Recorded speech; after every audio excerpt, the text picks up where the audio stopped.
do it. Yep, I'm good to go.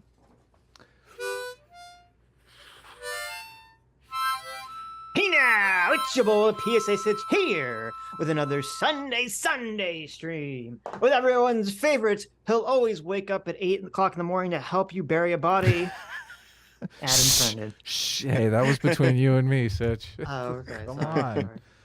All right, what are we talking about today? Today we're joined by our good friend of the channel, Short Fat Otaku. Good friend. Good Hello. friend. You know what? Oh, are we not friends anymore? Adequate friend, I would Oh, say. okay. All right.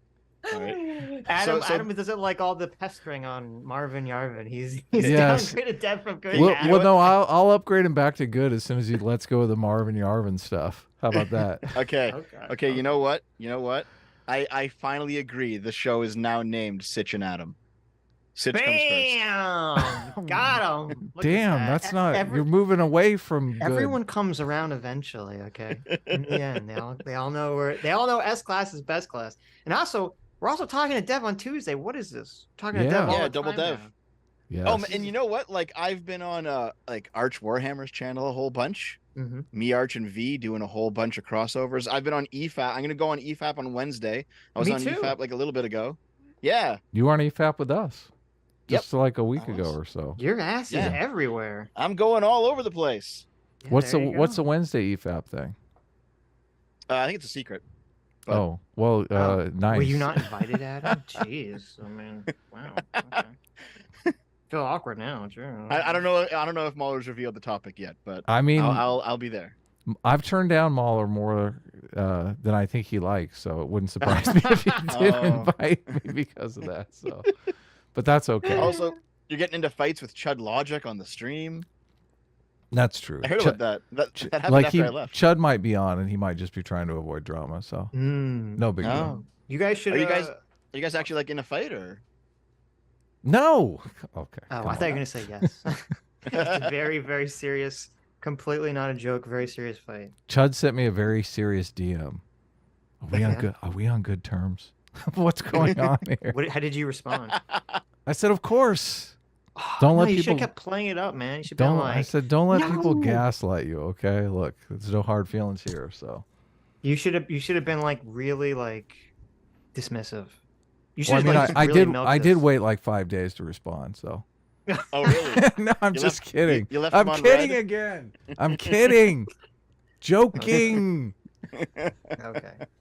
Anyway, Well, I think what's going on there basically is that like Chud, he's from that Twitch Paul space Right. where it's all drama and it's all constant infighting and backstabbing and like just Ugh, what a terrible human terrible- beings. What a Fucking- terrible it's space awful. to be in. Ouch. Yeah. mm, So I think he saw that and he's like, "Listen, have I actually burned the bridge?" Mhm. right. Anyway, let me read some super chats and then we're gonna jump into the video. Optimus Jedi for $20. Thank you so much, Optimus Jedi says, I just want to thank Sitch and Adam for ripping Destiny's mask off and revealing the disgusting pulsating slime of bad faith beneath. Truly, you're a hero of conservatives everywhere, not the ones we deserve, the ones we need. What is that in reference to? Look, I can't take credit for ripping the mask off. Okay. You make it sound like we jumped up and, we did this. I mean, he just said the things that he said on stream himself. I mean, I was I gotta admit, I was like a little shocked. Yeah, What we did he were all say? shocked. I don't remember the exact how it led up to it. Well, I think But- retarded 4-year-olds is the thing people were most.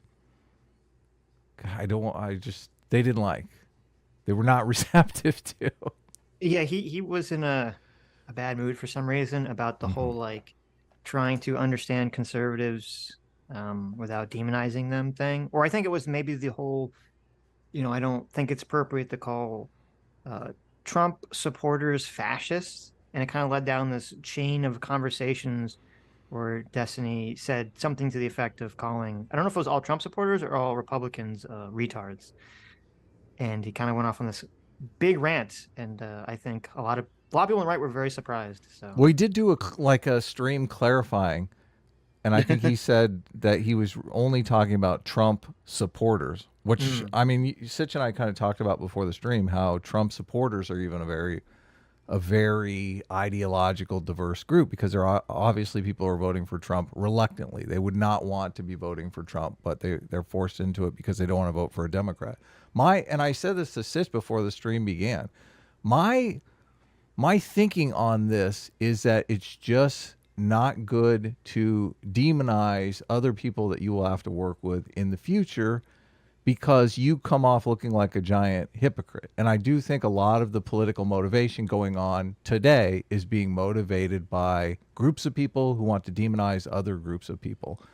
And it's short sighted. You can't get anything accomplished politically. I understand that. I mean, this is a great way to grow an audience because people love demonizing other people. It is fun to do. So, and we kind of have some of that going on with S Class and A Team. So, I mean, we even have some fun with it. So, Hmm. yeah. I don't know, man. Like there's definitely some Trump supporters that are like just fully retarded for sure. I've Of definitely seen course. some out there. Yes. There's definitely some who maybe they're not really plugged into politics. They saw Trump in like 2018 and they liked him and they haven't really kept up with some of the crazy shit that's been coming out in the past year or two. Hmm. Hmm. So it's like, fair enough. And then there are some people who, yeah, as you say, they're like reluctant, right? I don't Yeah. know. I don't know if you could like wholeheartedly, full-throatedly support every single thing that Trump has done and still be a smart person right now. Yeah, well, I'm not like, sure. Okay. well, Like, I mean, our yeah, position wasn't even. I mean, my position's not even just that there are people voting for Trump reluctantly. It's just that people vote for. I mean, and I should have brought this up in the conversation. And again, it's like it's just annoying because I'm accused. The best part of that conversation is that I don't think my audience or our audience, I should say, will never accuse me of having TDS ever again. It's like, I used to always get TDS thrown at me because it's like, and I should have brought this up in the conversation. That, again, I disagreed with what Trump was doing, trying to, get the states to overthrow the election, all this stuff. I completely disagree with that stuff. But I do think that you miss a giant piece of the puzzle if you just label that as like fascist and you don't acknowledge the fact that the thought process, not for Trump, because who knows what Trump was thinking, but the thought process for the people supporting him and voting for him, I think that most of those people honestly believe that the election was stolen. It's not like they were like, oh, I want to have a dictator for life. They're like, oh, the Democrats stole the election from, us and from Trump. And that's why they're so yeah. angry about it. So So to I me, that's why yeah, I I would completely say I agree. don't think it's right to call those people like fascist supporters. So yeah, there like I've met a few people who have just been like, yes, Trump lost the election, and I wish he would have like had a successful coup. And it's like, okay, Right, but well, you hang I out can in I the can the weird spaces of the internet. Yeah. What the yeah. fuck, Dev? I Jeez. I can completely discard your opinion because you sound like a terrible person, right? Right. But most people I bump into, like, they've you see, like, I don't know if I want to throw anybody under the bus here. No, I don't. I'm not going to be that Don't dev throw today. anyone under I'm the not bus. throwing anybody under the bus. But like, No, I've seen a throw lot of someone under the people bus. Make the stream good. Tell us a name. get Give us a get name. get all those get the numbers up, right? More super chats, more viewers. No, Yeah. listen. I've seen a lot of people who like they'll come to me now in 2023 and to present like 2020's concerns about the election, which for the most part, not all of them, but most of them have kind of worked their way through the courts and had their day and been investigated and turned out to be nothing. Right. Like there was that one, people still talk about that famous video of someone pulling the case of ballots underneath the table. People Remember still that? It's talk like, oh, about that. yeah, people still talk about that. And it's like, well, Oh hold my on. god. That Trump that Trump case that mentions case went that to in court. the Georgia phone call, and I mean Yeah. it's awful. I know. Yeah. I know. Yeah. Yeah. Like he doesn't Like know what the hell he's talking about. yeah, like that case went to court, and I think I looked this up like a year ago or something, and the judge literally just said, "Okay, I'm just going to personally watch all of the security recordings." So the judge like sat there for 12 hours and watched all the security recordings, and all the votes that were in that case were um were votes from before the day of, so like Right. mail-in ballots from earlier, because the Republicans in that area had passed a law stating that you can't count any mail-in ballots until after all the regular ballots have already been counted. Right. So they stored them in cases and they started bringing them out after all the main ballots had been counted. So completely legal, completely fine. But people still talk about that because they see the viral video in 2020 they file it away as something terrible's going on, and they don't keep up with like the months and sometimes years of investigation. And now here we are 3 years on, still talking like something happened, when it's like, well, Right. no, you just haven't paid attention because other things in the news cycle like took your attention away, which is normal. But it's like they just don't have up-to-date information on what's going on. Sure, but and again, I mean, I think you can criticize people that are supporting something that is wrong, or when I say wrong, I mean like factually incorrect. I don't have a problem with that. I don't think it's, in my opinion, I don't think those people are supporting fascism. So, and I did think that'd be a very contentious take, but it is what it is. Like most of them seem to be very misinformed, or they're not keeping up with politics. Well, I mean, or maybe they don't understand, or right. like, but they're not like actually fascist supporters. The thing that's like a black pill to me, and this was another thing that came up in that conversation, was that I think everyone is just misinformed about everything, and whenever the left or the right is correct about something, it's literally just chance. Like the left and the right have staked out their positions on what everything's going to be, and it's just random chance when they happen to be right or not. And like neither side is using facts and information to derive some sort of opinion or stance. Yeah. Well, I mean, both sides have now gone fully into the postmodernism bit, where it's like, well, facts and information are actually downstream from politics, so we can just simply control it from that level of the conversation, and then any facts come from if any facts that are actually factual come from our politics. Yes, it's that sort of thing, right? Which obviously isn't true. It's retarded on the face of it. I don't even know how you'd fucking argue against that. Right. But that's where we are. Anonymous Cow for $20 says Destiny is just a Vosh who hides his power level. Wow. Harsh. His debates are not a search for truth. He says as much when he says his debate rhetoric is just to match energy and be mindful of how the audience interprets the conversation. Well, I mean, not in our conversation. He was definitely not matching. Yeah, our energy was like, our energy, we were chill. Yeah. I don't feel like we were, doing that. The thing that really bothered me was sort of like the bad faith. Yeah, the mind reading. I'm gonna mind. Us. He's like, I'm gonna mind read you and be bad faith. It's like, okay, well then just don't do that. This is weird. Yeah, and then it's like, wow, because anyone who's ever listened to the show knows what he said was like so like detached from reality. I was like, oh, all right. Yeah, we're huge Trump protectors over here. I know, it's like strange. What? I know. PC, thanks so much for the 10 gifted memberships. Thank you so much. What's your first thoughts for 20 Canadians? Says, great work on Tuesday, guys. 4-2, and they still had no chance. Well, thank you. But I found crazy with all these left-wing progressives warmongering for civil war instead of a peaceful resolution. There you go. J-Mac, our surrogate father, thanks so much for the 50 gifted memberships. Thank you, Daddy J-Mac. Yeah, thanks, Jay. Yeah, thank you so much, Shane Baxter, for joining. Discipline equals freedom. J-Mac, watch my channel more. I need new wheels. I need new wheels. Jared for $20. Thanks so much. Jared says, can I get a hi, Adam? Oh, there you put on the screen. There's a hi, Adam. Hi. No, you have to say hi, Adam. Well, you're supposed to say hi, Adam, to me. Oh, okay. Hi, Adam. Hi. Okay. So today we're going to be watching our good friend of the channel that we've never talked or interacted ever, but in my mind we're good friends. Second Thoughts. Right. So that name is basically the number of thoughts he has total. Yeah. He's got 2 of them. We used to call him No Thoughts, so that's better. That's better than No Thoughts. So man, I only just discovered this guy a couple months ago. Oh, this guy is wild. Yeah. He's a tanky, isn't he? I don't know. He hangs out with that Heme guy who I think is a tanky. Oh, okay. Let me just double check. He's really weird because like his channel was that he was just doing kind of like normal, like these kind of informational videos, and then one day I think he did like an anti-Trump video and it blew up. So he became not just anti-Trump, but he became like super, like literally just super socialist, which was very ironic because he used to, I don't know if he still does it. He used to have a second channel. This guy who was like super socialist, man, he used to have a second channel where him and his friend would go test drive luxury cars. I remember that, yes. And it's like, it's like, what? It was so funny. And there was like a comment where he's like, listen, it has nothing to do with my relationship to the means of production. You can still be a rich proletariat. And it's like, Yeah, well, it's I like, guess you're what? technically correct, but still, like, holy fuck, does it look bad? Right. And I don't know anything about him personally. I don't know like if he's from a rich family or what, but it's very weird guy.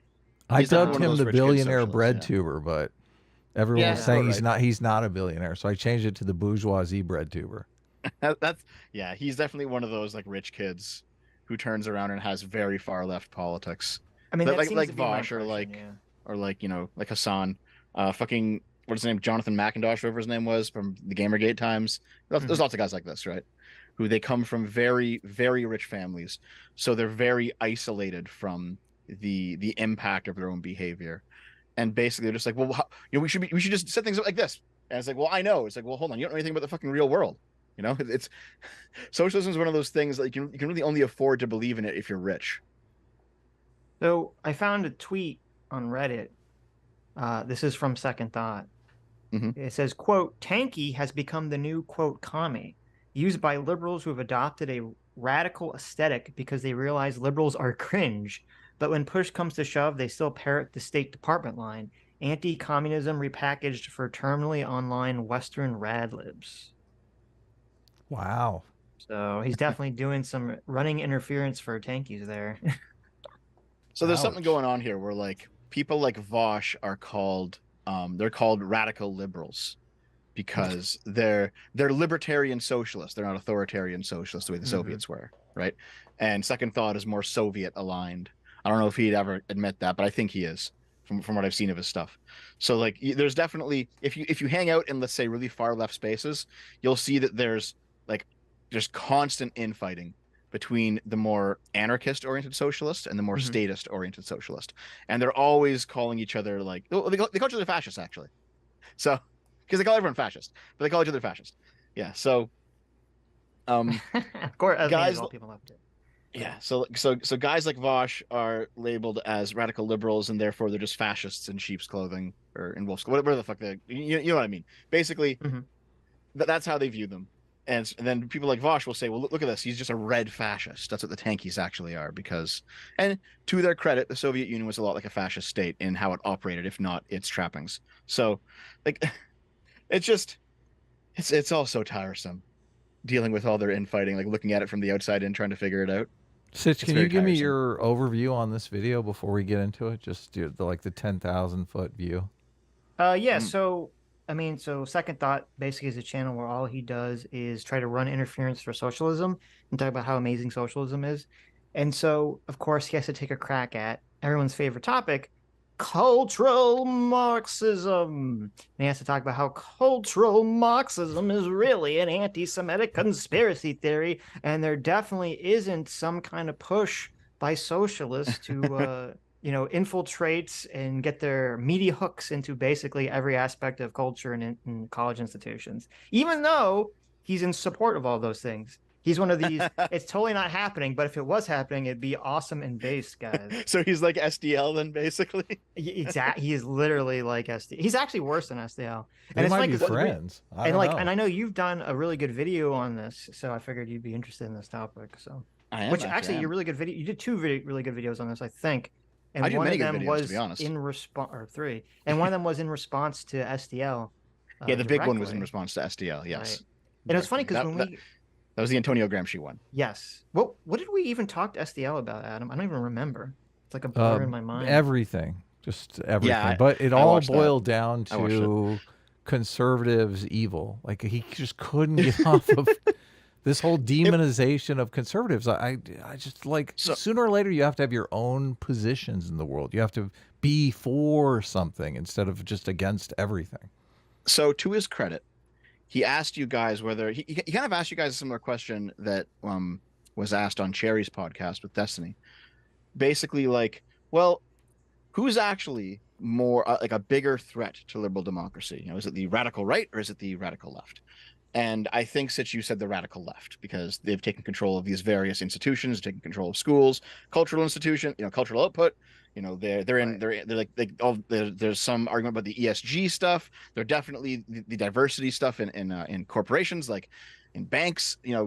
all over the place, right? All this stuff's all over the place. Meanwhile, the right, the right holds government power in some places. That's true, but they're also largely impotent in comparison. So your argument was, from what I remember, Sitch, your argument was that, well, clearly the far left is more dangerous because look at them, they're everywhere. There's so many of them. They're all over the place in society. But his argument was like, well, the state is where the actual power is. And you see people like Ron DeSantis, where they have like a very right-wing majority, passing laws that are pretty oppressive, in his opinion. So it's not like he didn't have a point. He had a point, but I think whenever a left-wing person sees like a rollback of any left-wing progress, whether that's like one state, putting a 12-week restriction on abortion. I don't even agree with that. But like one state puts a 12-week restriction on abortion, they think it's the end of fucking civilization. And that's how they react, right? Mm-hmm. It's not like there's many steps in their direction. But as soon as they lose an election and one step happens in the other direction, they go insane. Like you've suddenly like taken a shit in their dinner or something. You've completely upended their world. And it's like, well, Jesus Christ, dude, like the right's been losing now for many years. You take one L and you go this crazy.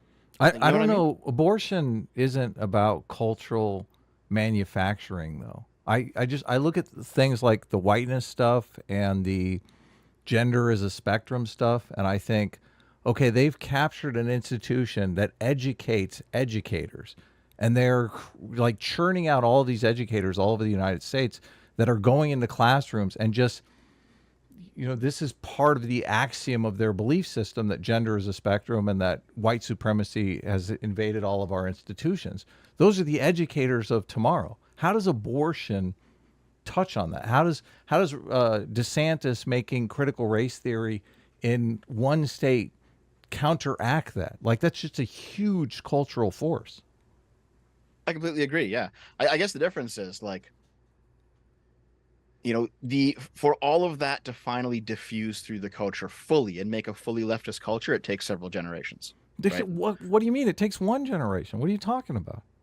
Well, if all the people get out of school and they all believe white supremacy is governing all of our cultures and gender is a spectrum, I don't see how you can't say the culture is going to be wildly different. That generation is going to get into power. Well, sure, but people's politics change as they get older too. Like I was definitely educated in a very pro-left school, and I'm not like that anymore. This is not politics. This is a fundamental understanding of the world. This is a worldview. Well, sure. Listen, we were all educated in worldviews. What are you saying? Hear me. What are you saying? You can't talk somebody out of this. Yes, you can. Of course you can. Okay. Sure. Well, hold on, sure. Adam. If you actually believe, listen, if you actually believe you can't talk somebody out of a bad idea, then how come you're not killing them? Well, first of all, that's ridiculous. Okay. No, it's not. It is ridiculous. That's why we debate. We can talk about ideas. Wait. Of course. So so someone sent me something I was reading. I have no clue what you guys are arguing about. Oh, okay. That's ridiculous. There's only two alternatives. There's like managing people's bad ideas, arguing with, or three alternatives: arguing with them or killing them. What are you talking about, Dev? That's insane. Yes. Like, I can't even believe you postulate such a thing. What do you mean? Yeah. Here, listen. Look, I'll explain. I'm not. Look, I don't advocate for political violence. I'm not exactly sure what you're advocating for here, Dev. Okay. Please tell me you're not advocating for political violence on our show. I am not. Advocate for political violence on your channel, okay? I'm not advocating for political violence. Well, then what are you even talking about? Okay, here, I'll explain it to you, okay? If you encounter somebody with a radically different belief system, you have only a small number of things that you can do. Are advocating for political violence on our channel. No, I'm not. Let me say How are you not? How are you not? This is retarded. What is the Wait, please. Okay. This is like what is this? What are you guys arguing about? Because it sounds really stupid. Autism. Yes. You're arguing about autism. Look, Dev is saying, listen, if you disagree with someone, you really have only two options. political violence or arguing with them. And if you can't argue them out of their position, you have to default to political Dev, is that violence. what I feel like? How I are feel you? like Dev's gonna say that's. How not what are it's you doing. not So- advocating for political violence? I feel like that's hold not on. what Dev So there is a third. This is look. option This out of is why those. we're not going to call. This is why we're not Nazism. Is talking that the to. third way, Dev? No. This is why we're not talking to Adam, Dev let me about finish a Marvin sentence. Yarvin Let because me Dev's finish a political sentence. outlook is just Okay, wacko. let Let me- Dev defend Okay. himself. Okay. Okay. So if you encounter somebody with a radically different political outlook and worldview, and the idea of what the truth is, you have only a set number of ways to deal with that. You can. Look, I've heard this 3 times Wait, already. wait, Get just to the let ways. Dev Let me Please finish it. let Let him me finish finish. it. Okay. So you can choose to simply coexist and ignore each other, right? And just to be okay. You stay over there. You do your thing. I stay over here. I do my thing. You can fight with each other until one idea becomes dominant. You can argue and try to convince them. But that's basically it. It's You can subvert coexistence. the culture. There's a third option, It's which is exactly coexistence, what they've done. argument. Look, It's they've coexistence, subverted the argument, and culture. fighting. Look, you missed one, buddy. You missed taking over the Adam, institution why- that okay. trains all educators over the United States and why are subvert you the culture. So angry. I'm so confused. What is triggering you so much about this conversation? I'm Well, so lost because I of wasn't all- listening to it. First of all, Dev comes in and makes a Yeah. crazy assertion that political violence is really the only thing you can do if you don't can't think that's argue what he somebody out of said. that. I really That's don't insane. Think that's what he said. I don't I think didn't that's say what he that. said. Okay. I Listen, don't think listen. that's what he said, or that's what he meant. Look, Okay. look. No. th- Let's that give is some. Let's give some. that is the background. implication of what he said, whether he's willing to admit it or not, and that's Okay, why well, I'm triggered then- because what a stupid thing to say. I mean, let me put this way. Here, I'll ask you this question. Do you think political violence is ever justified under any situation? Yes, of course. Yeah, so do I. Okay. Yeah. We agree. Okay, but not just because we disagree with people. I mean, I don't know why we're so far away from political violence at this point in time. Hold on. It is because you disagree with people. Yeah. The American Revolution was a very serious disagreement, but it was a disagreement. I But think that okay, wait, disagreement has to come with tangible oppression of some kind. Like they have to be. Yeah, of course, yes. Yeah, Yes. so it's not just a disagreement. I mean, there has to be some kind of genocide going on. Like, let's be clear here. Hold on. Was there a genocide in the United States before you guys revolted? Like, no. What do you mean? There was the Didn't you guys Boston revolt Tea over Party. What do you taxes? mean? There was the Yeah, didn't Boston Tea Party. They genocided the entire country of Boston. All right. No, I think I understand. I think what the problem was that. So it seemed like the disagreement started with about like whether you can convince people, and then you said, well, if you can't convince people, your only option is to violence. kill them. That's exactly And what he so, well, said. you're Hold on. sort of- I I got think- interrupted right in the middle of that sentence. Well, I was going understand, to but say I think- Back it up. Or Yeah, well, as soon as you Right, say right. or Let me kill them, finish I'm going to before interrupt. I get interrupted, okay? I think Okay, what go the problem ahead. was then that Adam got upset because he thought that, like, it makes it sound like you're saying that Adam is advocating for political violence. Of which he was course. not advocating No. for it. Well, of Okay. course not. No. Okay. I mean, So it's just a there are Look, some misunderstanding. and not only that, look, Everyone relax. Sitch, Yes, do you deny that I deny everything. Dev over here has missed Yes. a giant behavioral I do thing that deny you it can because do. Dev hasn't had the opportunity to put out his full answer. So Well, I no, don't know he what said, he- look, he said there's 2 things. There's political violence or I didn't there's say two. He argument. said there was 3 things. Okay, I said there what's the was third 3. thing? The third thing is trying to convince them. That is argument. hold What on. Oh, no, you It's said arg- we could, no, you no, said we okay, could get sorry, sorry. along Yeah. was one. Yeah, we it's could fight each coexistence, other, argument, or or we fighting, could yes. convince, Right. Yeah. So how did he Coexistence, look? argument, How did fighting. he miss the thing that's actually going on, subverting the culture? That's a Well, that's not giant really thing a- that is actually happening. Okay. Well, subverting the that's part of culture argument. isn't a mechanism of trying to solve a conflict or resolve a conflict. Yes, It's it the is. opposite. How is it not?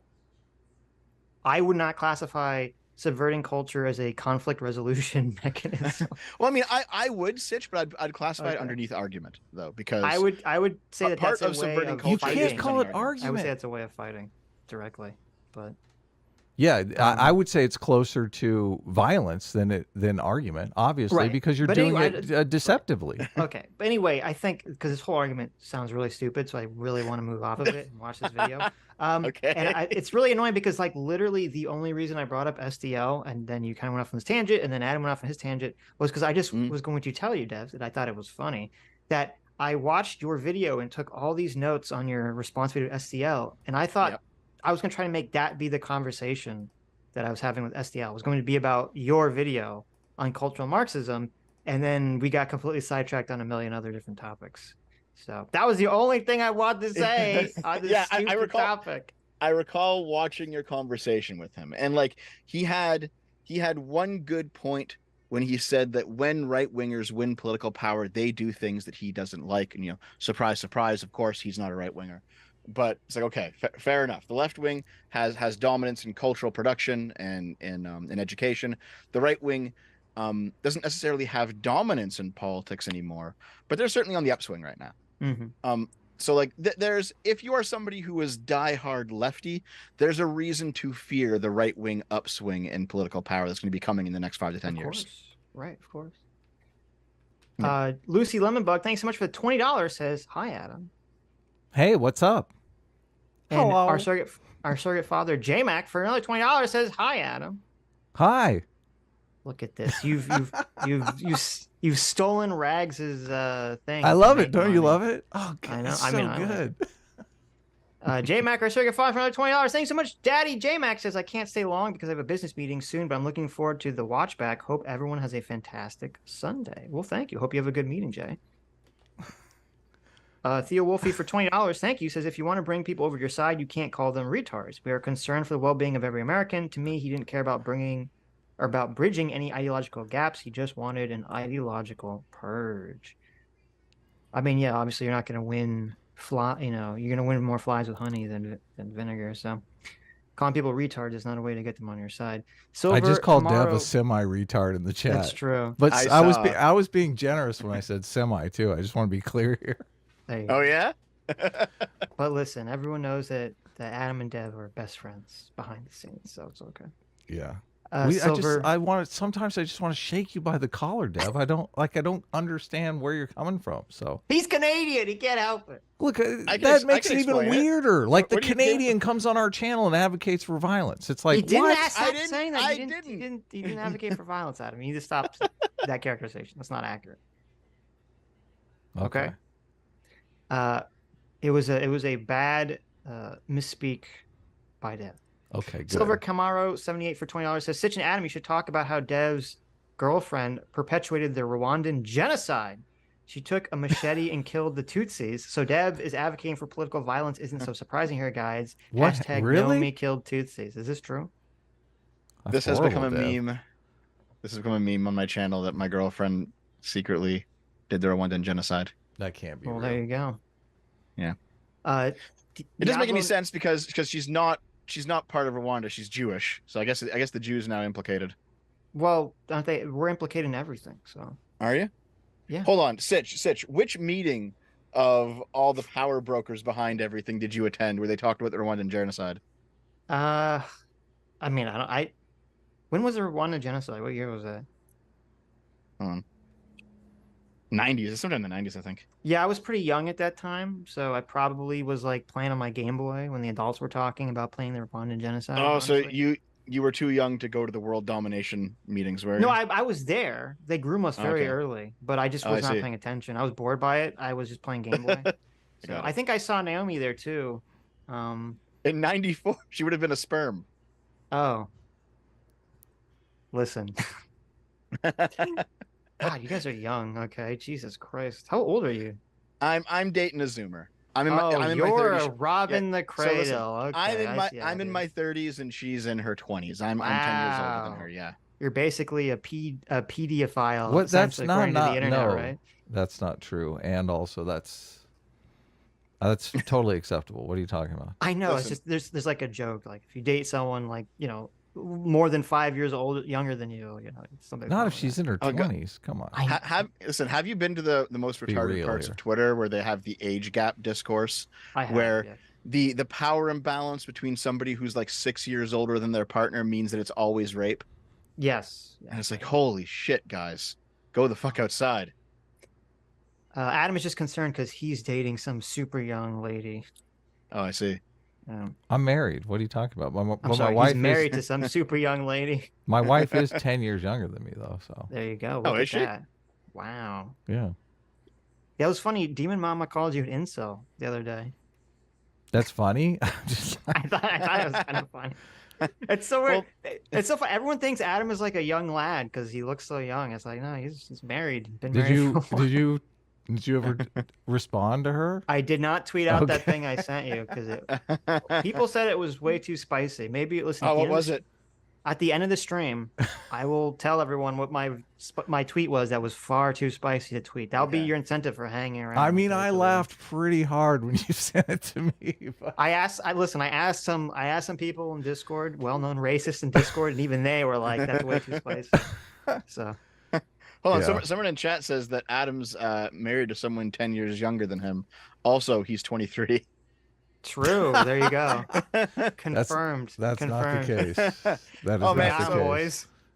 I helped not so erudite with her President Sunday thing a few months Let's back. get You guys into the remember that? video, okay? Well, hold on. Well, yeah, I know. Hold on. I'm bringing this up. Look, we're because 35 minutes I'm- in here. Let's I know. bring We're it up having fun, after we're we having get into the video, okay? it'll be real quick. Look, I'm bringing just this up look. because This it's will a be one- this is it's faster to one let this is them sentence. finish great than you practice. keep Actually is- interrupting it. Okay. it's This is faster great than- practice for you. Look, pretend there's pretend there's a marshmallow here, Dev, okay? I gotta if you finish can, reading these if super you chats can anyway. wait, Okay, if this you is- can wait on your story, we'll give you 2 marshmallows once we start the video. I'm okay? too fat for that. I want to have less marshmallows. Okay.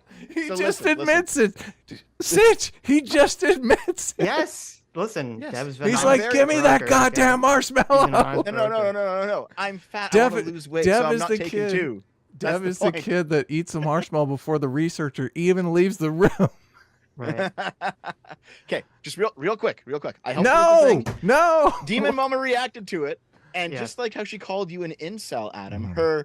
her moniker for me was OG Gamergate Freakazoid. That's a pretty good one. I like that. Yeah, it's pretty Freakazoid. good. Who Yeah. doesn't want Freakazoid was great. That's like a compliment. I love that show. You know, I would actually kind of love to talk to Demon Mama. She sounds like she's like a pure fucking What? Come on, let's. What's going on? I here? got okay. Wait, I got to read these so we can get with a good video. Diablo Nerda for $20. Thank you, Diablo. Says Dev was attempting to describe what is, while Adam understood it as what ought to be. Classic fallacy. True. Toxic Monger of the Hateful Brood for $20 says he did steal Rags' meme, but damn if it isn't a good one. Hi, Adam. Hi, Develope. Hi, The Develope? Sitchipus. I don't know how I feel about Sitchipus, but okay. Hi, thank you for $20. Gillagaff for $20 says every time you shake a Canadian, an angel gets its wings. Nice. Oh, is that how it is? There you go. We're gonna have Okay, a lot of angels getting wings in this stream. There you go. Let's jump into the video. All right. Oh, yeah, it was a video, right? Oh, I wait, completely did you go forgot. ahead for some reason? Yeah, what? No. Just to have it on the something other than the ground news Oh, okay, logo. gotcha. Yeah. This episode is brought to you by Ground News. The irony there is just epic. Ground News is a service that is does equal parts left and right. It's supposed to be a nonpartisan news source, right? Wait, wow. This guy is part. Well, if he's guy's part of it, that's not possible. Ha ha. So I Right. can actually explain something here. if you No, want, we're real just quick. started the video. It's about the video. It's about the video. Hold on. It's about the video. Go ahead, Dev. It's about second thought. Yeah, it's related. Okay. So, second thought, as far as I can understand, he went through this process. Other guys like Amazing Atheist, Actual Jake went through this process as well. You go look at all these guys. 10 years ago or 5 years ago or whatever the case is, they were like, they weren't doing explicitly political content. They were doing like atheist content, scientific content. Right. Right. And I think the reason they all got pipelined this way towards socialism is because socialism markets itself as like a scientific economics and a scientific way to structure the state. There's like utopian socialists and there's scientific socialists, and they kind of have there's like this theory battle between them. I And a lot completely of the disagree with guys. you. Oh, sorry, what? I completely disagree with your. Yeah, theory. I No, no, disagree hold on. too. I don't think it's scientific. I don't believe this at all. What I'm saying is No. from their point of view- I mean, I disagree Oh. with that this is why they're motivated down this pathway. Oh, really? You don't, I think it's actually true. I think like they did all that. They're so invested in like material things and rationalistic things and like atheistic things and science. Fuck yeah, science. Millennial speak. Right. Once it gets to economics, I think they're seduced by the scientific or the so-called scientific side of socialism. That's my I theory mean, on this. that might have like an impact once they get down the pathway. I think what happened was essentially my take was just once the anti-SJW split occurred over Trump, I think a lot of these people just had like super rampant TDS, and they were so put off by Trump that it made them feel like the more radical elements of the left were correct in terms of the calls and fears of fascism. Yeah, I think the same thing. TDS was what I was going to say. And then you You know what? combine that Yeah, with fair. like, You know, fair enough. Yeah, that's another big Right. part of it too. Is TDS. and then you combine that with like people losing faith in neoliberal economic policy, and then probably, I think what you're saying is true. Then once they're like on that mental state, they go down that pathway and they go, "Oh, this is more scientific," you know? Yeah, you know what? That actually makes more sense. Yeah, like they once they get there, they're held in place by scientific socialism. Well, Yeah. and also, there's an element too, which is that with the anti-SJW community, like even when it like before it became left-right divided, it was just anti-heterodox. It was anti-mainstream. And then when you had the Trump split, you had the people that were right-wing could go to support Trump, but the left-wing people can't go and support Biden because they've been anti-mainstream for the last 3 years. So they kind of have to go further to the left to kind of keep on that track, if that makes sense. Yeah. Yeah, like the populist right actually won against the neoconservatives, but the populist left didn't beat out the neolibs. Exactly. Yeah. Exactly. That has infected institutions across our nation. This form of cultural Marxism. The author of the brand new book, Unwoke: How to Defeat Cultural Marxism in America. The president, together with a band of his closest thugs, misfits, and Marxists. Cultural Marxism. This is some amazing editing, by the way. This Horrible audio though. I mean, yeah, the audio is mixed really terribly, but it's just so creepy and it's black and white and the scary music. Oh yeah. Cultural Marxism. Cultural Marxism. Cultural Marxism. Today, we're talking about cultural Marxism. What it is, where it came from, and why conservatives seem to love talking about it. But if you don't want to stick around for the whole video, here's the gist. Cultural Marxism is a conservative buzzword, one that the right uses pretty carelessly to frighten its voters, inspire hate crimes, and make people think that America is, and can't be anything but, a white, Christian, and patriarchal country. So Okay. there you go. If you have ever used the term cultural Marxism, you think that America has to be, that means you're An essentially ethno-state. a white nationalist Christian theocrat anti-women's. Wow. Okay. With everything. How old is this guy? You think? 15. I mean, he looks like he's 15. I don't know. It's a good question. How old is Mr. Chapman here? Because he definitely name seems Chapman? like a young lad. That's his name on Twitter. Oh, I don't know. Let's just really quickly here. Okay. Oh, he's on Wikitubia. To say what his That's age right. is. Let's see. No, it doesn't, unfortunately. You can't Oh, wait, what? Yeah, it He has a doesn't say. Wikipedia page. Oh no, wait. I'm sorry. This is It's not. Wikitubia. Yeah, Wait, now I'm YouTube confused. Wikipedia. There's someone who, maybe he has a writer, because there's a Wikipedia page for someone who is this Chapman guy, who I thought was him, but the picture looks completely different. So then now I'm very confused. Somebody else with the same name? Oh, maybe. Well, it says he's a YouTuber, unless there's another YouTuber that has the same name that looks different that also likes them. Just possible, I guess. Maybe someone just snuck it in there not knowing. Maybe, because the Wikipedia page doesn't mention this channel at all, so maybe it's just a coincidence. But Yeah, What on is his what is the purpose his- of making cultural Marxism some kind of thing that you can't say? Why is that Because the goal here? Why if you is it a can't- dirty word? if you can't describe what's happening, it makes it very difficult to fight back against it. So that's part of Yes. the subversive game plan. Yes. Right. Yes. Oh, Yeah, if you- interesting. If you have a label that can describe something accurately, and then you make it a cultural taboo to say that label, then you suddenly gain the upper hand in the conversation without actually disputing any of the facts. Because the argument Right. is literally just that's racist, not whether or not it's happening. Well, Right. so much of like what's happening with wokeness is that they need to use. It's so funny because like all these guys in the internet politics space, they all talk about how much they hate liberals, and they can do that because the socialists essentially dominate the internet lefty Mhm. space.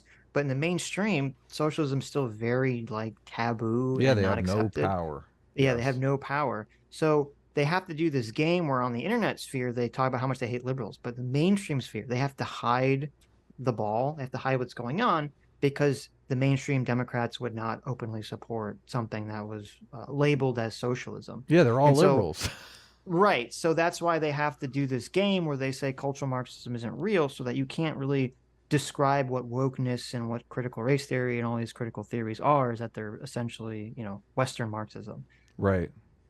Well, how Yes. would you So- describe cultural Marxism? Just what is it? Dev, how would you describe cultural Marxism? Oh, you're going to me? Sure, go I ahead. mean, I'm passing to you. Okay. Oh man, I had a great tweet lining it out, but my Twitter account got deleted. Basically, I think it was something like the ethics and processes of socialism, but applied to things other than class. So applied to race and gender and et cetera, et cetera. Right. That's good. So- yeah, I think Yeah, you're getting there.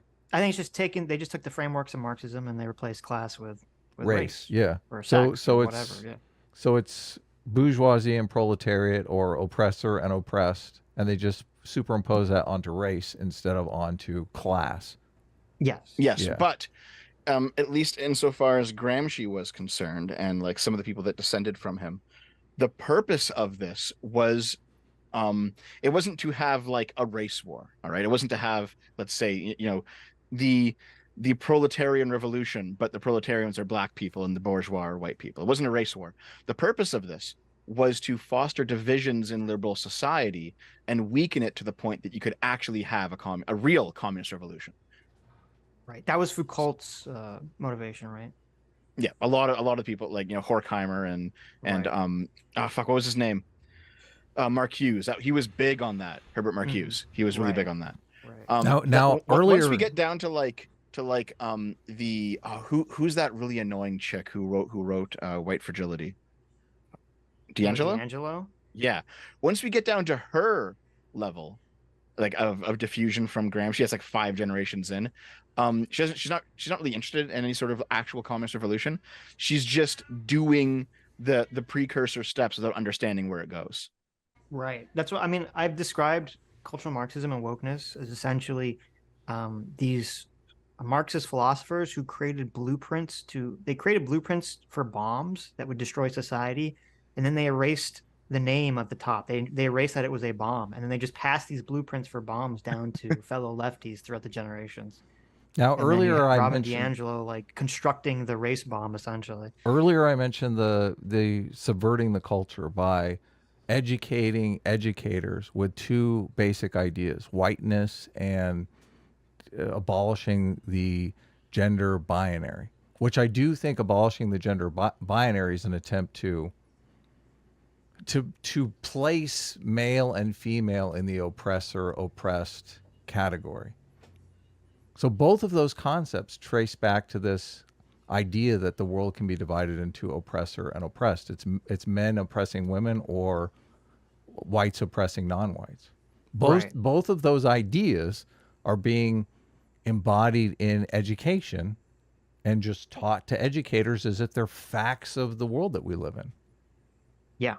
And the most important aspect is not just that men are oppressing women or whites are oppressing blacks, is that there's a intentional thought process of sort of hegemonic power where white people have like all got together at their secret meetings to essentially say we need to keep power out of black people's hands because power and resources is some kind of limited quality and we all view each other as like on the same team. So that's kind of like the way that they're operating.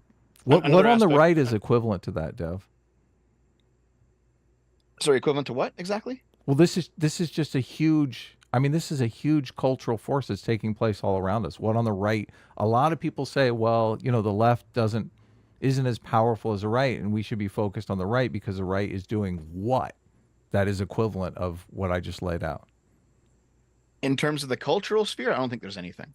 But the right is winning elections, and that has its own power all of its own. It's a different kind of scenario with the right. Look, I don't even know if the right won enough elections and made this critical race theory stuff illegal that you couldn't teach it in the classroom. I don't know that would stop it, to be honest with you, because I think people would still teach it even though it was illegal. I think it would. I actually think it would. I mean, we just saw recently that due to various I read an article on this today on my stream this morning actually. a bunch of large corporations are getting rid of their chief diversity officers because after 2 or 3 years of having them on, they realized they're not bringing any value to the company. And now that there's a government push against a lot of this stuff, a lot of companies are getting cold feet on the diversity, inclusivity, equity programs that they've been doing for the past few years. So I definitely think that if there's enough of a, let's say, pushback from the rank and file citizenry plus pushback in government, yeah, I think this will be rolled back. I think it'll be rolled back in schools for sure. Here's what I think could actually be happening though. Those diversity trainers are teaching people who are like Gen Xers, older people who weren't indoctrinated in this idea. So those people are pushing back against the diversity trainers. But once new people come in that are already indoctrinated in these ideas, they don't need to be taught by diversity trainers because they already accept it. So, once I don't they agree move with through that, the actually. Why? I don't agree with that. Well, because I was indoctrinated in this stuff in 2007, and I don't believe in it now. You know, and I didn't that's get. just I an didn't anecdote, though. So. Well, sure, it's an anecdote, but like, Well, how many people are indoctrinated in Christianity, and how many have become atheists? It's a small, slim number. Just because you became an atheist doesn't mean the vast majority of people are going to escape their programming. I think that there are some things that even if you indoctrinate people in it, they're so far outside of the objective reality that once they encounter the objective reality, it will simply fall apart. You know, that happens with the most totalitarian systems out there pretty consistently. You know, these states fall apart because the lies that they're trying to maintain just don't work. You know, and it'll happen with this too. I think there's going to be a minority, but a vocal minority that will continue to exist forever in the Zoomers that will be hyper woke forever. But I think that the next generation is going to think it's super cringe. I think the previous generation is going to think it's super cringe. So I do think they're going to be outnumbered. And I think they're going to be causing problems forever or until they all die off, essentially. But I do think it's going to not be like the socialist takeover. It's just going to be like this thing that we always just have to fucking silence or to argue against. But to answer your question in terms of like what is the right doing, I think the only thing that would be comparable is the complete breakdown in trust of any institution. I think would be the right wing version. That's a good response. Yeah. So all the like you can't trust anything that doesn't all the voter fraud stuff basically. Well, voter fraud. Like the people's reaction to COVID and anything scientific. I mean, essentially the fact that everything's become like, I'm not going to trust any institution, whether it be the government, whether it be scientific, unless it has the answer that I like politically. And that seems to be existing on both sides. So, yeah, I think it's more on the right now than the left, but it's definitely in some places on the left for sure. Right. Konos X for 20 euros. Thank you so much. Says my first super chat after watching you for more than 2 years. Well, thank you so much. Really appreciate it. Yeah, thanks. Every time I try to abstain from YouTube politics and gain peace of mind, you rope me back in. Jokes aside, I love it whenever Dev is on, and S-Class is the best class. Well, thank you. Yeah, nice. So, I dug this up from my Gramsci video, actually, just for you. Yeah, what is that? Okay, so if you want to put this up on screen, Adam, you're on the stream, not Sitch, right? That's got to be you. Of course, yeah. Send it on over. Where is the chat room in Zoom? Just send it on Discord. Okay, yeah, I'll put it in our. If it's a picture, you can't really. In our secret chat. Okay, so everyone's seen this graphic. I'm sure you guys have both seen this before. I'm pretty sure I'm the first person to point this out. Yeah. Where Sitch is like, oh, really? Credit me. I mean, I feel like I was the first person to point it out. I made the change in graphic, guys. Oh, look at this. Clapback. I'm not saying I made the picture. I said I'm the first person to point it out. So yeah, basically, Wikipedia 2014. You have cultural Marxism, and it's a very neutral, very academic description of what's going on. Wikipedia 2020, you have cultural Marxism is a far-right anti-Semitic conspiracy theory which claims that Western Marxism as the basis of continuing academic and intellectual efforts to subvert Western culture. So, well, there's two things of note here. Okay, so firstly, where the fuck did I lose it? Did I lose it already? Okay, I didn't. Here. So here's image number 2 you can take a look at, right? So firstly, all the contents of the original cultural Marxism page from 2014 simply got moved to the page Marxist cultural analysis. Yeah, they didn't even change anything really. Yeah, they didn't change anything. So it's just like, okay, clearly you guys are playing a shell game with what's actually going on, right? Because the stuff that all of these people are talking about, all of these philosophers and political theorists, from Gramsci all the way down through the Frankfurt School into Western Marxism and the modern day, those people still exist. They still wrote their political theories. You can still find their books. You can't say none of that happened. Right. But as soon as the label cultural Marxism becomes widely known among the common person who aren't part of academia, they play the shell game of, okay, now I'm going to move it around, and now we're going to call it Marxist cultural analysis instead. Right. So when we mentioned earlier that basically they're demonizing the label, so you can't talk about the ideas. This is proof of that, right? Yep, 100%. Yeah, it's The a second game. thing, yep, the second thing is in the Gramsci video, I did a deep dive on the only real source as to why this is an anti-Semitic conspiracy theory, and it was an essay written by a student of the very school being critiqued, the Frankfurt School, and like she wrote this essay in like 2013 or 2011 or something, and her argument in the essay is, well, the reason that cultural Marxism is an anti-Semitic conspiracy theory is because Anders Breivik cited it when he did his shooting. Richard Spencer's talked about it. Basically, like, here's a bunch of high-profile racists who think it's true. Therefore, it has to be a racist theory. And it's like, well, no. Racists can actually be correct about things sometimes. The fascists can be correct about things sometimes. It's not enough to say bad person believes in this idea, therefore idea is false. Right. Now, that's not good logic. Yes. The Nazis drank water too. Yes. Yes, it's that kind of thing. But then I realized one more thing. I realized this after my video, so I couldn't put it in the Antonio Gramsci video. But if you dig back through the edit war that was on the Cultural Marxism page, the person who was doing the editing and trying to make this shit stick was the person who wrote the essay. Oh my God, that's amazing. So the she lady literally was the one that edited this on Wikipedia? Yeah. So she wrote this essay and then like used her clout as being a professor to be like, this is actually what it is. And here's the scholarly source. And like, it's like, okay. What a piece of shit. It's just her. It's just her. That's insane. Oh my God. I forget her name. Boomer for $20 says, just catching up with the stream. Second thought. THOT, as I call him. Started falling down the tanky rabbit hole after his quote, "Are we too late for climate change?" vid. And going on to saying how capitalists are bumholes. It wasn't a Trump vid. Well, so it was climate change. Okay, there you go. Okay. Fondue for $20 says, I disagree with Sitch on this. It was the left that started using institutions of trust as institutions of power because, quote, everything is political. At least the right is using the correct institutions to fight politically. Well, I mean, I don't disagree with what you just said. I do agree with that. I was only saying that Adam asked, like, what is sort of the same thing that, like, what is the right-wing version of the left kind of trying to break down society essentially through propagating this cultural Marxism stuff. And I said, I think the only comparison I could think of would be the breakdown and complete lack of faith and distrust of all institutions.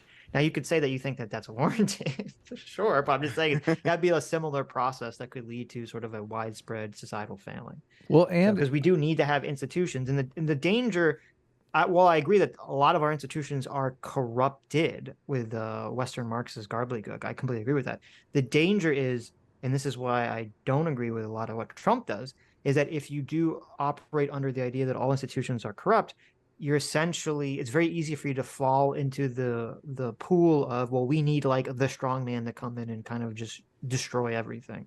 Clean house. Well, I guess the question then is, like, if all of your institutions actually are corrupt, what do you do in that instance? Yeah, how do you fight within the institutions if they're corrupt? Right. Well, you have two options. You either have to tear them down and rebuild them, but the problem is you will have to rebuild them from a good place, right? Not like a bad place. And that's sort of the difficulty. Such as, like, you have two options: violence and. Well, no. So I'm not saying like you violently tear down an institution, but I mean like you sort of like tear it down legalistically, or you just rebuild these institutions. But like, I don't trust the current crop of people to basically rebuild these institutions under, the principles of liberal values currently. Yeah, and Why are you So, giggling Well, about that, eh? Dev? Oh, I mean Why, about the why are you, violence thing? yeah, why are you giggling about that? I'm just trolling a little bit. Oh, okay. Well, here's the thing. I mean, you might need violence. Who the fuck knows? But like, we're not at that point yet. Maybe you do. Let's Right. see. Okay, I found the article. All right, just real quick. Okay, so Violence coming from a Canadian here. Oh my god. Who's Afraid? It's called "Who's Afraid of the Frankfurt School: Cultural Marxism as an Anti-Semitic Conspiracy Theory." And the TLDR is this article focuses on the three main proponents of the cultural Marxism conspiracy theory: the white nationalist Kevin MacDonald, who, by the way, he's actually like fucking insane. He's wild. Mhm. And then the paleoconservatives William S. Lind and Mhm. Paul Gottfried, showing how the work of each on the Frankfurt School amplifies anti-Semitic tropes and engages in conspiracy thinking. So this article, because it's about these three people, one of them was crazy, the other two not so much. Like, they're definitely very conservative people, but they're not like insane. But because these three bad people believe in this theory, therefore the theory itself is anti-Semitic. And that was the entire logic of her paper. So she wrote this paper, she published it because it's Joan Braun, because she's an academic, she's a university professor, so she publishes it at her school. She then takes her own citation and then uses that to rewrite the Wikipedia article. And she's That's like, look, disgusting.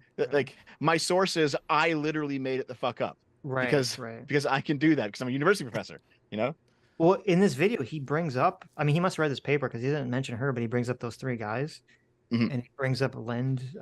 He brings Lind talking at supposedly some sort of Holocaust denial thing that I think Yep, you talked about in your video. Yeah, I looked into that in my video too. So Yeah. what that was it was like a Well, we'll it was talk about it when basically- we get there. How Okay, about yeah, that? we can I can explain it to you then if you like. But it was yeah. just interesting because like I looked into this woman. I didn't put it in the video because it's not really relevant to the video, but I Mhm. looked into this woman, and she herself is Jewish, and she has some outside of the cultural Marxist talkings, like outside of that topic. She has some very strange ideas about Jews and Judaism, Hmm. and it's like, okay, Like what? maybe like I there's no real easy way to talk about this without sounding Uh-oh. like an actual Listen, I want to be anti-Semite. clear. The last time I went to my secret Jew meeting, I voted this woman out. Okay, she was Okay, saying is some that how it wild is? shit at the secret Jew meeting. No, she's like, even though she's progressive, she doesn't go on as far as I can tell, she doesn't go on like the whole pro-Palestine thing. She's like very pro-Israel. There's a weird, okay, I may even talk about this last time we spoke. There's a section of you know what? Here, I might sound insensitive. I'm just gonna say it. Okay, I might sound insensitive. Sorry in advance. All right. There's a section of Jewish politics that fervently believes that if you make the Holocaust about anything other than the Jews, you're being anti-Semitic. So if you mentioned that the Soviets were also killed, or the Romas, or gay people, or trans people, or black people, if you mentioned them in the context of the Holocaust, you're being an anti-Semite. And she seems to be like in this very ideologically pro-Jewish group of intellectuals. Mhm. And it's like, well, listen, it sounds bad, but I don't think I'm going to trust you on whether or not something's anti-Semitic. You sound like someone who's definitely not an objective observer here. Right. You know what I mean? There was something that people don't really understand, but I do because I lived through it. Is that my The Holocaust? grandparents? Yes, I lived through the Holocaust. My grandparents' generation, who I mean, my grandparents lived in America, but they were alive when the Holocaust was happening. Like after the Holocaust, well, first of all, my family in the early 1900s came to America literally to escape anti-Semitism. So anti-Semitism in Europe's obviously been going on for a very, very long time. But with all the stuff with the Holocaust, I've said this story before. My great uncle was an American tank commander, and he literally became atheist because he helped free concentration camps, and what he saw was so like horrifying that he didn't believe in God anymore, essentially. And he took pictures, and we still have these like pictures of like mountains of corpses and shit. They're just like horrifying to look at. And so like that, I think the shock of the Holocaust basically made a lot of Jews at that time period in like the 40s and 50s, like just so hyper paranoid with the fear of anti-Semitism. And then a lot of those people, when they had children, like my parents, those fears were like inserted into them growing up. And this like, oh, you could they could always come after the Jews again. They could always come after the Jews again. And that woman who wrote this article, I think she seems like she's probably around my parents' age or maybe a little younger. And she probably had that exact same experience where her parents kind of like shoved in this utter fear that they're going to come after the Jews at any second. And it made a lot of Jewish people hyper paranoid and down this kind of pathway of seeing the anti-Semitism, around every corner, essentially. Yeah, I know there was a period, especially in like the late 2000s, where if you criticized Israel, it was like you were being pro-Holocaust, and it's like, come on, guys, we can be a bit more sophisticated than that. Right. But it's funny because it's weird because now it's kind of like flipped, because now it's like the left is like hyper critical of Israel. Yeah. So, and now the right's like, yeah, you're denying the Holocaust. It's like, what? I mean, I feel like the right. It's really funny like to a do, troll at this like, point. So it's funny. It's funny, but like, yeah. Yeah. It's kind of become crazy. Yes. Like we've now tied an ethnicity to a nation state, so you can't even critique the government of that state without hating that ethnicity. And it's like, man, that's not how it works. And It it's doesn't funny work that way with China or Japan or anywhere else. Like it doesn't work. It shouldn't work that way with Israel. Right. Well, and it's funny too because like the one time I went to Israel, the guy or the lady who was like our tour guide, she told us that like the majority of Israelis are like not even religious. They're like pretty secular. So like the whole thing is kind of silly. But anyway, Gavatron for 20 Canadian says you guys should look at Legal Mindset's take on Disney versus Florida situation. He's a Florida lawyer with a good steel man for that side. Definitely worth considering if you haven't. Yeah, I'll check it out. I think I saw one of his videos on it, and he just explained why he thought the case had merit or something. And I don't really know enough about it or really care enough about it to comment on that. I just think, to me, again, with the whole Disney thing, it's just, to me, it seems like a blatant going after free speech if the CEO of Disney at the time, because he's just not there anymore, says that they're basically going to not support the parental rights and education bill and try to support repealing it. And that essentially gets the governor to say, oh, well, if you're against some political thing I'm in favor of, I'm going to try to do all these things to hurt your business. To me, that just seems so obviously anti-free speech. And I just don't support actions like that at all. So Twitter sucks for $20. Thank you, Twitter sucks. Our surrogate god uncle says, saying that it's an anti-Semitic conspiracy theory is the same as saying, quote, isn't it convenient that it's only Jews that say Nazis weren't Christian? Yes. And Twitter sucks for another $20. Thank you so much. Says, quote, instructions unclear, fingers got stuck in the circumcision system. Wow. Interesting. Anyway, let's continue. You've basically already heard how the right uses cultural Marxism before. It's used as a label for a conspiracy theory that the right has given a lot of names to over time. Names like political correctness, wokeism, or multiculturalism, all of which have been used. So I got to use that article. So there was a New York Times article that he just threw up there that said the alt-right's favorite 100-year-old meme was I might want to have a conversation with someone at some point in the future about whether the mainstream media is biased to the left or not. How does, like, any of the definitions you guys gave of cultural Marxism don't fit political correctness or multiculturalism or any of the things he's laying out, or wokeism. Maybe wokeism. Wait, did we get to that part yet? And I just missed it? Hold on. Used as a label for a conspiracy theory that the right has given a lot of names to over time. Names like political correctness, wokeism, or multiculturalism. Multiculturalism is cultural Marxism. What? Well, okay. So what? I can explain that actually a little bit. Political correctness and wokeness is cultural Marxism. So I don't disagree with that. Okay. Multiculturalism I disagree with, but political correctness isn't entirely cultural Marxism. Like political correctness just seems to be like the politicization of being polite, right? It's like, well, here we're going to use terms that are, let's say, a bit more PC because they offend some people, and we're just going to be cool about it. Like, it's not only cultural Marxism. It's still like lame. I hate political correctness. Well, But, I like, don't think you can have cultural Marxism without the oppressor oppressed dynamic. I think that's a key feature of it. So if you're just okay, talking yeah, about being nice to people, I don't yeah, see because how that is I grew up in a the fit. 90s, and Yeah. in the 90s, political correctness was used by like right wingers, like old right wingers who were clutching their pearls about the edgy content of the 90s, you know, Right. and Sure. being politically correct meant to censor that stuff.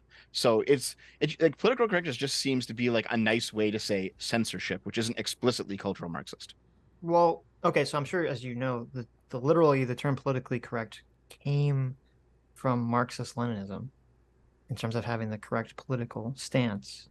Right. Well, yeah, yeah. And then I don't know who first started using it as a pejorative in America, but I wouldn't. Again, it's like the early '90s, so I'm not really like consciously paying attention now. I'm doing some guesswork here, but I wouldn't be surprised that if I went back and looked at sort of the people pushing for political correctness, unironically, in the early '90s, late '80s, that they were all Western Marxists. That'd be my guess. Okay, I mean Okay. maybe I've seen right wingers do it too, you know. Okay. Definitely, like, yeah, here I just quickly look it up. Yeah, so Nazi Germany did it. Pure Aryans whose opinions are politically correct. Marxist Leninists, yep, they did it too. Yeah, it just, the correct politics. Yeah, so Yeah. I'm I just talking think about the it's something that term. everyone uses. I'm Yeah, just talking about the term specifically. Well, Um, look, when I was a kid and people talked about political correctness, it just meant non-offensive. That's Yes. all it meant. right. Yeah. Well, because to be Same. clear, yeah, I think like you can say like, oh, it just means something that's not offensive, but I wouldn't be surprised if you looked at the people pushing for it and you asked for their ideological rationale for pushing for it. It would all be the same woke Western Marxist, dog crap that we're dealing with now. That'd be my guess. Okay. Could be wrong, but that'd be my guess. But the multiculturalism is that's him just trying to paint it as racism, Of course. essentially. Yeah. Because why I multiculturalism has brought it really up. nothing to do with Western Marxism at all. Multiculturalism, which I disagree with and I think is stupid, is just this idea that like a bunch of cultures can and should exist together without any sort of like joint assimilation into a majority culture, which I think is not really feasible and is dumb.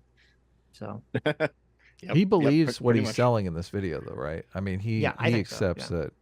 He really thinks that the right has done this as kind of a conspiracy. Yeah, right. Well, I think so.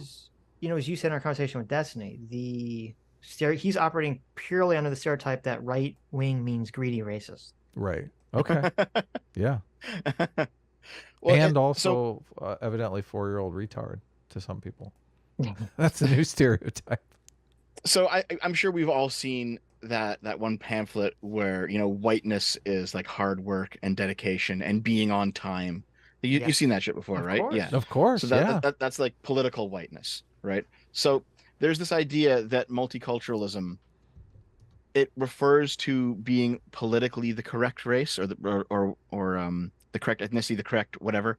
Okay, another great example. I've used this in like 3 videos recently. I can just pull it up again. LGBTQ. What does the Q mean? You guys know? Queer. Queer. But what does that mean though? That means not heteronormative. Yeah, but I've seen people who are straight and cis call themselves queer. Yeah. And then if you ask them, okay, well, what makes you queer if you're straight and you're cis? And it's like, well, I have certain beliefs and certain presentations about myself. Like, okay, it's just an aesthetic then. Yeah. It's not anything. So you can be a straight cis LGBTQ person if you just wear like hoop earrings and flannel. Yeah. You're being non-heteronormative. Yeah. It's ridiculous. Yeah. So it's just presentation now. It's just aesthetics. Oh, people are mentioning in the chat that they're trying to change it to questioning, not queer. Wait, really? Yeah, they are. I've read That's that. so stupid. What the... So that's like you get drunk at college and you kiss a girl and then you say, "Nah, I didn't like that." You're part of LGBTQ. Questioning now. Questioning. That's dumb. That's Look, you've got to. cringe. Who questions their sexuality? I mean, you kind of know what you're attracted to, right? What is the point? No, of there's even- definitely questioning. Come on, Adam. Are you Listen, serious? Dev has questioned his Look, chaserism wait for a second. many years. Okay. There was never any questioning for me. I knew exactly what turned me on. So Yeah. Okay. Really? yeah. Yeah, but you're a super straight, so it's not like. You weren't like at the college party and you saw the hot femboy and you're like, hey, wait a minute, something's awakening. Wait, I feel like you're describing some experience you had, Dev. What? Well, yes. There you go. I mean, I don't think everyone's there were like, any hot Dev, you're a chaser. femboys. Yes. Yes, I There you am. go. I don't think there It's were any good. hot femboys in 1960 when Adam went to college. Okay. Okay. What's happening there, Dev? I'm just, obviously What do you mean? I'm a curious person. Well, You're questioning. well, no, you're attracted to someone that looks feminine, but Yep. then you think, oh man, I really hope she has a dick. Yep. Is that what's explain that process to us? That's something I've never experienced myself. So what's like it. happening there? That's it. I like it. Mhm. Have you always liked it, or is it something that developed over time? Or Pretty just, much like, one always. day it just like hits you. I mean, here's the thing: when you're a kid, you don't think such a thing is possible. But as soon as I realized it could exist, I'm like, yes. So like you saw like the first time you saw Fuda, you're like, huh, this is doing something for me. Yep. Okay. Fair enough. But also, like, I mean, I'm also into regular women as well, right? Of course, right. I mean, like Naomi doesn't have a dick, despite I know. despite all the fucking memes in my community Yes. that you guys need to Yeah. stop spreading around right fucking now. All right. There's You so know many those- people Those who surprise. say, "Oh my god." Listen, You know- listen. There's so many people who are like, Dev, we all know that your girlfriend has a dick. Dev, does your girlfriend have a dick? I keep hearing Dev, your girlfriend. It's like, no, stop telling everyone that. Everyone fucking confronts me about it now. Mm-hmm. Fascinating. Did you get her like a prosthetic dick? No, I don't think she's into that. I'm just messing. But no, I don't know if you're familiar. I think it's funny because they've actually done research on this and they found that that the I don't know what the word is, some word for it. The chaser orientation Yep. only exists in straight or bisexual men. It does not exist in gay men at all. Mhm. So That sounds about right, yeah. Kind of interesting Yeah. going on there. But Because gay because men they're- aren't they're- attracted to femininity. yep. Yeah, that's exactly what it is, right? I mean, I guess it makes sense, but well, it kind of makes sense and it kind of doesn't make sense, but who knows? It's also interesting. You're talking about the podcast. Who's a guy? Bailey? Is that the researcher that you're talking about? Yeah, I forget his name, but yeah, that's. But that's he what I'm also talking talks about autogynephilia, which is Right. super interesting because I guess this attraction that some people have to viewing themselves as a female, like there's nothing in the environment that creates that. Like he postulates that it's completely genetically driven because Mhm. the kind of behavior that they engage in, like no father sits their son down on their lap and says, son, right? I mean, obviously, Son, Michael it's time. Bailey. Michael The guy's Bailey, name is yeah. Michael Bailey. The- Yeah. All of the attractions I guess we can come to attractions in a friend group. Like you sit around and you're talking about what you're attracted to with other friends, and I guess that could motivate certain people.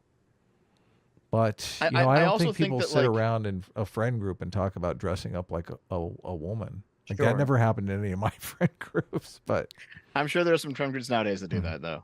That's probably. have you But brought this up with other people? Have you sat around and gone, your chaser It's like, yes, I'm into traps. attraction? Oh, yeah.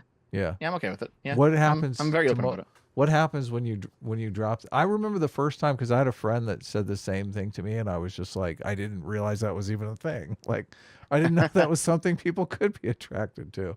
So it super surprised me and threw me off, and I mean, I felt like I had to come to terms with it a little bit. Yeah. Well, I mean, it's the same thing as like telling someone that you're bi or gay or Mhm. something. It's not a big deal. Well, I really. don't think Sure. I think it's a bit different than that, though. Honestly, Well, it's, Really? it's Why? more unusual, I guess. That's why it'd be different. Right? yeah. But the guy's name is Listen, Michael. Yeah, Michael sorry. Bailey, yeah. Okay. Michael Considering how popular Fuda porn actually is, I don't think it's that. I don't think it's that Bailey. rare. I mean, you're right. It seems like that shit's everywhere, so someone's got to be into it. I don't know. I don't know. But I forgot what I was gonna say. Something probably degenerate. So Yeah. oh, I was gonna say no. I think so. Michael Bailey, he did say something interesting about autogynephilic. He was saying that when they would research this, and they'd ask the people that were autogynephilic, that would be manifesting almost universally at a very young age, in a way that makes you think it would be biological, because like if you have some 3 or 4-year-old who's really into dressing up like their sisters or their moms sexually, that's very unusual. And Yeah, it's like, of well, why would course. they've learned to do this, or they've thought to do this?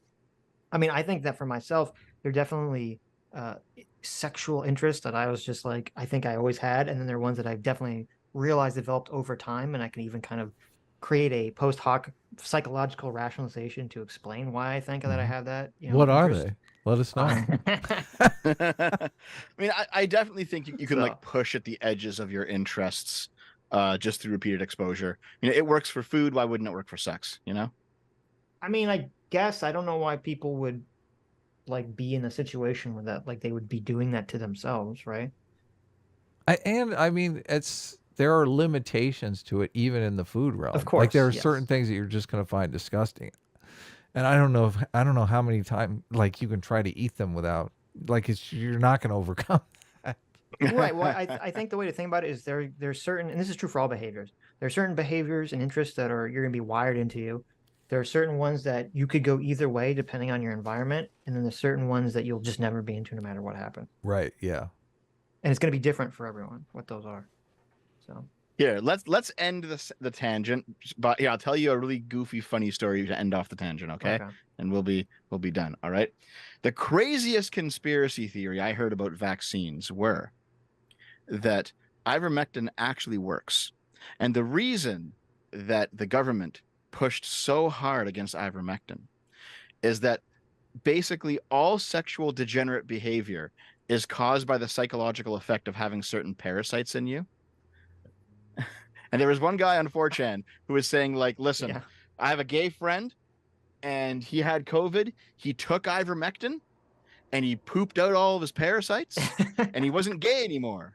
And this is why everyone, Biden and everyone, they're so against ivermectin, because it would kill the LGBT community. There you It's go. like, oh, that's a level of schizo I didn't think was possible. There you go. It all makes Wow. sense. It all makes Wow.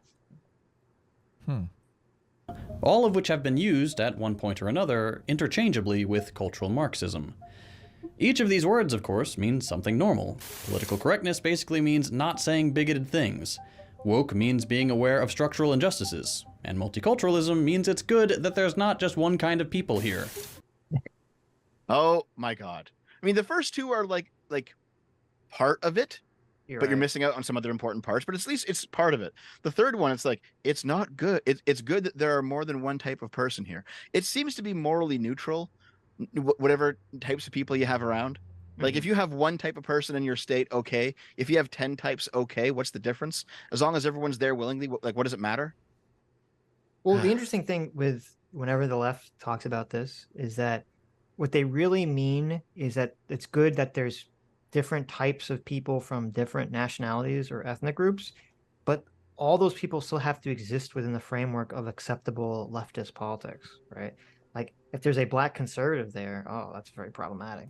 Yeah. It's a big deal. No Clarence that's why Thomases, he's actually please. white. Yeah, he's Right. he's actually white. Yeah, because he's There's- not politically black. Yeah.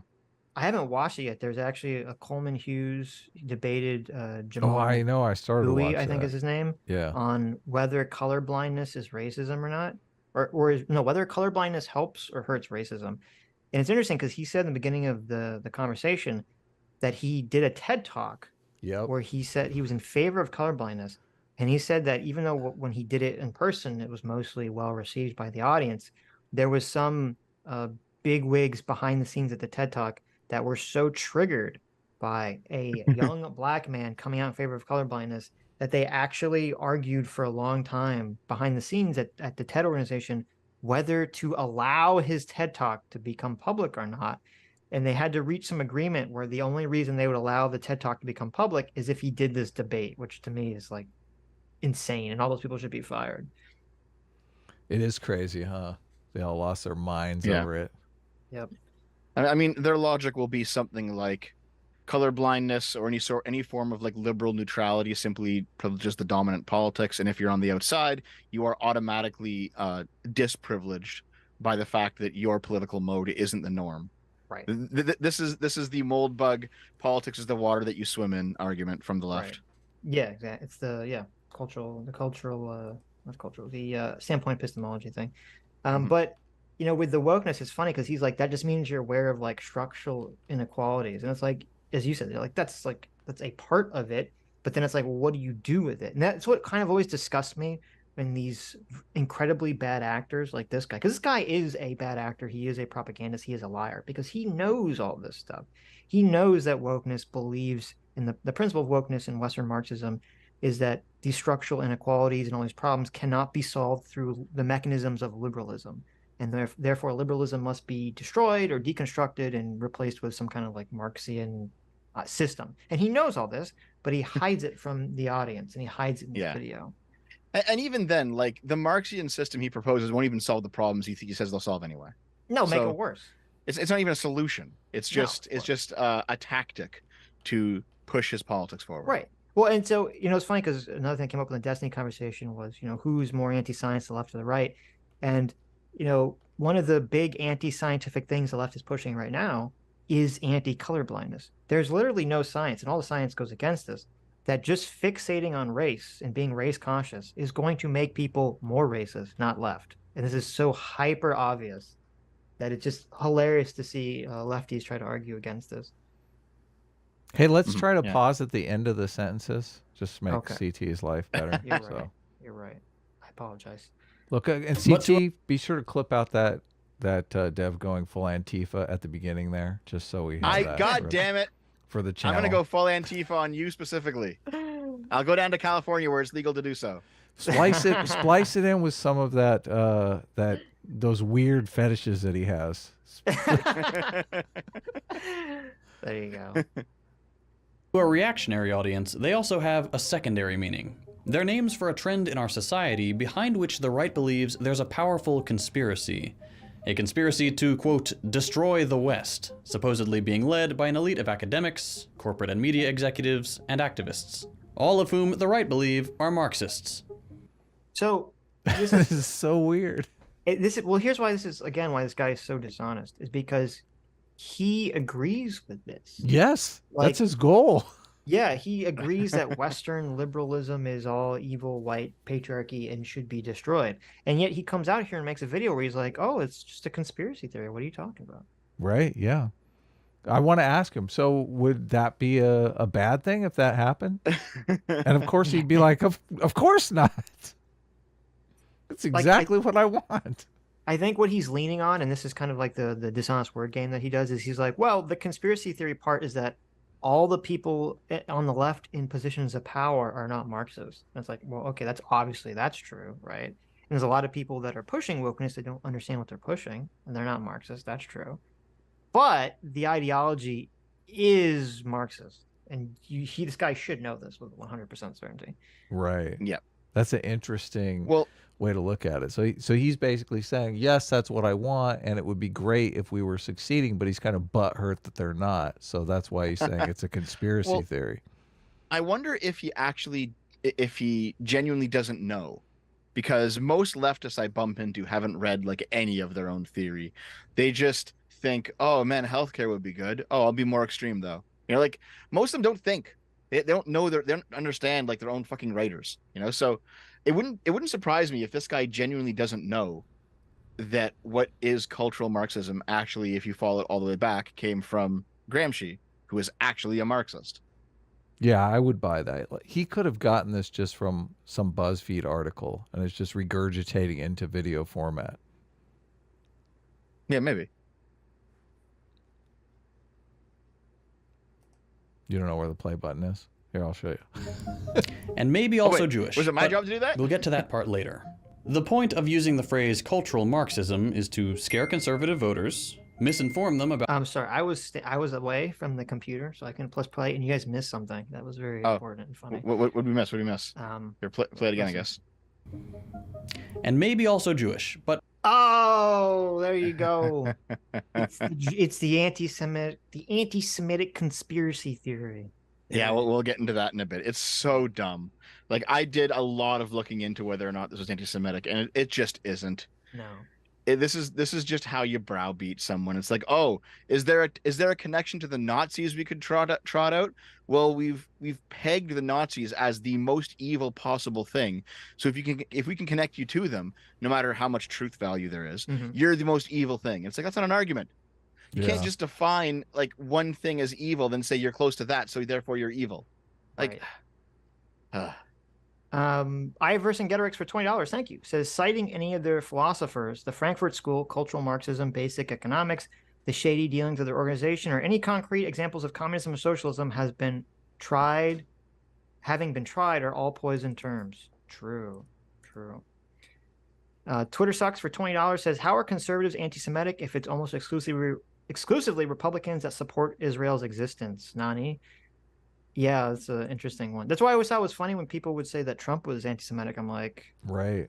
I mean, I understand, even if I disagree with it. I mean, I understand people throwing the racist accusation at him, but the anti-Semitic one was like, he's like the most pro-Israel candidate we've ever had. I don't know. Yeah. His daughter, who he's probably in love with, he married a Jewish guy. So I said he made that guy have all these positions of power in his cabinet. So I don't. It's a weird accusation that people throw at Trump, but yeah. Now there obviously are people on the right that are anti-Semitic, obviously, but it's a whole nother story.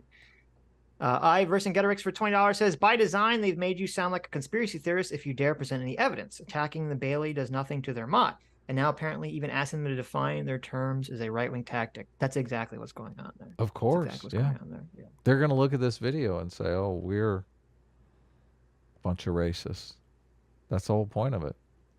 BMO for $20. Thank you, BMO says, could you both pick a number between 12 and 40 for me? This will dictate who gets turned into a Wojak today.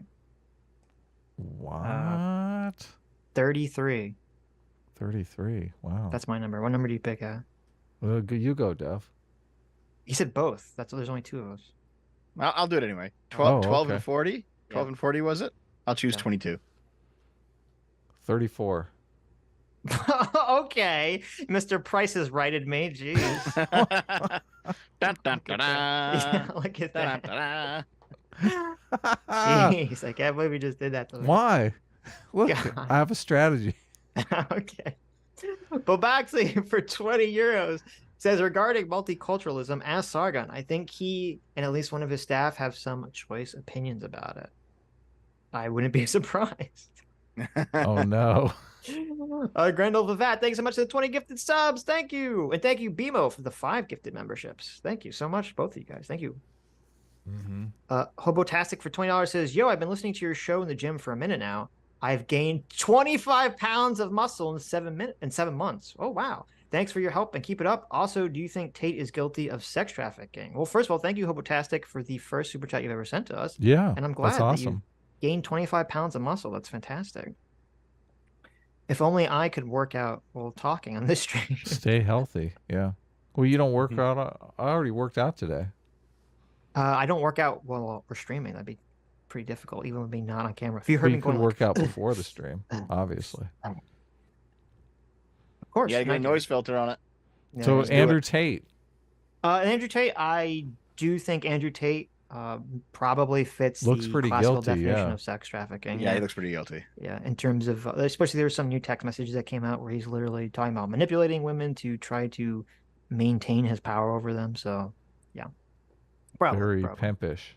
At the very least, even if you don't think he's guilty of sex trafficking, he's definitely 100% guilty of scamming both his workers and his customers to like an insane level. So, Right. Yeah. Violating Peterson's first rule for life. Tell the truth. Yep.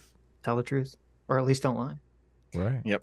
Rolt of Givia for $25. Thank you. Says, regarding the Tuesday debate, quote, leftists and progressives have absolutely no idea how unnecessarily repellent they come off to so many people, and they get angry at the idea of being more effective social movement because they don't want to share their social spaces with people who might have gone another way. End quote. Vosh. Not even kidding. That's hilarious that Vosh said that. Wow. Really? Wow. Oh, hilarious. Yeah, that's a giant problem. Yeah, a lot of people got mad at me for that meme I made. Did you see the Vosh meme I made? Yeah, I did. I retweeted it. I hope they're not mad at me. You know the I meme didn't of see it. like You know the meme of like the two people like hitting on the woman, and like with one person she's like, "Oh yeah," and the other person she's like calling HR. Oh Right. yeah. So I had like the attractive guy as Anna saying, "Hey, I prefer if you didn't call me a birthing person," and the woman's like, "Oh my God, you're such a transphobic bigot." And then I had the fat guy as Vosh saying, "The LGBT community is cancer," and the woman going, "Oh my God, based a woo woo." Yeah. And it's true because this is why it's so, and it's so funny because like people don't know what the hell they're talking about. Like, because Anna attacked Vosh because she's like, "Oh, he's a hypocrite. You know, he's calling me a transphobe." And look, here's this clip of him saying, you know, the LGBT community is cancer and all else like blah blah blah blah. God. And all these lefties were like, "Oh, but Vosh is correct here. This is his most base take." And I'm like, okay, like. Well, let's be whatever. honest, he's pretty correct there. It's the most base take for Sure he is, but the problem is that those are the same people that then will turn around and criticize Anna for being a transphobe. Yeah. So I mean, it's like the issue really is like, 5 years ago, before Vosh really blew up, he was like a full class reductionist, almost a tanky, yes, like very, very, didn't really give a shit about any of the other intersectional politics. And I don't know if he's actually changed or if he's just pursuing like success on YouTube or what, but he definitely says different things now. Well, That clip that's a of good Anna point. is so amazing. It's just so incredible. Her calling Vosh trash Yeah. is pretty amazing. Yeah. Those videos, you try to scrub them off the internet. I found them. It's so funny. Her timing in it is just so hilarious. God, it's funny. She has like that found 'em. boomer old media. Yeah, that boomer old media energy, Yes. It's kind of funny. That's great. That was great. You But yeah, guys no, are you're really right. you guys really kicking off, by the way. You're like talking to all these bigger names and stuff. That's What is that? really, What is good that? job, guys. Yeah. What does that mean? Thank you. Boomer energy. I don't get that. What does that mean? What? Oh, really? Yeah. It's just like the way that she That's 'cause presents Adam's a herself. boomer, so he's Oh, okay, yeah. What's yeah. that? She definitely presents What is herself it? the way. Shut up. Okay. Sid. Look, I thought it was great comedic timing. I don't know what it means. I don't know what No, the boomer it was energy great. means. It was, Yeah. It was great. definitely great. Yeah. Yeah. Those videos you tried to erase from the internet, I found them. Like it presents a picture of her just like scouring the internet for dirt. That's just hilarious. It's hilarious. Right. No, she seems like somebody who would have been like very comfortable on mainstream media like 20 years ago. Oh yeah. Well, Yes. that is kind of the look and feel of the Young Turks. That's kind of what they fostered. Sure. So, Right. yeah. An alternative to mainstream media that looks a lot like mainstream media. So Right. obviously we've gone in completely the different direction. I'm like obviously sitting in a bedroom. Sitch is using an avatar. That's just a So, cartoon yeah. character. So. Yeah. Yep. Mark Twain's Revenge. Thank you so much for the $100. Our surrogate uncle. Yeah. Mark Twain's Revenge. That's awesome. Thank you so Says much. Dev, what do you think of the centrist creed I created? Embrace reason, abhor the radical, suffer not the fool, glory to centrism. I'm going to keep repeating this until it becomes a thing. Yeah. Well, if you want me to answer that, you gotta donate $100 to my channel too. Oh, what? It's like I generally don't like creeds. I kind of find it He's trying to strange. poach our I don't. family. Okay. I don't. You don't like creeds? What the? Yeah. Why are you so Yeah, racist? I like the movie Creed. That's about it. Yeah. I think it's great. I love it. Embrace reason, abhor the radical, suffer not the fool, glory to I don't know. centrism. It really just feels like a fedora is tipping all the way through the super chat. I don't know. About Yeah, that. but like in a good way. Whoa. But in a good way, Whoa. okay. Whoa. I like the glory to centrism because it reminds me of Papers, Please. So I like embrace reason. I like abhor the radical. I mean, look, suffer not fools. What's not to like about this? yeah, this is great. Glory reminds me of my favorite movie, 300. We do this for glory. There Come you on, go. it's great.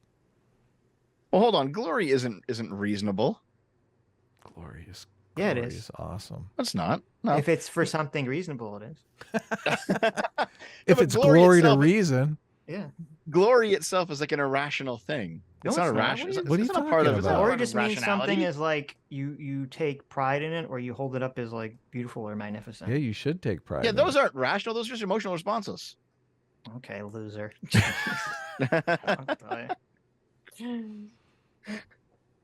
We'll get to that part later.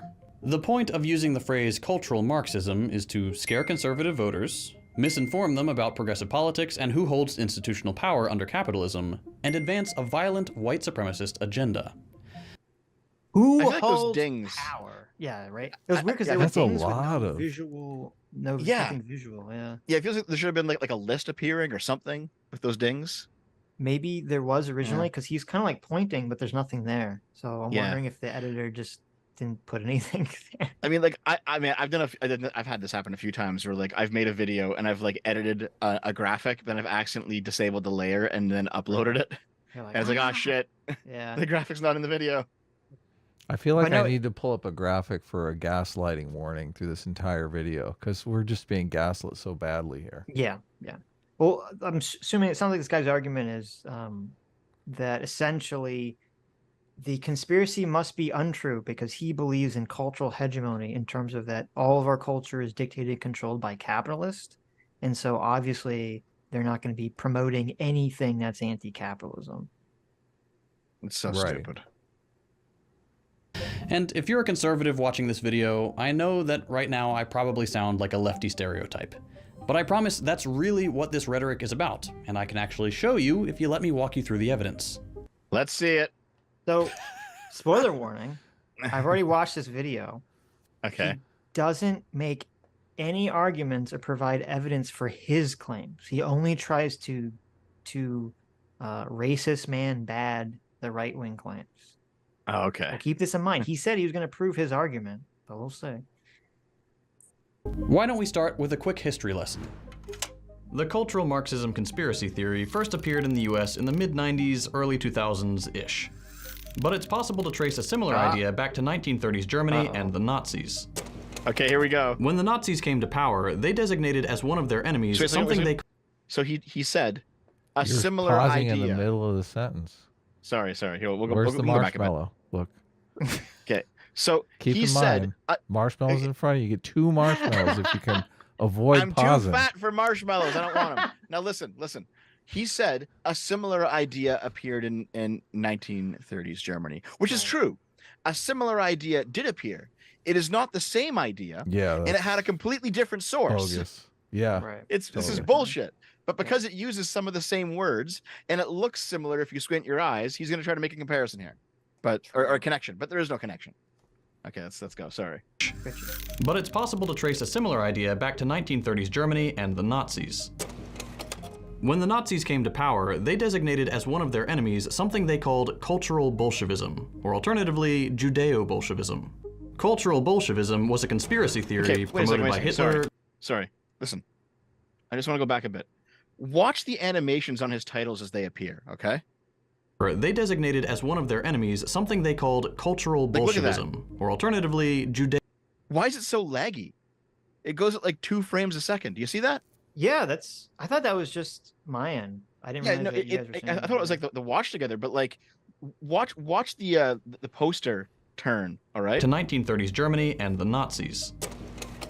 When the Nazis came to the power, poster they just designated as perfectly one of their rotates. enemies something they called cultural Something's Bolshevism, lagging out or his- alternatively, his titles. Judeo-Bolshevism.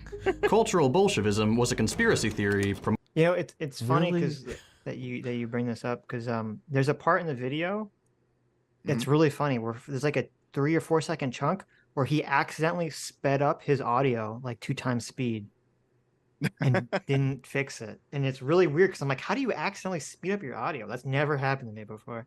So I mean, like this sort of thing can happen if your computer's extremely laggy while exporting the video, so it just encodes all the skips. Like that's of possible. course, that is But, possible. or like if he's running it on a laggy computer and like screen capping it or something. Like I mean, he gets a lot of views. You should be able to buy a better computer for editing or something. all right. I don't know. Let's get back to the How about this substance of the picture? video. Listen. yeah, As a the picture? Jew, Mhm. I kind of love that picture. I like that guy. Looks kind of cool, right? He looks like, doesn't that look like a good album cover or something? Like- it probably has been at one point. I bet. You know who that is, right? Who that depicts? Isn't? It's one of the socialist guys. Yeah, it's One of the Trotsky. communist guys. Trotsky, yeah. Wow. So they're saying like, listen, Was Trotsky You know, even Jewish? yeah, he was Jewish. Okay. The Jew Trotsky and his communism has taken over Russia. Now it's coming for Germany. That's basically what's Gotcha. being said here. Yeah. Wow, I just looked up Trotsky. He looks kind of like socialist Colonel Sanders. Yeah, kind of. The Real thing is, Bolshevism. I think this was actually made after Trotsky had been expelled from the Soviet Union. Well, that's Because kind of like ironic. after Lenin died, it was Trotsky versus Stalin, and Stalin won, and then Trotsky went Right. into exile, Of course. and Stalin wasn't Jewish, so I guess they Right. had to blame it on somebody, right? So they blamed it on the Jew. Well, and wasn't the thought process too that Stalin was like significantly worse than Trotsky? Nah, to be honest, I No, think that's only they're because really I think that's okay. So only they're just because both they're both shitty. I think it's only because Stalin had power. Like there were moments where Trotsky commanded certain parts of the Red Army, and they did some atrocities. Trotsky is not innocent. Oh in any no, way. listen, we're talking about like genocidal dictators, right? Yeah. Well, there's got to be one that's worse. What's the Tell you deal with what's a little Trotsky? worse. What's Trotsky's claim to fame? Basically, he believed that Stalin had not implemented the true socialism. He instead built what he called a degenerated workers' state. So he coined that term. He also coined the term Hitler particle. So you'll see a lot of leftists online say particles of Hitler or like fascist particle or something. It was his belief that the petty bourgeois, even though they have more in common materially with the proletariat, they will always side with the bourgeois against the proletariat in a revolution. The petty bourgeois are the people who own their own businesses. So like, Right. yes, so the proletariat, they work the means of production owned by somebody else. The bourgeois, they own the means of production, but they don't work it. And the petty bourgeois, they work means of production that they themselves own. So if you own your own small little shop or your own little enterprise, you're a petty bourgeois. So even though materially they're very similar to the working class, they will always side against the working class against a socialist revolution because they have a lot to lose. They're going to lose their shop. So Trotsky's basically the hatred of self-employment and self-sufficiency comes from Trotsky's political theory on the left. And that's why shoplifting is okay. Pretty much, yeah. We got him to thank for that. Was a conspiracy theory promoted by Hitler, Goebbels, and other prominent Nazis that a plot of Jewish communists was out to destroy German society and the West. Hitler and Goebbels would make a point of calling Marx Karl Heinrich Marx, kind of like how some conservatives call Obama Barack Hussein Obama, and would repeatedly mention that important figures in socialist history were Jewish, like Leon Trotsky or Rosa Luxemburg. Then they would claim... Was Saddam Hussein socialist? I don't think that's why they called Barack Hussein Obama Barack Hussein Well, Obama. no, he just means in terms of like they're just trying to demonize him in some fashion. Okay. Yeah, because he has like a weird name kind of thing. Sounds like a foreigner, like yeah. he's some kind of Muslim. I mean, Saddam Hussein, he was a Ba'athist, which is like a form of Islamic socialism. So, but I don't think anyone in the States even knows that, to be honest. Right. Claim, incorrectly and without any basis in fact, that a few Jewish people controlled the world, the banks, the government, that they were communists, and that they were bringing about chaos, destruction, and degeneracy. All justifications the Nazis would then use for the Holocaust and the mass executions of left-wing opposition during their rule. Here's a couple of quotes of the kind of stuff they said. Okay, hold on. Before we get into these quotes, real quick. Okay. I mean, I looked into this for a video that I'll probably do at some point in the future. Mm-hmm. I mean, when it comes to average Jewish wealth in Germany versus the average German wealth in Germany, Jews had like something 5% more wealth per capita or something. That's 5% global control. Okay. So like, well, the thing is like when you're talking about the working class, it's not very much. When you're talking about the ruling class, that can actually be quite a bit. You know, like the people at the very top of society. Right. So this obviously doesn't fucking. I'm not coming out as pro-Holocaust here, guys. I'm not coming out as pro-Holocaust. All right. I'm saying that like just because a Nazi made an observation does not mean that observation is extremely wrong to the point that its opposite must be purely correct. Right. That's kind of the logic that he's using here. Right. I mean, the issue is with a lot of Jewish Germans is that I'm sure that there were Jews in Germany, especially like here in America, who were, disproportionately in higher positions of wealth or power. And when you're kind of cultivating this racial animus or you're trying to blame all your problems on some outgroup, it's very easy to point to an outgroup that is, you know, doing a little bit better than you and say, these are the people that are like causing all the bad things in our society. Yeah. So, Yeah. And also see, so he's pointing out figures within the Nazi Party that are like very well known for their extreme anti-Semitism, right? But then there's also other figures in the Nazi Party, which we know he's not going to talk about, like the Strasser brothers. They were also very anti-Semitic, but anti-Semitism didn't drive their politics. Anti-capitalism did, and they were Right. anti-Semitic because of its connection to anti-capitalism. They say, listen, if the Jews actually are, you know, the international finance banking class, and we're anti-capitalists, we also have to be anti-Jewish. That was like that was the logic of the Strasserites, right? So it's the conversation is so much more complicated than he's ever going to go into. of course. Well, and also, I mean, even though, like, I think Karl Marx was born Jewish, right? Yeah. Even though Karl, like, if we're gonna play the anti-Semitic card, even though Karl Marx was born Jewish, like, he's, you know, written pretty extensively about how he renounced Judaism and thought that the Jews were like pretty shitty. Wow.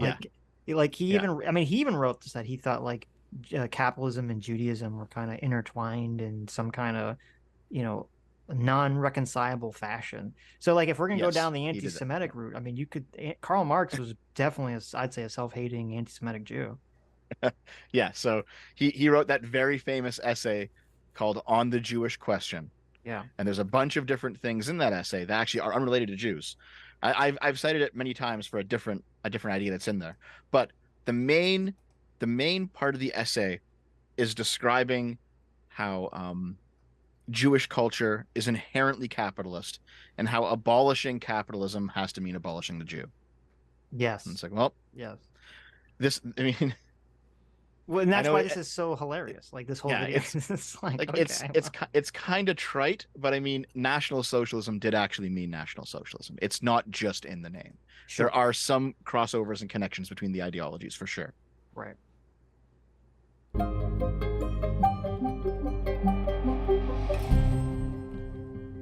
Anyway, flash forward. Wait, hold on. He's not going to go into that 60-ish anymore. years later, Yeah, so nothing about the Frankfurt School or this, you know, Gramsci or the evolution of Marxism. No, just we go straight from the Nazis to like it's 1980. The Republicans are at it again. Nothing. There's no connection. Okay. No, nothing. That's such bullshit. Also, yeah, see, he didn't even talk about its actual origin in Gramsci. He just said the Nazis did something similar. Yes. And right. he didn't even describe what the Nazis did. Not really. Like he talked about like the capitalist element, but like a big part of it was what they called degenerate artwork. That like you had, according to the Nazis, there were these Jewish artists living in Germany who were making like sexually explicit material, and they were degrading the culture of Germany, and like this had to be banned in order for German culture to reassert itself. And like there was a very anti-sexual component to this. He just didn't even talk about. Right. Well, it's funny because like if he actually did, you know, better research, he could have definitely tried to throw, you know, tie this into the groomer thing to throw further at the Republicans. So Yeah, exactly. Yeah, because come oh, on, man. second thought. Why are we doing your work for you here? Okay. Take more than 2 thoughts about something. Try a third. Try a third thought. That should be his other channel, Third Thought. Third thought. Yeah. now, the cultural Marxism conspiracy theory is created by these guys: Michael Minicino, Gerald Atkinson, and William Lind. Throughout the mid-90s and early 2000s, all 3 of these paleoconservative authors, alongside a few others, wrote articles with some random mix of the words cultural Marxism, Frankfurt School, and political correctness in the title. Explain the Frankfurt School. Explain Yeah. it. Don't just talk about it. Explain it. Well, that's the thing. He doesn't actually explain or go into any of this stuff. And it's funny because Ryan Chapman did a great video. I don't know if you've seen it on sort of like the origins of wokeness. And he kind of goes through a lot of the things that you went through in your STL video. Mhm. And he talks about, like, you can literally just go to Google Scholar and type in like cultural Marxism and you'll see like a lot of articles about cultural Yeah, like- Marxism. So, man, I said this in my video. All right, 2007. I'm going into university. I'm a young dumb kid, and I go into my Introduction to Critical Theory class. First year, university. It was pegged as a literature course. It was more than a literature course. Wow. But he's like, you know what? I need a literature credit. This sounds good. Introduction to critical theory. I like being critical. I like having critical thinking. They tricked I'm the pretty good fuck at out that. of you. I'm going to go into this class. All right. 2007. And you know what? The professor talked about cultural Marxism. It was just a neutral academic term to describe what was going on. It's like this, listen, you have like economic Marxism and you have cultural Marxism. And it's like, okay, understood. And in 2007, this was not controversial at all.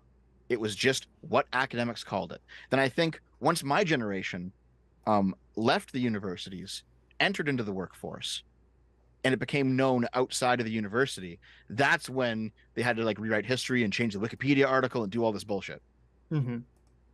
It's funny because like on Google Scholar, I found this article. I think it's even from 2013 or a little earlier. So it was like right before like the memo got passed down where all the Marxists had to pretend cultural Marxism wasn't real anymore. Mm-hmm. It's written by this guy called Douglas Keller, who if you look up on Wikipedia, it says Douglas Keller is an American academic who works at the intersection of third-generation critical theory in the tradition of the Frankfurt Institute of Social Research. Okay, so yeah, so this guy, you know, very obviously very socialist, and he wrote an article called "Cultural Marxism and Cultural Studies," and it's just about like literally going through what kind of what you went through and what Ryan Chapman went through about like the evolution of Marxism, the cultural Marxism, and he just talks about it very plainly. So it's so hilarious that like, oh, well, here's a literal devotee of the Frankfurt School talking about the evolution of cultural Marxism, but I'm supposed to believe it's some kind of conspiracy theory. Man, if you still have that, you got to send it to me. Sure, I'll send it to you right now. All right, I'm gonna take a look at that because that sounds something I want to check out. I don't know why the URL is like 10 pages. That is a fucking wild URL. Do I have to like divine the meaning out of this? It is not a virus though. It doesn't work actually. The URL. Oh. Okay, well, I'll find some way to send it to you. And Linz ended up becoming the most influential of the bunch, and kickstarting the cultural Marxism craze. So that's what we'll focus on in this video. Like his two buddies, Lind lays out the basic idea behind what he thinks cultural Marxism is, and why he thinks it's a problem. For starters, he thinks cultural Marxism is to blame for basically everything he doesn't like. Where does all this stuff we've heard about this morning, the victim feminism, the gay rights movement, the invented statistics, the rewritten history, the lies, the demands, all of the rest of it, where does it come from? For the first time in our history, Americans have to be fearful of what they say, of what they write, and of what they think.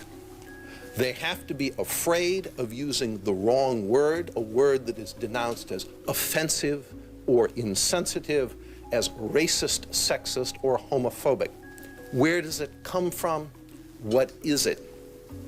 We call it political correctness. Political correctness is cultural Marxism. For a country that's been steeping in Red Scare rhetoric for nearly a century at this point, associating basically anything with socialism, Marxism, or communism is a pretty safe bet to get conservatives to hate it. Okay, first of all, how do you feel about that pun? Because I really didn't appreciate that pun at all. As someone who Wait, I likes missed puns. the pun. What was the pun? So you see I how missed it's the teacup next to him? Yeah. When he was saying steeping, he was literally steeping a tea bag in a cup. Oh, wow. Visual pun. No, Right. I don't Oh, like it. I don't like it that was at all. clever. I like it. I No. like it. That is not Oh. clever. No, you're wrong. Listen, I love all puns. Puns are just great. All As right. someone who used a lot of puns in their videos, that was pretty cringe. Okay. Yeah. Like you Hold either on, have to do it or you don't do it. There's none of this like wishy-washy, like every once in a blue moon, I'm gonna have this random pun in my video. No. I refuse. Did you just say used puns in your videos? Yeah. Yeah, he's So you a don't make big videos pun anymore? guy. No, didn't you know this? Oh, I thought you had I thought you're still doing like the I'm coming back one day, guys. I am, supposedly. Suppose. Oh, okay. Hypothetically. Okay, so that's William S. Lind. Okay, do you guys know any details on William S. Lind? Yes, you know, it's funny. I forget. But we watched one of these videos that referenced him, and it's funny because he has a brilliant quote, and then he immediately follows it up with something really stupid. which is the brilliant quote is essentially that the problem with ideologies is that when you adhere to an ideology, there'll always be a time where reality won't match the ideology. So then you have to warp reality to match the ideology, essentially, which I think is very true. And it's a great quote. He then immediately drops his pants and then falls onto a rake and hits himself in the dick. Right. Because then he immediately says, conservatism is not an ideology. It's just looking at what worked in the past. And to me, that's like, okay, that is an ideology. How can you say that? Oh, right. It drives me insane. So I'm just like, oh, okay. Well, I kind of get his point a little bit. I understand what he's trying to say, but it's wrong. Yeah, there's like Hannah Arendt at one point said that socialists become conservatives after the revolution. So if conservative actually just means whatever the status quo is, right, then it would on some level not be an ideology. Well, no, it is, because the ideology is to say whatever the ideological bent to it is to say whatever is currently working or whatever is tradition is what should be upheld. That's the ideology. Right. Even what has worked in the past will continue to work is kind of part of the ideology. Right. When you don't necessarily know if that's true. Is he like a racist or anything? I mean, I don't know. Kind of has a racist look about him. Well, no, I feel like that's why white-haired. I feel that's why he's using him, obviously, and he's heavily implying that he's a racist. I'm looking. I'll tell you exactly why. I was trying to find the source of this. I couldn't find it on the fly, but it exists in my Gramsci video. So just go and watch the video again. Okay. This is William S. Lind, American conservative author. This is, I think, the first I've ever encountered him. So remember I mentioned Joan Braun and her 3 figures as to why this is a cultural Marxist conspiracy theory, why it's anti-Semitic. Yes. Yeah. So one of the 3 figures she cites is William S. Lind.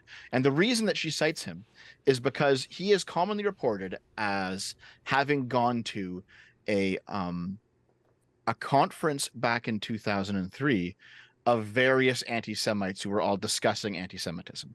And at that conference, you had like Ku Klux Klan type guys, right. You had neo-Nazi type guys, okay. You had like just various flavors of anti-Semitism. And this was an anti-Semitic conference. And he shows up and he talks about, and he mentioned offhandedly that like all the people in the Frankfurt School were Jewish, with the implication being that he disapproved of them because they were Jewish. I looked into that, and what it actually was is it wasn't actually a anti-Semitic conference. It was a very broad right-wing conference that had normal neoconservatives there. It had paleoconservatives. It had libertarians. It had a lot of racists, for sure. It had like Ku Klux Klan members and stuff. But basically, it was an extremely broad, open-door conference. Anyone who was even vaguely right-wing of any stripe could show up. And in fact, when he took the stage, he specifically said, listen, I'm more of like a Republican kind of establishment guy. And though I have some overlap with people at this conference, I am not a Holocaust denialist like you guys. I am not an anti-Semite. Like he's and you know, like if you actually watch him talk at the conference, it's almost like he's fearing getting canceled back in 2003, where there really wasn't any political canceling. He's like, still, I'm gonna say I'm not associated with you guys, even though I'm here. Like that's kind of the vibe I got when I watched him talk at this conference.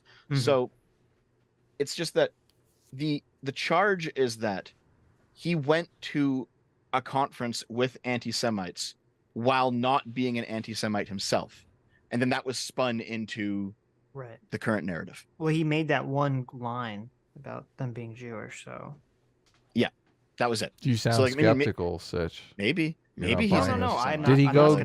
Was he Daryl Davising it, or was he like in on the circle jerk?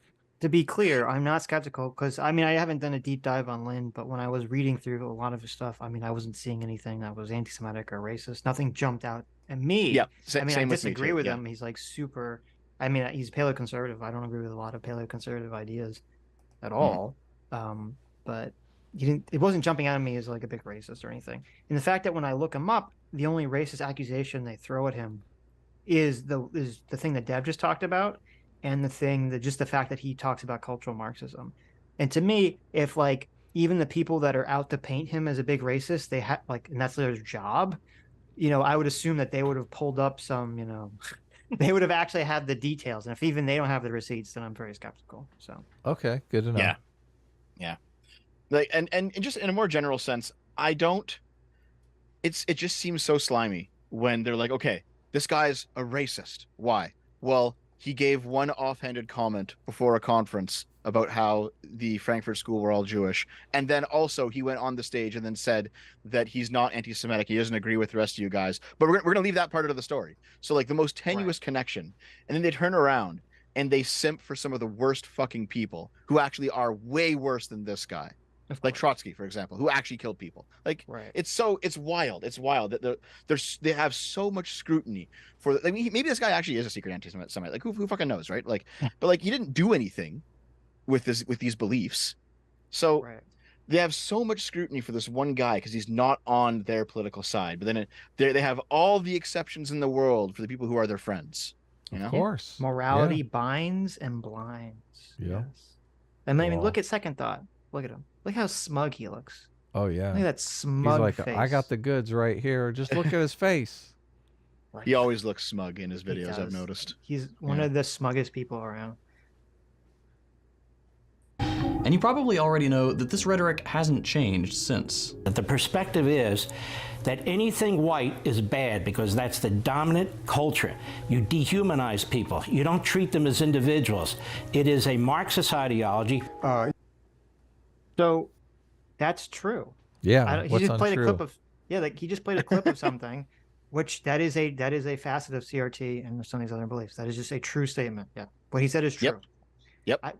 How is it? It's so funny because like second thought, because he's so in the bubble, he just plays clips of people saying things that I'm like, yeah, I mean that's accurate, and then he doesn't respond to it or explain why it's wrong. He just plays a clip of it and says, "See, they're racist. They're talking about race."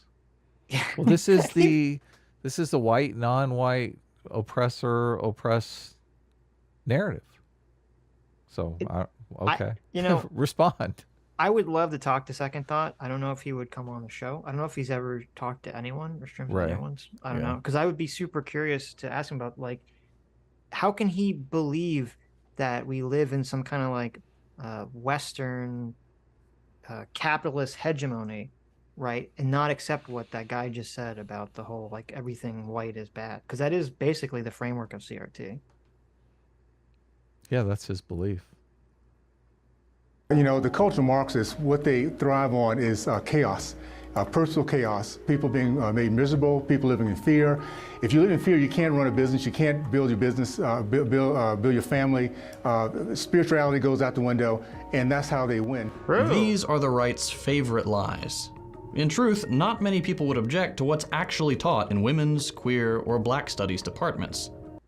So this is why this is weird. So he says, these are lies. Okay, so he said that those two statements we just heard were lies, and then he says people wouldn't actually object to what is being taught in women's, queer, and race studies. Right. He doesn't spend any of the rest of the video at all explaining how those are lies and then explaining what's actually taught in these things. So he just asserts it and moves on. Yeah. It's so stupid, man. Professors in these departments all more or less research and then teach pretty easily verifiable truths. Like, some groups in the US are marginalized on the basis of their class, race, gender, and/or sexual orientation. Some parts of our culture and of our economy make this marginalization both easier and cause it to feel more normalized. Historical and contemporary facts point to the conclusion that this is more of a feature, not a bug, of capitalism. They're not teaching white kids to hate themselves or rewriting history or whatever. Wait. Okay. Really? Let's go back. I want you to really listen to what he said. Because he said it in like a calm voice to make it sound reasonable. What he said is actually kind of fucking insane if you like really listen to it. Okay. He kind of drops the ball here. Race. Professors in these departments all more or less research and then teach pretty easily verifiable truths. Like, some groups in the US are marginalized on the basis of their class, race, gender, and/or sexual orientation. Some parts of our culture and of our economy make this marginalization both easier and cause it to feel more normalized. Historical and contemporary facts point to the conclusion that this is more of a feature, not a bug, of capitalism.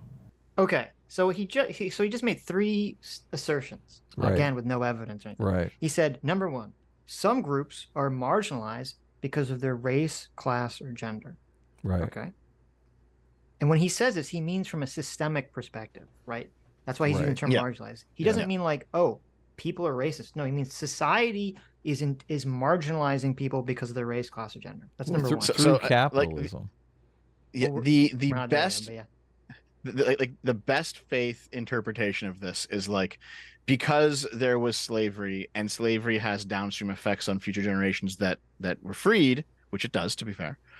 Black people who exist today still feel some of those downstream effects, therefore systemic racism. Obviously, systemic racism. Yeah. Obviously, I would never disagree with that, and I don't think I would hope no one would disagree with that because it's very obviously true, right? So number one, assertion: society is marginalizing these people because of race, class, or gender. Number two, this marginalization is normalized by society. Okay, meaning that society is basically saying it's justifiable and normal to marginalize whatever these groups of people are. Number three, this is an intentional feature of our society. Right. Okay. This is totally CRT all the way. Yes. Right. So he plays a clip of someone saying, "Oh, everything." They say that everything white is bad, and he says, "No, that's a lie. They're not doing that. They're just saying that our society is intentionally set up to marginalize non-white people." Right. Which is saying the same fucking thing with more words. Yeah, it's like, what the hell? Like, this is so stupid. Like, and he just says it in this like, "Oh, I say in this calm, reassuring voice with bigger words, so I just hope you didn't notice," right?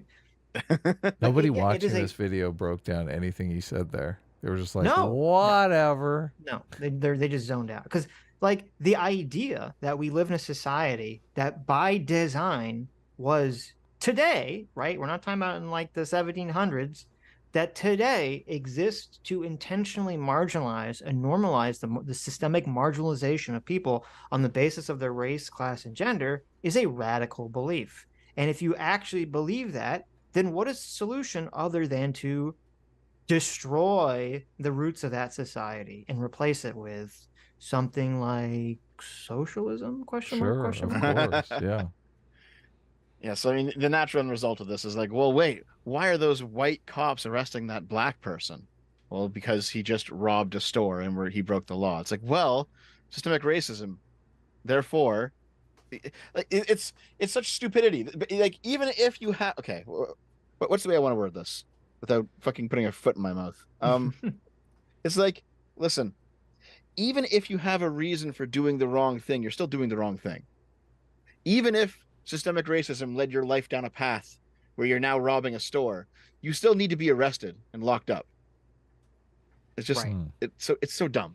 Well, it's so on the face stupid of it. Like I'm surprised we have to litigate it, That's what's annoying, is that it's like and this is where the tribalism comes from.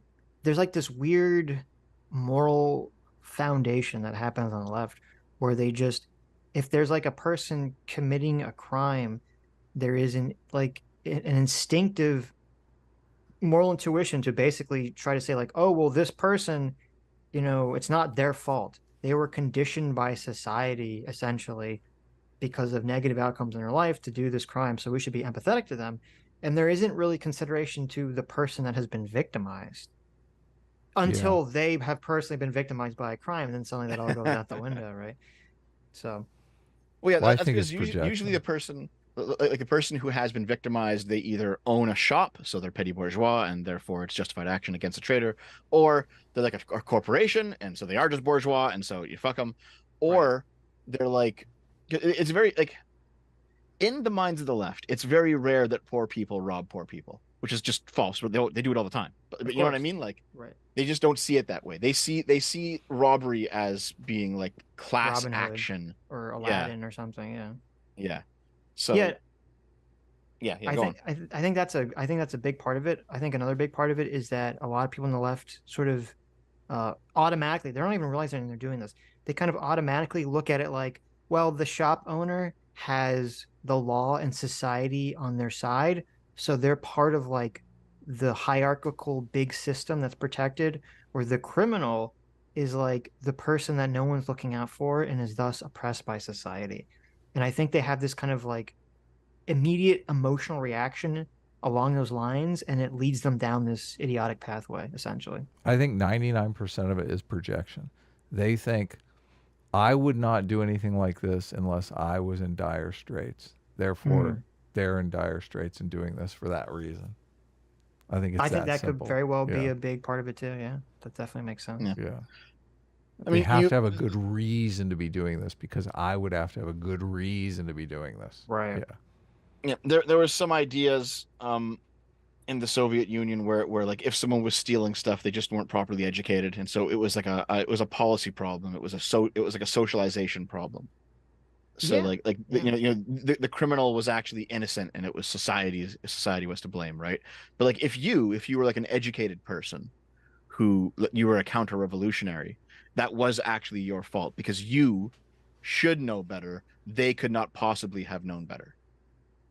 Yeah, no, that's a great point, and I brought this up, and it's kind of this is a very annoying facet of human nature that drives me crazy, which is that everyone's probably worked a job where there's like the crazy person that they work with, and the person who's like a crazy, unreasonable, like asshole is not punished for being crazy and unreasonable. They're essentially rewarded because it's like, oh, well, I don't want to like deal with the crazy person, so I'm gonna like kind of do whatever they want, and I'm gonna like offload their responsibilities to other people because they'll be less crazy when I ask them to do something, right?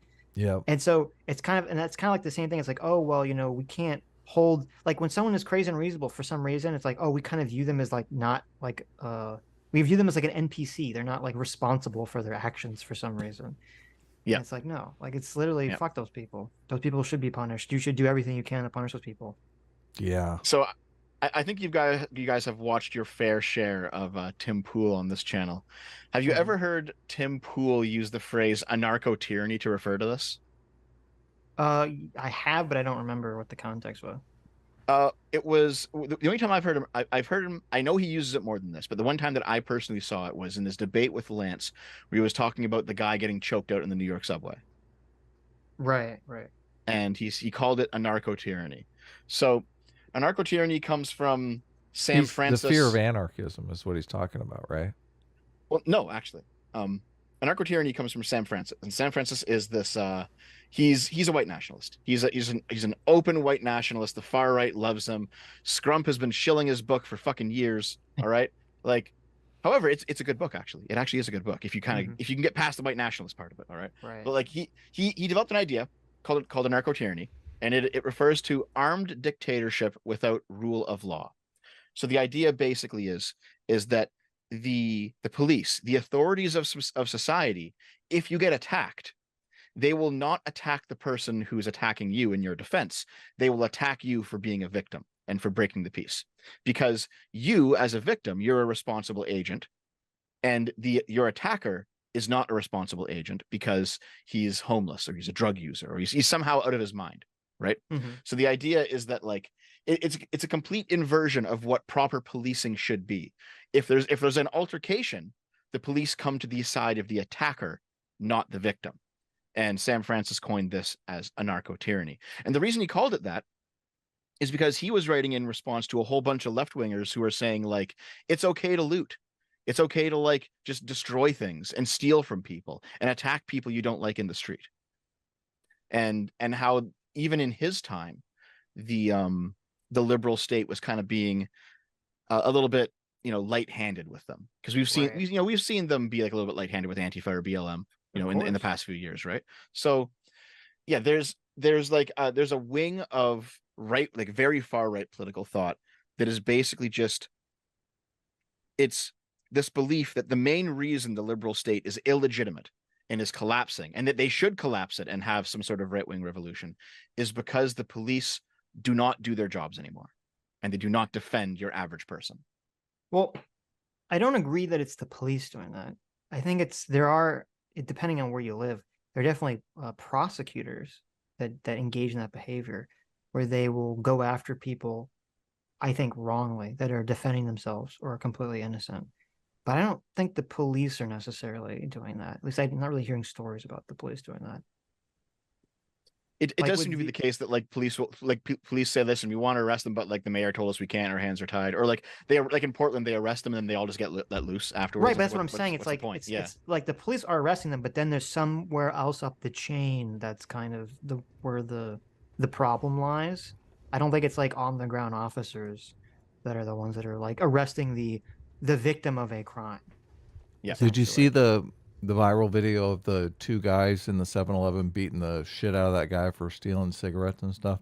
Yes, I did see that. And yeah, he's getting charged. He's getting Yep. charged, not He's the getting thief. charged. Yeah, the See, yeah. Well, hold on a second. No, they came out What? and said that they're not going to charge the 7-Eleven guys. They were looking at them. They're like, not in this town, not in Stockton. These Well, these heard, guys are not being investigated at all. They did nothing Okay, wrong. Yeah. So I saw an initial report stating that they were actually going to charge the 7-Eleven guys for beating the Yeah, they shoplifter. came out and said, nah, that's not true. They're like, So do you think there was a change because of public backlash, or because they never Hell intended yeah. it was just, Hell yeah. wait.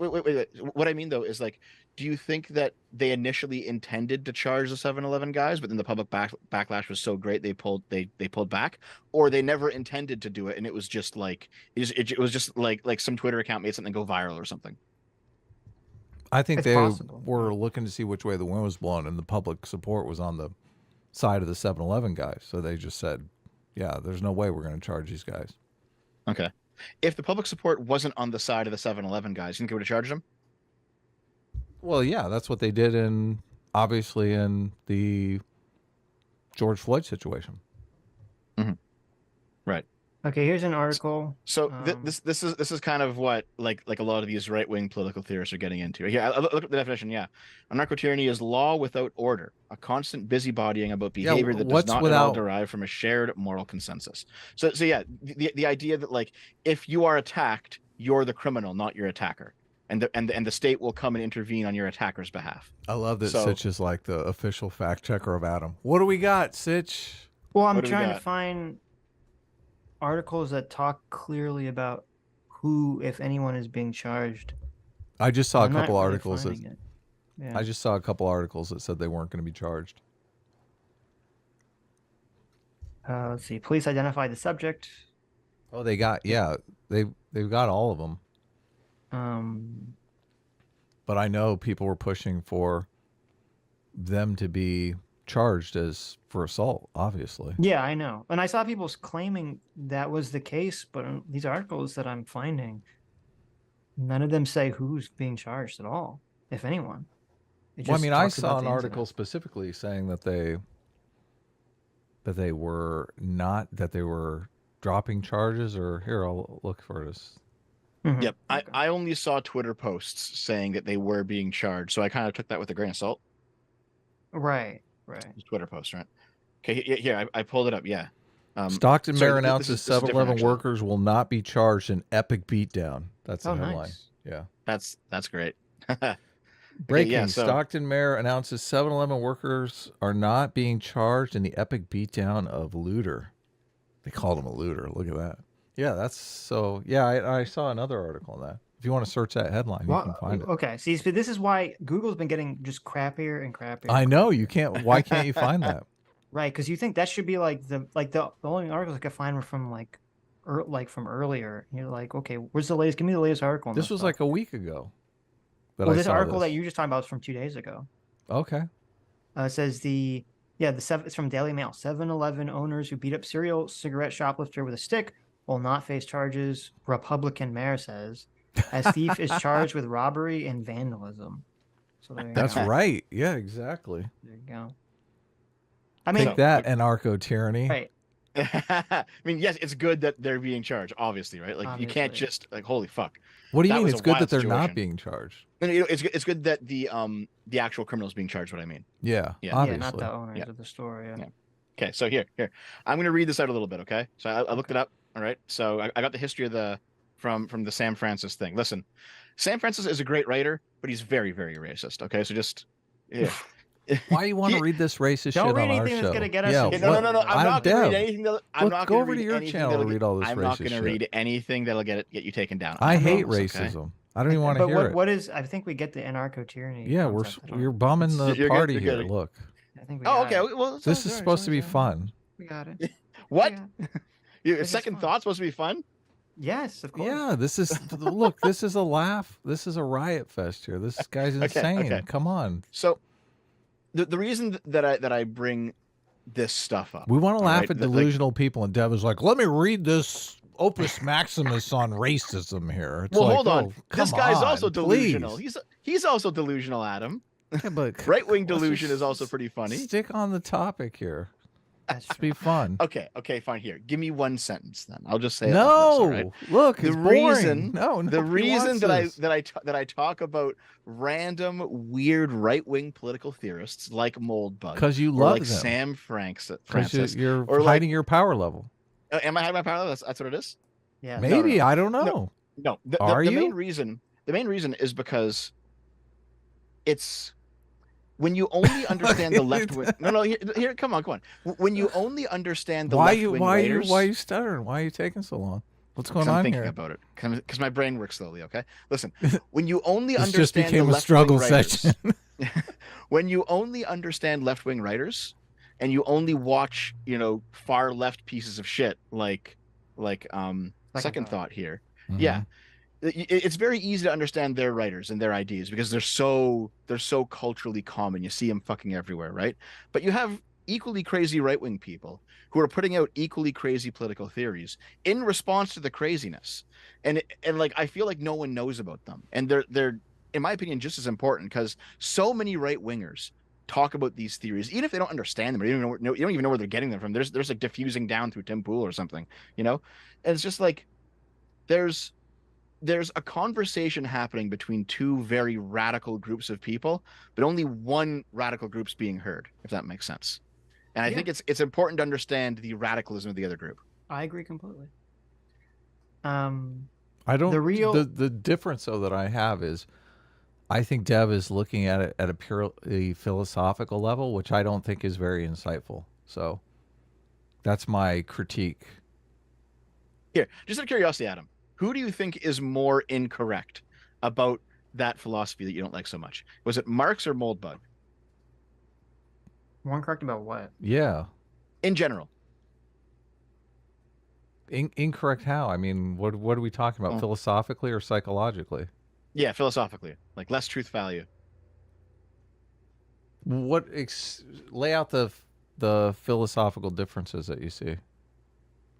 Gee, how long do you want me to take? Well, let's not. Actually. I don't know if I can answer this question. Yeah. I feel like I'd have to have read a lot more Moldbug and Marx. I'm bringing it back to Moldbug, chat. We're going back. Do you understand the criticism that I'm making of you though?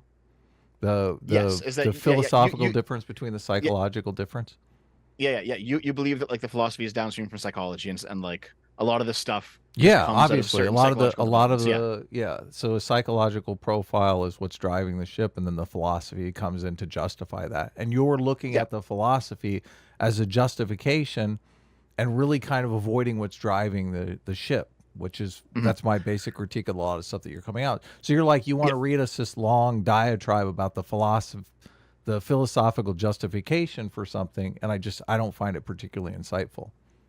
Well, I think you're partially correct, but I think that you're definitely understating the effect that philosophy has. No, philosophy does have obviously an effect on things, because whatever there's different side effects of what philosophy you're going to justify things with. Obviously, like religion is a type of philosophy. If your justification is going to be, you believe in God and God said this is the way to behave, that's going to create all kinds of different side effects. And if you're saying my philosophy is based in logic and reason and I want evidence to prove these things, I mean, you can come up with evidence, but sometimes that evidence is specious, incorrect, not really true.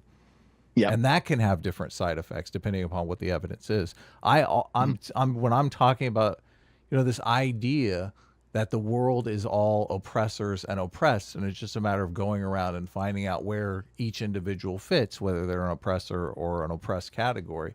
I think that obviously has side effects, and that philosophy is going to create different side effects in some sort of religious philosophy. So here. Let me put it this way. I completely lost my train of thought. God damn it! It's all gone. It's all gone. Don't worry no. No. But Oh no, I got. what I do got you it back, I got it back, what do I you got it what do back, you think this? I got it back. No. Hold on. I got it back. Oh, go ahead. No, I don't want you to forget. Go ahead. Go ahead. Go. I'm gonna Say lose it. again. Okay.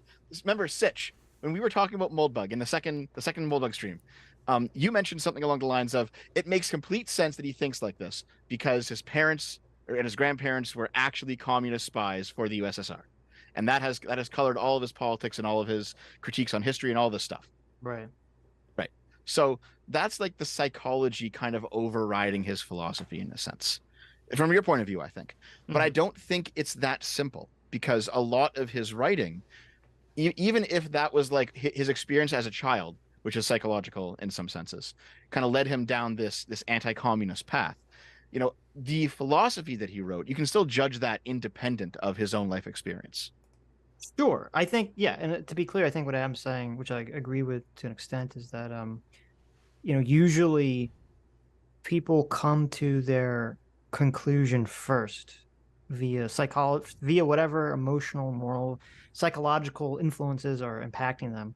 And then they kind of post hoc create a philosophy to justify the answer they want, essentially. Yes. I think that's why Adam is saying he finds the philosophy aspects of it kind of less interesting because it's just a post hoc rationalization. Right. And also you're not even really focusing on the side effects, which is something Sitch and I will dive into because that is the relevant factor here. You kind of get caught up in the justification as if it's something interesting. And I'm like, well, of course they need to justify. Well, just to be clear before you respond, just be clear. I think, yeah. I mean, I personally think that it can be interesting to go into the philosophy, even though I do think it's post hoc rationalization. Because I mean, like with the CRT stuff, I mean, it's all post hoc rationalization to justify people being angry at white people or to feel like they want to blame society instead of their own problems, blah, blah, blah, blah, blah. But I still think it's interesting, at least personally, to kind of go into the philosophy and kind of like tear it apart and to try to understand what the justifications are. Well, I don't necessarily think you're doing any like service there because, I mean, you're not going to argue them out of. I mean, you can point out philosophical inconsistencies, but the goal isn't to argue the CRT people out of it. The goal is, and I do think this is true, I think that there are people who are more in the middle of things who, if you rip the philosophy to shreds, will not adopt it. Okay. Yeah. That as makes the sense. answer to their question. Because there's a lot of answers to the question of like wanting to blame society that could lead you in a bunch of different ways. And some are more destructive than others. What is the psychology driving? So I've laid out that people want to separate the world into oppressor and oppressed. Right. What is the psychology that makes somebody engage in that activity? It's a couple of things. It's wanting to blame society for all your problems. Right. Right. Number one. So are they ever on the oppressor side of that equation, or are they always end up on? Okay. Well, now we're actually, getting somewhere. some can be, because I think a lot of this from people that are white is like this sort of guilt. Okay. You know, the Robin DiAngelo like white guilt perspective. Right. Okay, I guess you're right. Yeah. You know, they feel guilty for whatever reasons in their life, and so they feel like this is some way to like extract penance from themselves and make themselves feel better. So I mean, I don't know if there's probably not like a one simple answer, because I think a lot of people have a lot of different reasons why they adopt all these various things psychologically. Yeah, that's an interesting. So if they're in the white guilt category, they view themselves as an oppressor, and if they're in the oppressed category, they obviously look at things differently. So do you want to respond to any of this, Deb, before we move on? So it's just one thing I noticed, if to go back a few sentences, is that the position that you guys are taking up against me here is that like psychology comes before philosophy, right? And for me, I don't think it's quite that simple. I think sometimes philosophy actually does come before psychology. However, I find it funny because this is the same position that academic agent has taken up against me. He's on your side on this one.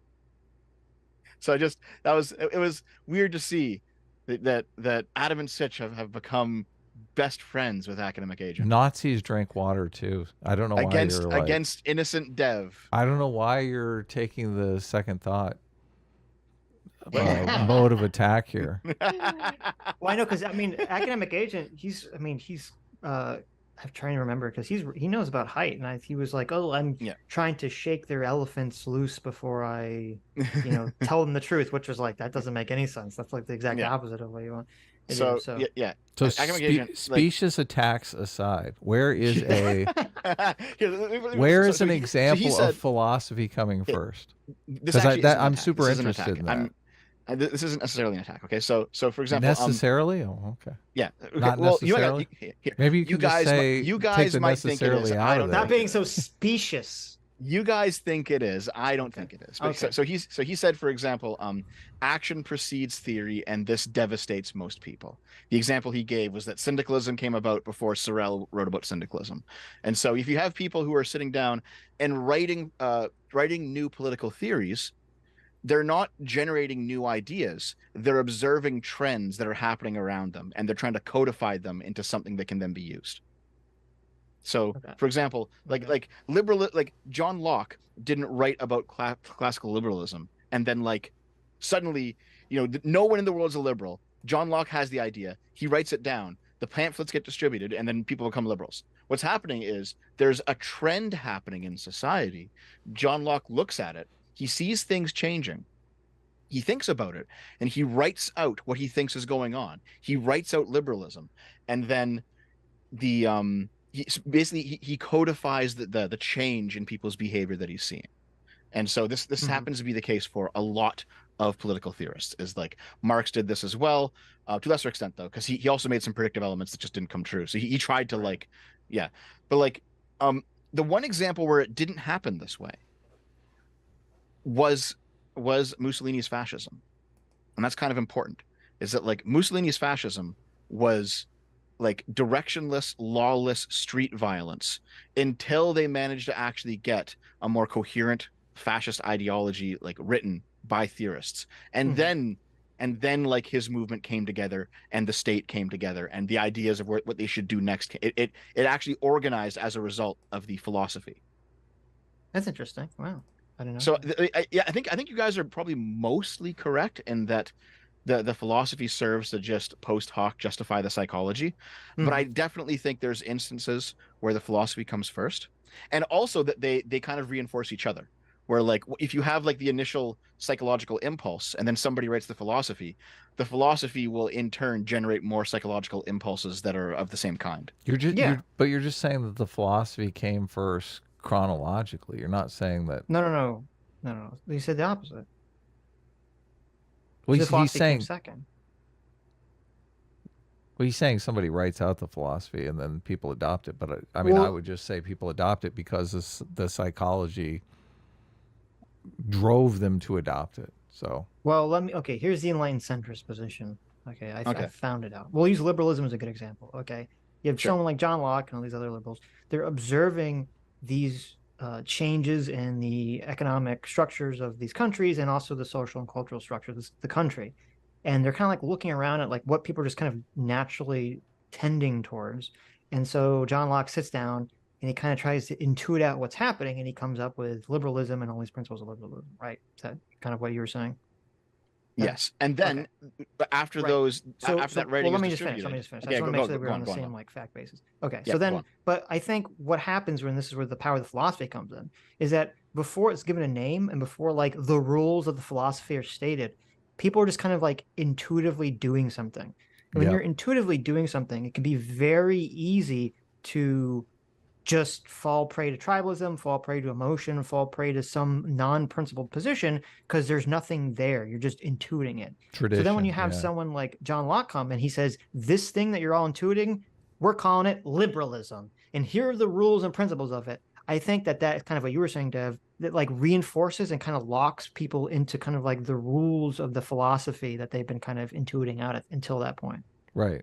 If you're just trying to maximize your own individual freedom and people around you are doing the same, until you label what you're doing, you can't really constructively focus on doing it effectively and cooperative, in cooperation with others. Right. Yeah. Right. And I also do think though that whatever psychological impulses that are driving that intuition, they become much stronger after you have something that is rational that also goes behind it. Yeah, I think it's not that it's rational. I think it's that once people can codify onto what it is, it's kind of like we were talking about at the beginning, where the reason they're like want to demonize cultural Marxism is because it's difficult to fight or even support something if you can't grab hold of it in your mind and like give it a name and understand what exactly the thing is that you're doing. Right. So, the real Holitzer for $20. Thanks so much. Says, as someone who comes from a reformist Jewish TDS family, supporting Israel isn't pro-Jewish to reformist Jews, while supporting anything conservative is seen as anti-Semitic. Yes, I'm aware of that take. Yeah, and it's true. It is kind of interesting. Deej Nuts for 24.20. Thanks so much. Says, Destiny is wrong. I've convinced tens of separate climate deniers to purchase solar plus batteries plus EVs to offset 99% of their personal emissions by making arguments that represented their values. Just kidding. I called them children. / sarcasm. There you That's go. Well, very good hilarious. for you, Deej Nuts. Twitter Sucks for $20 says, this is unregistered Hypercam 2 type of editing regarding the laggy editing. Oh yeah, something's going on there. Red473 for $50. Thanks so much. Says, gentlemen, I was disappointed in Destiny's outburst on the previous stream. It's not exactly what he believes, but the clear disdain for a large voting group. Both of you are much more respectful in your discourse, which is why I call you gentlemen. Well, thank you. Well, Red. yeah, thanks. I mean, we try, obviously. Lucifer the Doberman for 20 Canadian says, leftists don't want to end oppression. They want to be the oppressors. Don't disagree. Simon O'Leary Some of for them do. Yeah, definitely. Simon O'Leary for 20 New Zealand dollars says, quote, cultural Marxism is a conspiracy theory. End quote. Notice they never bring up Mao. There is no war in Ba Sing Se. There was no cultural revolution in China. A-Team is satisfactory and passes so well that even devs not interested. Wait, what? Compliment? Maybe. I can't tell. They said A-Team is satisfactory and passes so well that even dev is not interested. S-Class is the best class tasks. Has there been any like gender bendy Adam fan art yet? I know I've seen Oh, girl of Sitch. course. Yeah. There's lots girl of it. Adam out there, yeah. Sammy. Yeah, I've seen girl dev too. I even think Sammy made a girl dev at one point. By Sammy? I'm assuming she did. Yeah. I think I remember seeing it too. Twitter Sucks for $20 says there's a reason DeSantis fired the DA of the 9th District. She failed to seek charges for the 42% of the cases that came across her desk. The cultural justice system is being overrun with Marxists and letting criminals run free. Yeah, well, if that's true, good giant. for that. Yeah. I'm on board with that. And Twitter Sucks, again, for $20. Thank you so much, Twitter Sucks. Says one specific case was a guy who was charged with sexual assault of a minor and served below the minimum sentence. He got community service for being a pedo. The DA let him go free and shot 2 cops in the face. Jeez. That's true. And there's not some other thing that's pretty insane. So I've been thinking about it a little bit, actually. And I think there actually are more contemporary examples of the philosophy coming first, Adam. Like the idea coming before the psychology. Well, that's why I said the psychology being adapted by the look, idea. you're just talking chronologically, though. Like I would say that.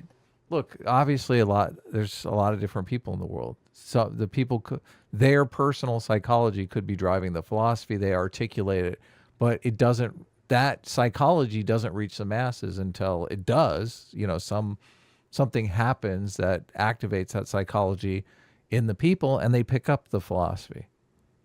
So I don't know. I think a great example of the opposite is Trump derangement syndrome. Okay. What do you mean? Yeah. Well, like if you remember, until basically 2020, Trump really didn't do anything that crazy. Like he was honestly just kind of like a seat warmer. He didn't really do anything at all for the first few years. And yet you had people who were just riling themselves up over literally nothing and like losing it. And then like writing articles, and then those articles get retweets, and they're looking at each other's like writing, and what's the philosophy and what's the psychology? They're losing it over literally nothing.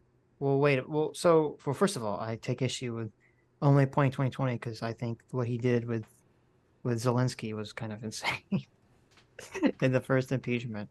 You know, withholding foreign aid to try to get them to announce investigations in Burisma just so he could attack Joe Biden in 2019. Was that 2018? Oh, I thought that was 2019. That's 2019. 2019. But, okay, no, fair enough. Okay, fine. How about the first 2 years? The first 2 years, then. Right. But the thing the reason people got so triggered about Trump before any of that stuff happened was just because he came out and he basically said a bunch of like crazy shit and acted in ways in which people didn't expect presidents to say or act, and then he won and no one could believe he won, and their brains broke and their worldview shattered. Yeah, So- immediately the night of the election. Right. So I guess I don't understand how that's an element. Don't you of remember the philosophy Lacey coming Green first. video when she came out the I next do. day and was Yes, like, I do. Right. Because to just me, demoralized? that's very clearly an example of the psychology coming Yes. first. So I don't know, because like and then we I've seen labeled so- it TDS. like I've seen so many people mhm. just not immediately after the election, but like over the course of the next year or two, just gradually lose their mind. All right. And nothing was even happening. But Right. they just went nuts, like out of fucking nowhere. Because the media and- kept pushing like he's racist, he's doing all this crazy stuff, and like after time, those stories are gonna like weigh. He's on a your Russian mind. asset. He's a Russian Mhm. asset, Russia collusion. Yeah, but like the idea that here's the thing, like none of that was true, at least not initially. I think Mhm. Trump also lost his mind over the course of presidency too. But like in like 2017, that shit wasn't true. They were just pushing it because they could. Right, and but it I'm did saying- cha- I'm it- saying- they pushed it, and then it did change people's thoughts about Trump and then thoughts about electoralism and the world around them, even though it wasn't true. Yeah, but okay, what I'm saying is the people that were pushing it, I think, were motivated by psychology, not philosophy. Number one, and then the people that were like the consuming public of media that started to believe it. I don't know. I personally wouldn't classify people buying fake news stories about Trump Russia collusion or something. I wouldn't call that like a philosophical effect. I just say that's like propaganda having an effect on someone. Dev, this is a conversation I think actually wanted to have on Tuesday, so we can just like think Sorry. about it and Sorry about that. Okay, we can talk. We can talk about. well, it on no. I'm saying, but You know what we'll do? think on it and try to. Here. You're obviously putting, I feel, too much weight on the philosophy, and I want to convince you that you're doing that. Okay. Let's just have a long stream from now all the way through until No, that's not gonna happen. But No. we'll just do the whole thing. 48-hour stream? I don't think so. No. Anyway, let's continue. Sorry about that. We can just save it, yeah. They're not teaching white kids to hate themselves or rewriting history or whatever. It's all pretty obvious stuff. Similarly, not many people are opposed to the civil rights or gay rights movements and their demands for equality. But conservatives will lie and imply these movements are basically promoting butchering straight white people in their sleep and grooming children. So, I don't know. Oh my god. Like, That's I just got triggered. My psychology is happening first, guys. okay, I just what got do you get with fucking- why you okay. triggered?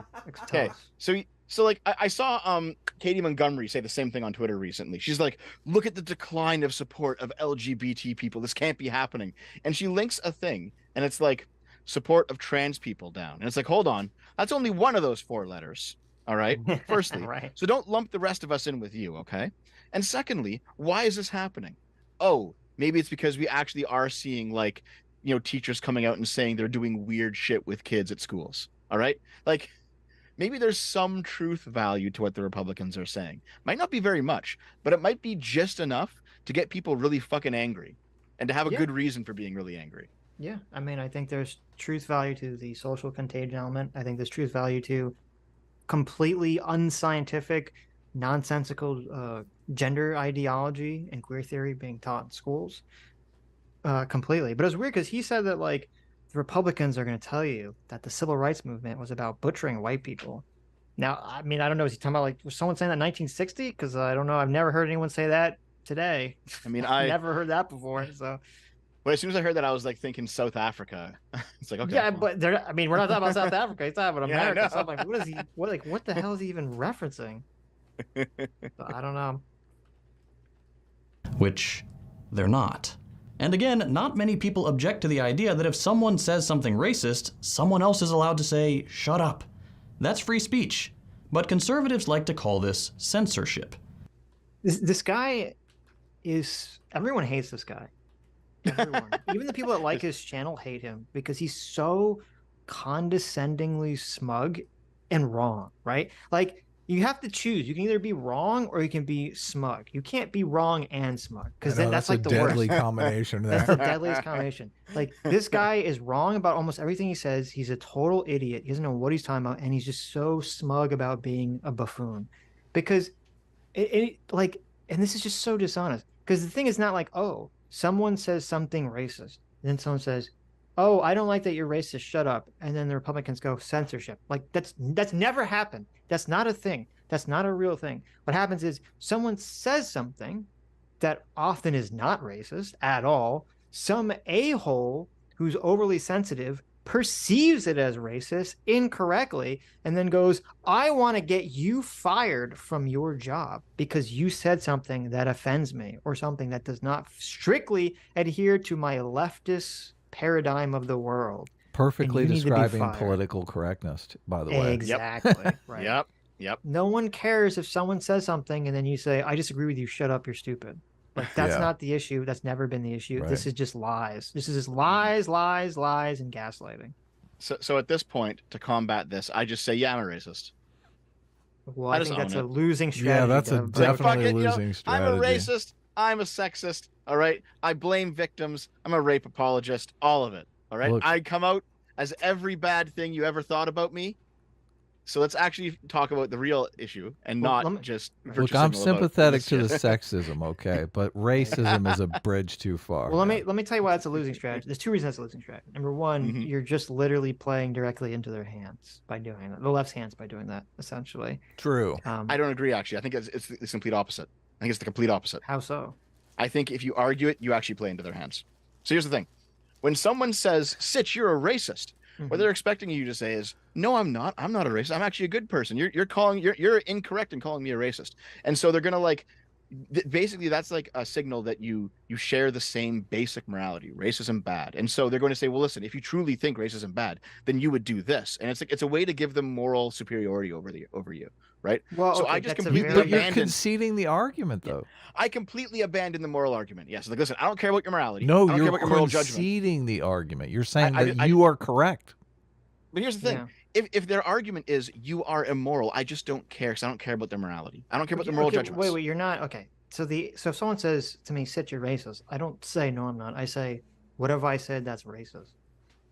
Okay, Mhm. and then I make them do the work, and then I say, "Oh, how's that racist?" And then we deconstruct their worldview and show that they're an idiot. Look at That's that. what I do in those Oh, conversations. look at okay? that. So the problem is, I like that if you philosophy. I'm adopting it. My psychology likes it. Sitch. if you play into this, someone says you're racist and you just say yes. Okay. Basically what you've done is you've just basically cut yourself off from the majority of people that would listen to your message. Yes. Because you you'll just totally be have. automatically written off as racist. Number one. Number two, it has a secondary effect because by doing that, if that becomes the strategy of the right, to just say, you're right, I'm racist and sexist, you've basically created cover for actual racism to just thrive, because then the actual people that have been hiding their power levels can just come off and say, oh, I'm just racist. And it's going to create the confusion where like, oh, we're just using edgy jokes into, well, the edgy jokes are actually what we believe. Right. So I actually think that that's like an incredibly like Terrible not smart strategy. strategy. Yeah. whatsoever. So the response to the first one is I just consider that proper gatekeeping. All right. Okay. If you can't tell the joke, I don't want you around. My community personally. Okay. I'm okay Well, with that. all he right? brings up an interesting point, though, Dev. If you encounter someone who is legitimately racist, how do Yeah. you deal with someone like that in your community if you've already conceded the point that you're a racist? I just banned them. But aren't you a giant hypocrite then? Look, they're just a racist like you're a racist. Yes. Okay. So- I mean, And I if just that's, say, if you're comfortable with that, I and guess. I just say, I don't This think yes, I am. strategy seems But horrible, okay. Dev. Listen, You need the to strategy- re-examine this strategy Right. here. The strategy is to Giga Chad everything and then just do Okay. whatever you want. Yeah, And I don't think that's a adhere to bad any thing. rules. Don't adhere Yeah. to any rules at all. Okay. I just I think that's I'm just I'm creating a kind of bad trolling you. I'm philosophy. kind of. I know you're kind of like troll memeing, but it's just I mean, because I have seen people do that. I just think it's a losing strategy from all ways. I don't think you're Mhm. gonna win with that one. So there are some things where I will actually argue and say, no, this is obviously not racism. I'm obviously not a racist. You're obviously a retard, right? Right. But then there are some things where like it depends on the person, it depends on the claim, where I will just Chad yes it because I know that this person's just like a fucking moron, and it Right. won't go, and the conversation won't go anywhere. And like, I'll just be like, you know what, fuck you. You know, I'm just gonna fuck around. Well, Like, might I'm talking more about Twitter behavior here, okay? Right, I understand.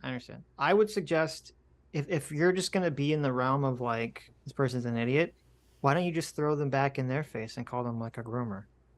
Just say, listen, I wouldn't expect a groomer to understand what I'm saying, right?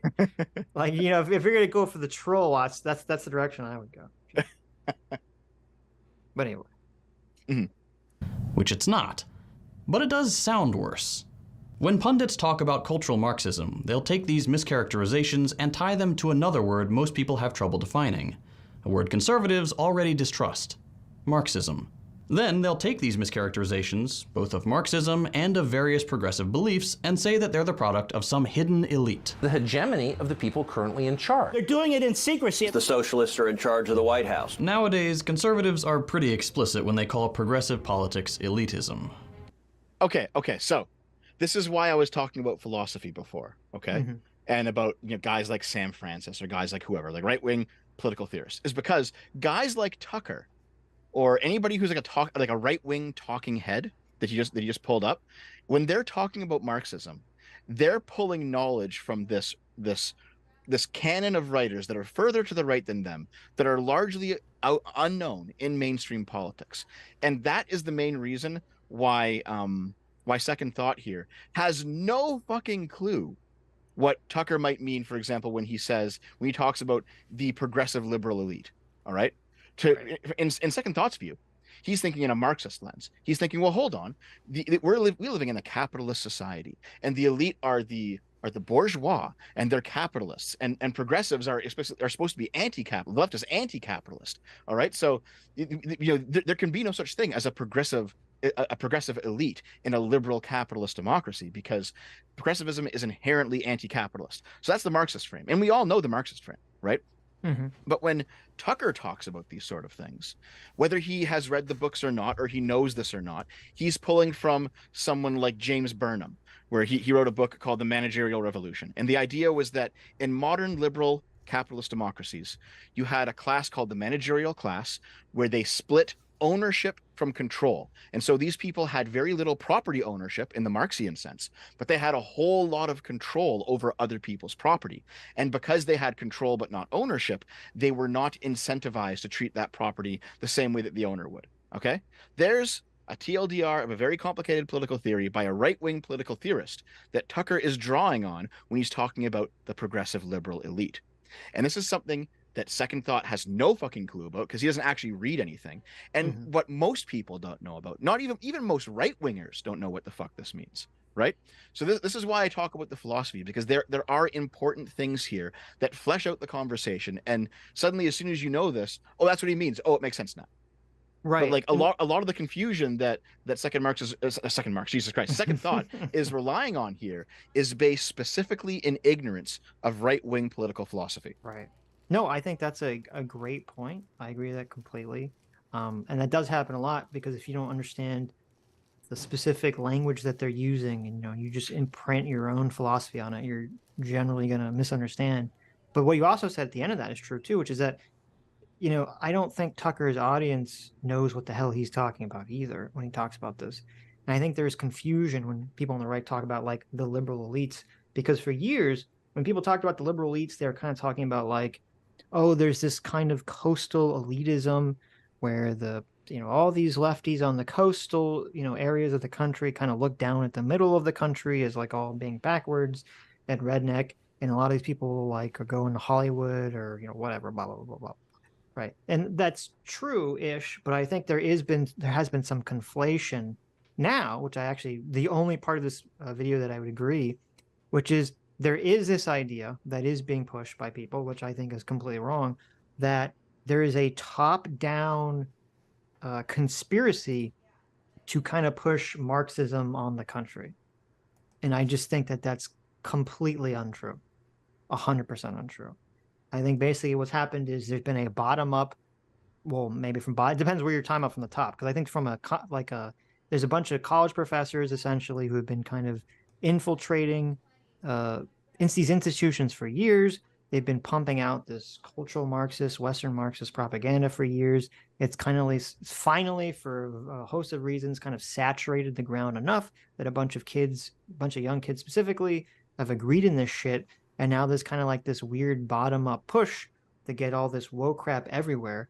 And a lot of the people at the top who don't really understand what's happening just kind of go along with it because they think it's what the kids want. They think it's going to make money, or they're confused and they think that wokeness is just like this like this generation's version of like the liberal civil rights movement.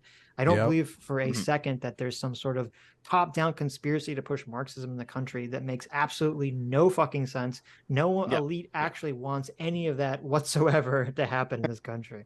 Yeah. So like, to bring up our friend Moldbug again, that's his second society, right? Where he had like the three forms, like the open society, and then he had like the closed, top-down totalitarian society. Then he had the decentralized totalitarian society. And I don't know if you remember that part of the stream, but that was the one part you actually liked, Adam, is those three types of societies.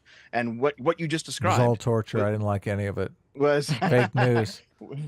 What you just described, Sitch, was identical to Moldbud's conception of the second society, where you don't have an actual propagandist like a Goebbels pushing propaganda. You have decentralized propaganda from like a totalitarian source. Yeah. Well, I think the problem is, and this is part of why I disagree with a lot of left and right wing populism, is I guess maybe these are like contradictory opinions, because like I do say, and I do agree with Scott Adams when he says like people's positions are assigned to them, because I think that's true. But at the same token, I don't think those positions stem from a top-down place. Like I don't necessarily believe, and this has like been a left-wing conspiracy for a long time, was that, Rupert Murdoch decides what the right-wing position will be, and he tells everyone at Fox to just go out there, and that's what becomes the right-wing position. I don't think that's the way this works. I think basically the way it works is that there's a very energized, vocal minority of people on the left and the right that are more extreme in their rhetoric and their positions, and they basically try to pull the left and the right in this whatever direction they want to go. And the more moderate forces of the left and right placate these extreme people, and then those become kind of like the talking points that dominate everything, though they become watered down by mainstream, and then they get kind of filtered down. Yeah. So it's kind of like it's kind of like middle managers, right? It's kind of like the top. The top is like listening to the vocal bottom. They absorb the vocal bottom talking points, they water it down a little bit, and then feed it back to the moderate bottom, if that makes sense. Mm-hmm. Kind of a very convoluted system. But well, it's something like you have the people at the top of any institution. They're not ideological. They made it to the top by valuing the institution itself and wanting to see it grow and perpetuate. But like it's the middle managers, like the HR departments and stuff like that. They're the ones who actually have the ideological bent and some localized power to actually do something about it. Well, I mean, I think that happens. That's not quite what I was saying, but that does exist in a different place. Yes. So the idea is like you don't need a secret cabal of Marxists directing everything and controlling the government from behind the scenes. Right. What you need are, a class of people who have been educated in this stuff, and now they've moved into middle management, and over their own little spheres of influence, they all, in a decentralized way, implement the same politics because they all think it's the moral thing to do. Right. But the irony is like the populists are very anti-elite when the right-wing populists are basically dictating the right-wing elite position at the moment, which is kind of the irony of the situation.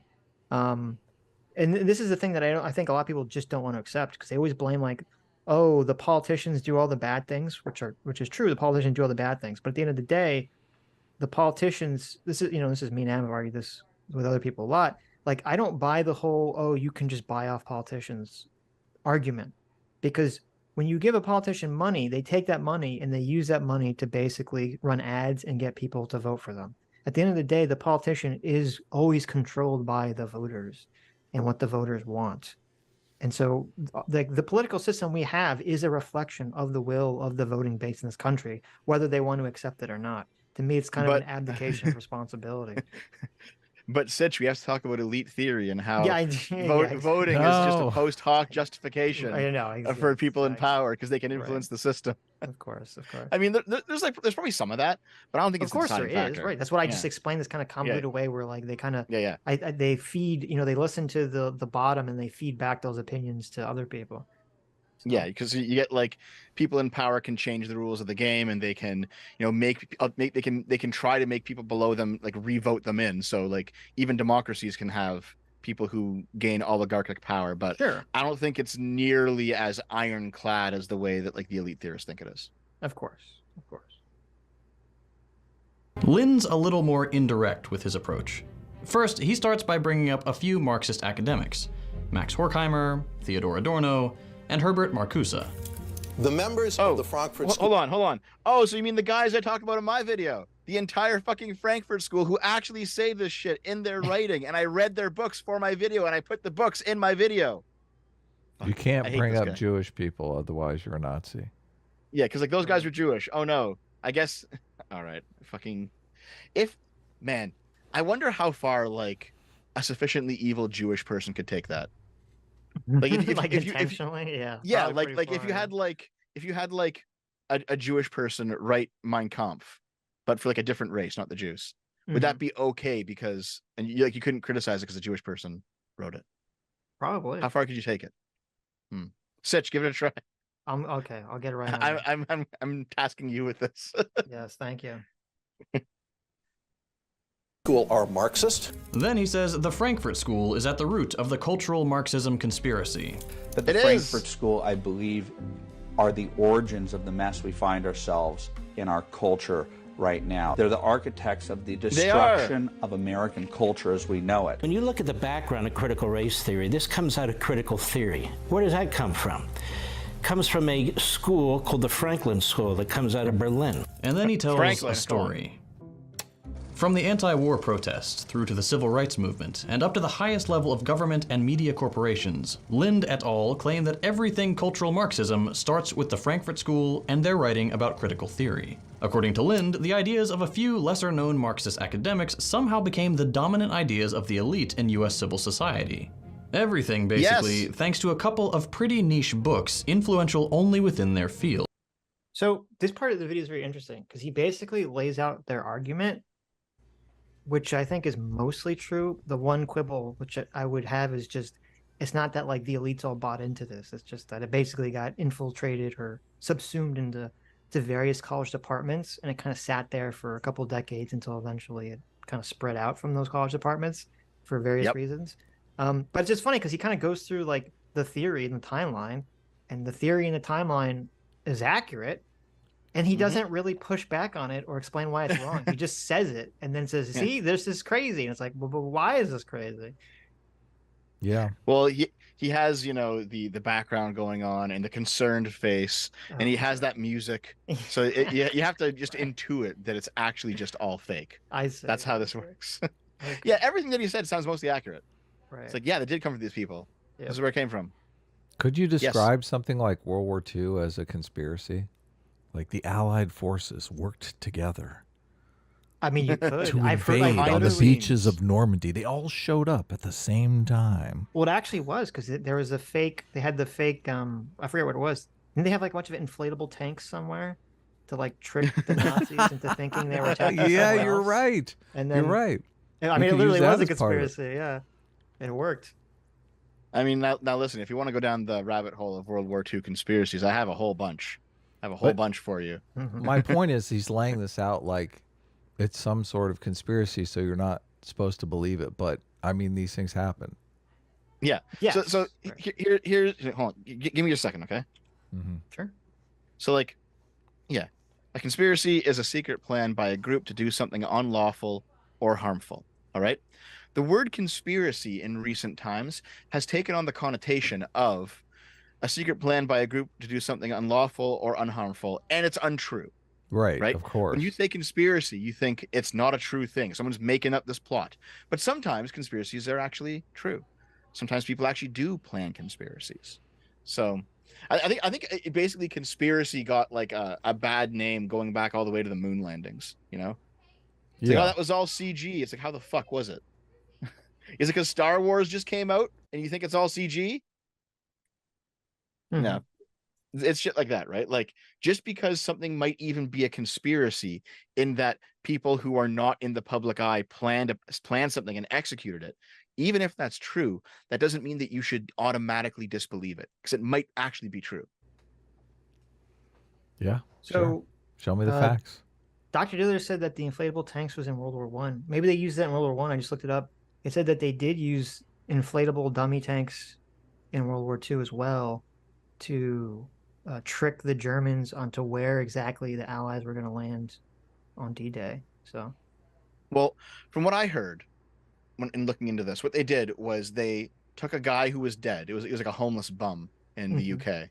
They dressed him up as a pilot, and then they had like secret orders. They put like fake plans in his pocket. Yeah, they did. No, this is actually true. Yeah, they put secret orders in his pocket, and they dumped him off the coast of Spain near Gibraltar, and the Spanish picked him up. And at this point, the Spanish were neutral in the Second World War, so they read the documents, and then they told both the Germans and the British what was in the documents and everything that was there. And so the Germans learned that this is where they were going to be landing, but it was actually a completely fake place. Nice. Yeah, the gambit actually worked. It says dummy tanks were used in Operation Fortitude prior to landings in Normandy beaches. During these operations, they were used to confuse German intelligence in two ways. First, by making it seem that the Allies had more tanks than they did, and second, to hide and downplay the importance of the location of the real tanks in order to make it seem that the invasion would occur at Pas de Calais rather than on Normandy. Good. However, dummy vehicles were only a small part of the overall deception plan. Okay, so they were there, but it was a small part of it.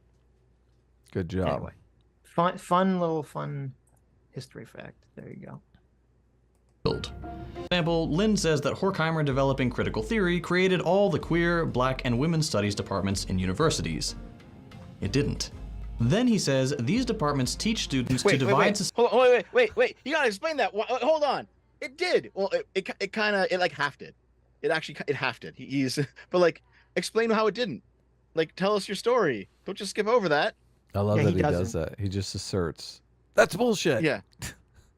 I mean, here, I'll tell you I'll tell you the story, okay? I'll tell you the fucking story, because here's what it is.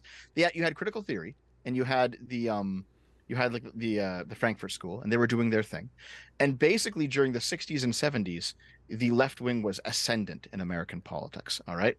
But with the victory of Ronald Reagan, and there was a right-wing civil war between the neocons, the paleocons, and the libertarians, and the neocons won. The neocons had not been a significant force on the right basically ever. It had been paleoconservatives all throughout the first half of the 20th century. And finally, a neoconservative wins the presidency. It was a big upset in the right-wing civil war, all right? And at that point, the right wing became very popular because Reagan was very popular. You had Thatcher, who was very popular. There was a guy in Canada who was kind of modeled after those two as well, implementing certain types of free market policies to promote growth, but still being, a little bit more, let's say, socially centrist, right? Because the paleocons were hardcore Christian conservatives, and the neocons didn't really care too much about that too much, right? They still they respected people's religious beliefs, but they weren't going to enforce anything with the state. They were much more economically right instead of culturally right. Yeah, right. Yeah. So with Reagan's victory, culture in the West kind of swung a bit more right wing, and the fracturing of critical theory into different disciplines was as a reaction to that political development, because now suddenly the assumed guarantee of the left just continuing to win culturally and therefore electorally, it was no longer guaranteed. And so a lot of people, they started going back to these old critical theorists, these old writers from Germany who had since died at that point, or retired or whatever. And they said, okay, they started revising the theories, and that's when you got the women's studies departments and you got the black departments in the 90s and 2000s, right? It was all as a result of Reagan's victory and the cultural resurgence of the right wing in the 1980s. Mm-hmm. Where'd you hear this? There's a story here that he's not telling. Of course. Where'd this come from? My research on the Gramsci video. Okay. And it's funny. One of many books. I don't remember exactly which one it was. Well, this whole theory that Reagan was the impetus behind it, just where did that idea come from? It was basically just there was an assumption among leftist intellectuals that leftism would continue to win electorally and culturally throughout the 60s and 70s, as it would in the 80s, but it started to lose. And so as a reaction to those losses and those perceived incoming losses, they basically had a new generation of theorists who started revising how they did things. I found this when I was doing my P+P=R research, was that this was really the genesis of P+P=R and the anti-colorblind movement, because when Reagan won, the neoliberal neoconservatives kind of swept up everything. they were really like pushing the whole, oh, you have to get rid of affirmative action and affirmative action like policies because they're not colorblind. They're actually racist against white people. And they were like kind of the first people to really push that. And that kind of led all these leftist academics down the pathway of, instead of defending colorblindness and liberal values, they just said, well, fuck it. Let's just throw these in the trash because the right are using this to beat us over the head with it. So now we need to kind of adopt the, the critical theory perspective of race. So, I mean, a lot of this stuff did. So I agree. A lot of this stuff did seem to come out of like the 80s and kind of that cultural shift, because there was a massive cultural shift before Reagan, like, and before the inflation crisis with Carter. I mean, everyone thought that left-wing economic policy was going to be like the forever idea of the world. And then that obviously got replaced with neoliberal economic policy, which is still the dominant theory today. So isn't that crazy? Yeah. The left was hitting the right was hitting the left over the head with the racist stick with affirmative action. And they were like, oh, we got to get rid of this. This racist stick is very effective. Exactly. They're like, oh, this argument's too powerful. We need to throw colorblindness in the trash. I was like, oh, that's a great idea, guys. Wonderful. Well, that's the thing is like if you talk to, let's say, paleo conservatives today, they'll call Reagan a right-wing liberal, like a right liberal, because well, of his he policies. believed in liberalism. Like he wasn't, I mean, he was more socially conservative, but he's obviously not socially conservative like the fucking paleos and and then like the term neoliberal came about used by the paleo conservatives basically as a slur against the neoconservatives, because they're like, well, you guys are just neoliberals actually. And then and then as soon as you got like Clinton, and Clinton was like, you know what, we could do some of this, we could do some of Reagan's economic policies, but we could like change a few things, be a little bit more pro-gay or whatever, but we could like do Reagan's economics. And so they just became neoliberals. It just became like the term, even though it was meant as a pejorative. Well, Clinton was not pro-gay, so I mean, on some other issues. Well, no, but you know what I mean though. Is that he was more he was the left-wing version. Yeah, sure. Yeah. It was basically a left-wing version of neoconservatism that was designed as a result of right-wing neoconservatism being so electorally popular in the United States. It just gets confusing because like today, like neoconservatism generally means interventionist hawkishness overseas, and neoliberalism means, well, it even gets even more confusing because neoliberalism, people think it means something to do with liberals, like the Democrats, when it doesn't. It literally referred to Reagan economic policy in terms of letting business basically do what it wants to try to cut back on government regulation and government intervention as much as humanly possible. So, but just everyone uses the term now, because now you have the leftists use the term neoliberal to describe the Democrats, which is very annoying and weird. Yeah, and they call like they complain. It's basically like the Democrats, they are like these rainbow capitalists, or they're still these interventionists in like Ukraine or whatever it is. Right. Yeah.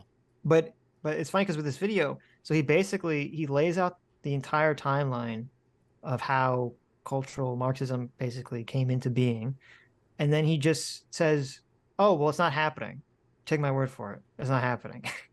Like, is that not happening? Are going to come up or? No, it's so stupid. He just asserts it. He's like, that's a lie. Ideas of the elite in U.S. civil society. Everything, basically, thanks to a couple of pretty niche books influential only within their field. For example, Lynn says that Horkheimer developing critical theory created all the queer, black, and women's studies departments in universities. It didn't. Then he look, since he does that little zoom in there, that's how you know he's telling the truth, Sitch. It's that little zoom that gives the air of credibility. Yeah, he has the smile where it's like, you don't really believe this stuff, do you? That's his argument. His argument is editing in his face. Look, I gotta bring up some tags here. I want to slip in when he does a little close-up, smug a-hole. I think it needs to say smug a-hole right next to his face when he does that. Okay. I'll get it next time. He says these departments teach students to divide society into oppressors and victim groups, and this is why America is divided. That's not what they teach. Then he said, he just asserts it. It is. That's not what they teach. That's not it. What do they teach then? Tell us. Explain to us. What are they teaching? That's like the beginning of what they teach. He's teaching that blacks are oppressed by white people because of white supremacy. It's completely different. Well, they teach the divisions within society, and then they teach what you should do about it. So I mean, It's completely different.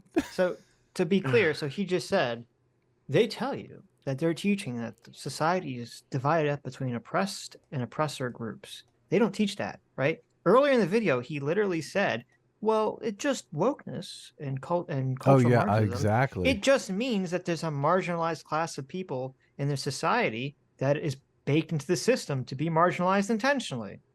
Well, Yeah. that's kind of what you just said earlier in the video. Okay. I wonder, okay, here, if I could like completely good faith him and like steelman his argument, I wonder if what he's trying to say is that there is those marginalized classes and marginalized groups, and it is baked into our society. However, the critical theorists are basically the right-wing view of this is that it doesn't exist, and that when critical theorists try to teach about it, they're describing something that isn't true, but it actually is true. That's not what he's saying, though. He's saying that, listen. I'm doing my best, Eric. For really example, trying to help him Lim out. says that Horkheimer developing critical theory created all the queer, black, and women's studies departments in universities. It didn't. Then he says these departments teach students to divide society into oppressors and victim groups, and this is why America is divided. That's not what they teach. So he just said that's not what they teach. That's all he said about them, which is literally what they teach. That is what all those ideologies teach. Yeah. Like they teach more than that, but that's a big component of all those ideologies. Like definition, and there's no, like, I cannot believe, now maybe it's possible that this person is this stupid that they've literally never read a single piece of CRT or queer theory or any of this stuff because it's all dripping with this oppressor, oppressee thing. Ding, ding, ding. That's exactly what's going on here. They're just watching the mainstream media. He's parroting Joy Reid here. Wait a second, Adam, you labeled me smug jackass. Look, I moved it. I thought I had it off when I was doing it. So I wonder if he's ignorant, or if he's actually trying to pull a fast one on his audience, or like I wonder what's going on. I don't know. He's either lying or ignorant. Because he's done. I mean, this is not his latest video. Was after this was called "America's Forgotten Socialist History," and he goes into like supposedly all these socialists in America that have been covered up by the evil liberals, right? Is he talking about like the New Deal era? Or like, what's he talking about? Yeah, he talked about that too. And of course, he says hold MLK on. was a So, secret socialist and all this. Wait, garbage. does that mean that socialism is actually when the government does stuff? Second thought. No. I think he talks about in terms of like the the New Deal was done to prevent socialism.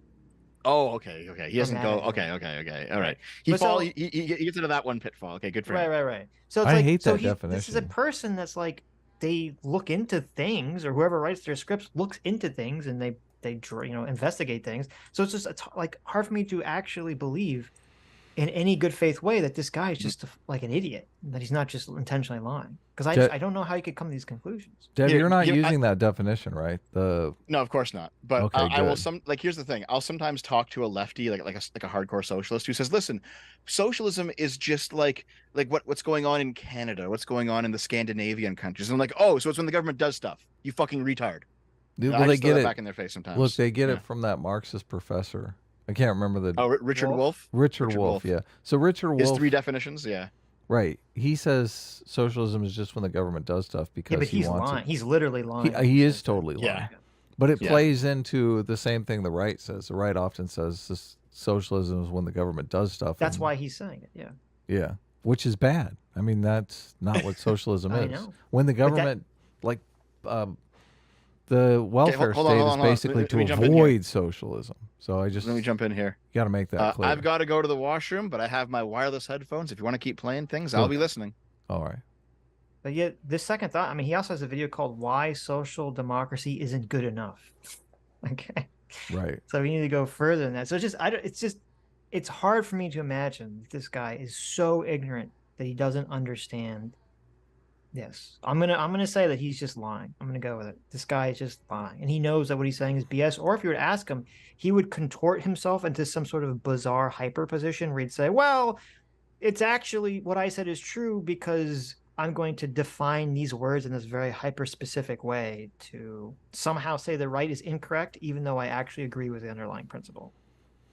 I don't. It's really impossible to assess someone's intelligence until you can talk to them on a live stream or see them Right. interact without a script, off Yeah, script. that's a good point. That's a good So point. Yeah. it would be difficult for me. We could get him on a live stream. He could be as dumb as fucking Lance. I mean, I have no idea. Someone else could be writing the script for all I know, and he's just parroting it into the camera. Mm-hmm. Yeah, so I don't know. Then he says this division was the Frankfurt School's intention, because division makes America weak and therefore vulnerable to communism, which is what they wanted all along. And all of this sounds sort of plausible. I mean, it I mean, happened, that's- right? yeah. I mean, it should seem plausible. Yeah, I mean, they've kind of, there's been in some of their works, it's pretty explicitly stated that this was the idea, this was the intention. So, Right. Yeah. But okay, so we'll see. So he's laid out the entire framework for their argument. He said it's sort of plausible. Is he going to explain to us clearly and in detail why it's not true? No. Of course, he's just going to assert that it's not true. That's all he's been doing all along. We'll see. Until you remember that racial, gender, and economic divisions straight up already existed way before Horkheimer. Wait. So he says it's not true because divisions existed before these people pointed out these divisions and created theories and tried to use those theories to implement socialist principles. I mean, that doesn't make a lot of sense. No, it doesn't make a lot of sense. Right. Okay. But I guess if you're a second thought audience viewer, you just go, oh, yeah. The Republicans, they honestly thought that like divisions in between classes and races didn't exist until leftists pointed them out. Those Republicans are so stupid. That's exactly what's going on here. Like, Lind makes it seem as if Horkheimer pointing these things out, which he wasn't the first or last to do by a long shot, made racism and the struggle against it exist all of a sudden. As if this country being divided was the fault of people resisting their oppression, not the fault of the people doing it. Okay. You could be, listen, you could be right, Adam. This person could be dumb as dirt. Because he just said, if you listen to what he just said, his argument was, here's what they say is happening. And he lays out the line of philosophical thought. And then his counter is, well, this theory is wrong because racial divisions existed before people pointed them out. So all they're doing is pointing out and observing things that already existed. And these people are just fighting for their rights and freedom. Right. That's not actually contradicting anything they're saying. That's you literally agreeing with them. Just saying, but it's actually good. Right. So you know what? I've been convinced. This person may be the dumbest person on YouTube because he just agreed with the evil right-wingers about their supposed conspiracy theory and didn't realize it, and his audience is too stupid to understand what just happened. Well, I think he's too stupid to know that he's even agreeing. I don't know if it's. I'm actually more inclined to attribute malice to him actually than stupidity. I think yeah. I think he's doing the whole. That mustache definitely has a lot of malice. I know that. I think he's doing the "it's happening and it's good" thing. So wait, he's not doing the "it's not happening, it's good." He's doing the it is happening and it's good. Yep. Yeah, but see, that's why it's stupid because he's saying that they're wrong, but then he's saying, but it is happening and it's good. So that would mean that they're not wrong, that they're right. Yeah. So I think this is like planned obfuscation, not actually like him being dumb. He knows that he's playing a shell game. So are you saying that when he titles the video "The Secret Marxist Conspiracy," instead of him saying that's not true, he's saying, Chad, yes, secret Marxist conspiracy? Yes. Okay. Maybe. I can't tell. Also briefly implies that cultural Marxist total control of society and culture happened because one of the members of the Frankfurt School worked for the OSS and then two of them moved to Hollywood. I just thought that was funny. Like, they literally just moved to LA. They didn't make movies or anything, but that's his explanation for all the shady shit going on. Okay, so this is what I think if he would actually come on a live stream and talk to us. This is what I think he would say. He'd say, oh, no, you guys misunderstood me, okay? I think that line of thought from the Frankfurt School to colleges to today, that's all true. The only thing I'm saying is the conspiracy theory is that it's the dominant force underpinning all the elites in society. Right. That's the conspiracy. It's some theory. niche thing that's not really controlling anything in society. And Republicans are really in full control of Congress and the legislature and culture and all that stuff. Isn't that what SDL said? Yeah. Yeah, basically. He didn't dispute the origins of CRT. He just said that, well, the Republicans have political power and that's what matters. Yeah. Yes, right. And that's the shell game. That's the Mont and Bailey they play, is to say, well, like they'll do this game where if they're talking to someone who doesn't know all the theories, they'll say, no, you're just listening to Fox News or Breitbart. That's all fake. But then if they talk to someone who does, they say, well, maybe that's all true, but it's, you know, a niche thing that no one cares about. Well, they wish they had more power, obviously. Right. Maybe to them, they perceive it as not much power. Funny. Like, they literally just moved to LA. They didn't make movies or anything, but that's his explanation for all the shady shit going on. Anyway, the quick summary of the last section is that cultural Marxists rule the world because some people acknowledge racism instead of pretending it doesn't exist. So this guy, I think I'm coming around to Dev's position. I think this guy, well, actually, no, I think as an enlightened centrist, he is. Well, you're jumping around here a lot. Okay. I think second thought is the combination of stupid and evil. That is like the worst combination of all things. He's stupid and dishonest because he's dishonestly intentionally framing like, oh, they're just talking about racism existing. When he means is that the very specific anti-liberal leftist version of how to interact with and understand racism, that's what is being discussed. Mm-hmm. Like liberals have been talking about race and racism forever and can totally talk about these things existing under a liberal framework. What he's referring to is talking about it from an anti-liberal, leftist, Western Marxist perspective. And he should be aware of that. Yeah. So like there are definitely, let's say, black activists that didn't descend from the Frankfurt School. And they based their activism in like liberal ideas of equality before the law, right? Like, you can have those conversations just There's fine. a very unknown figure who did this. I don't know if you've heard of him. Very minor person in the civil rights movement. His name was Martin Luther King Jr. Right, yeah. MLK. He was a secret Sitch, what about the white moderate? Tell me about the white moderate. Oh, God. Oh, God. He was a secret socialist. I mean, the FBI was spying on him because they thought he was a secret socialist and could find zero evidence of it, but he was a secret socialist.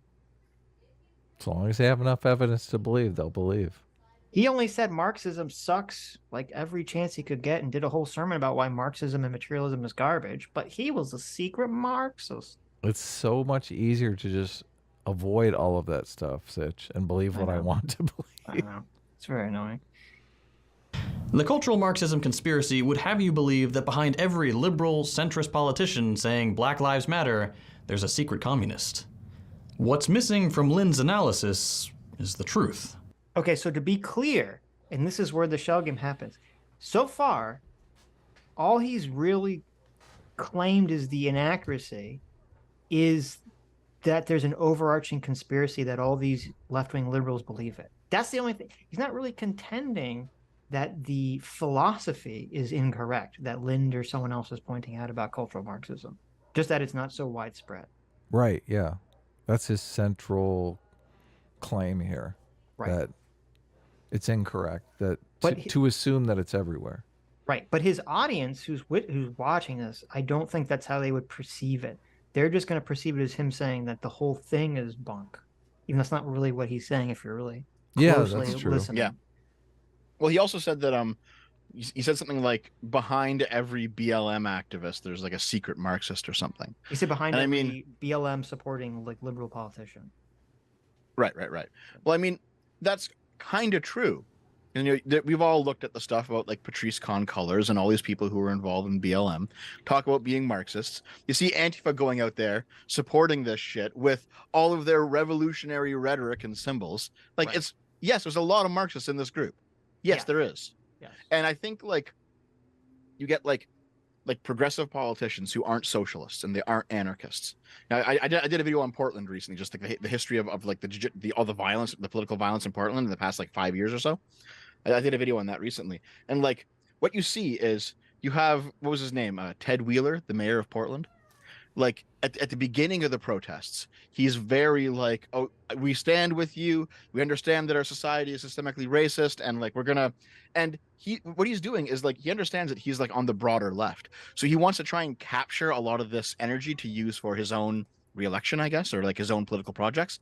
But then after like a year or two of Portland being fucking burned down, he finally says, okay, I need to start actually arresting these people and making sure the charges stick, because this is like, these people have no intention of actually cooperating with me. So I think like there's a lot of, you know, like left-leaning, not socialist, but left-leaning Democratic politicians who think they can hitch their wagon to this BLM Antifa stuff because it will lead them to electoral success, not realizing that these people also want them dead.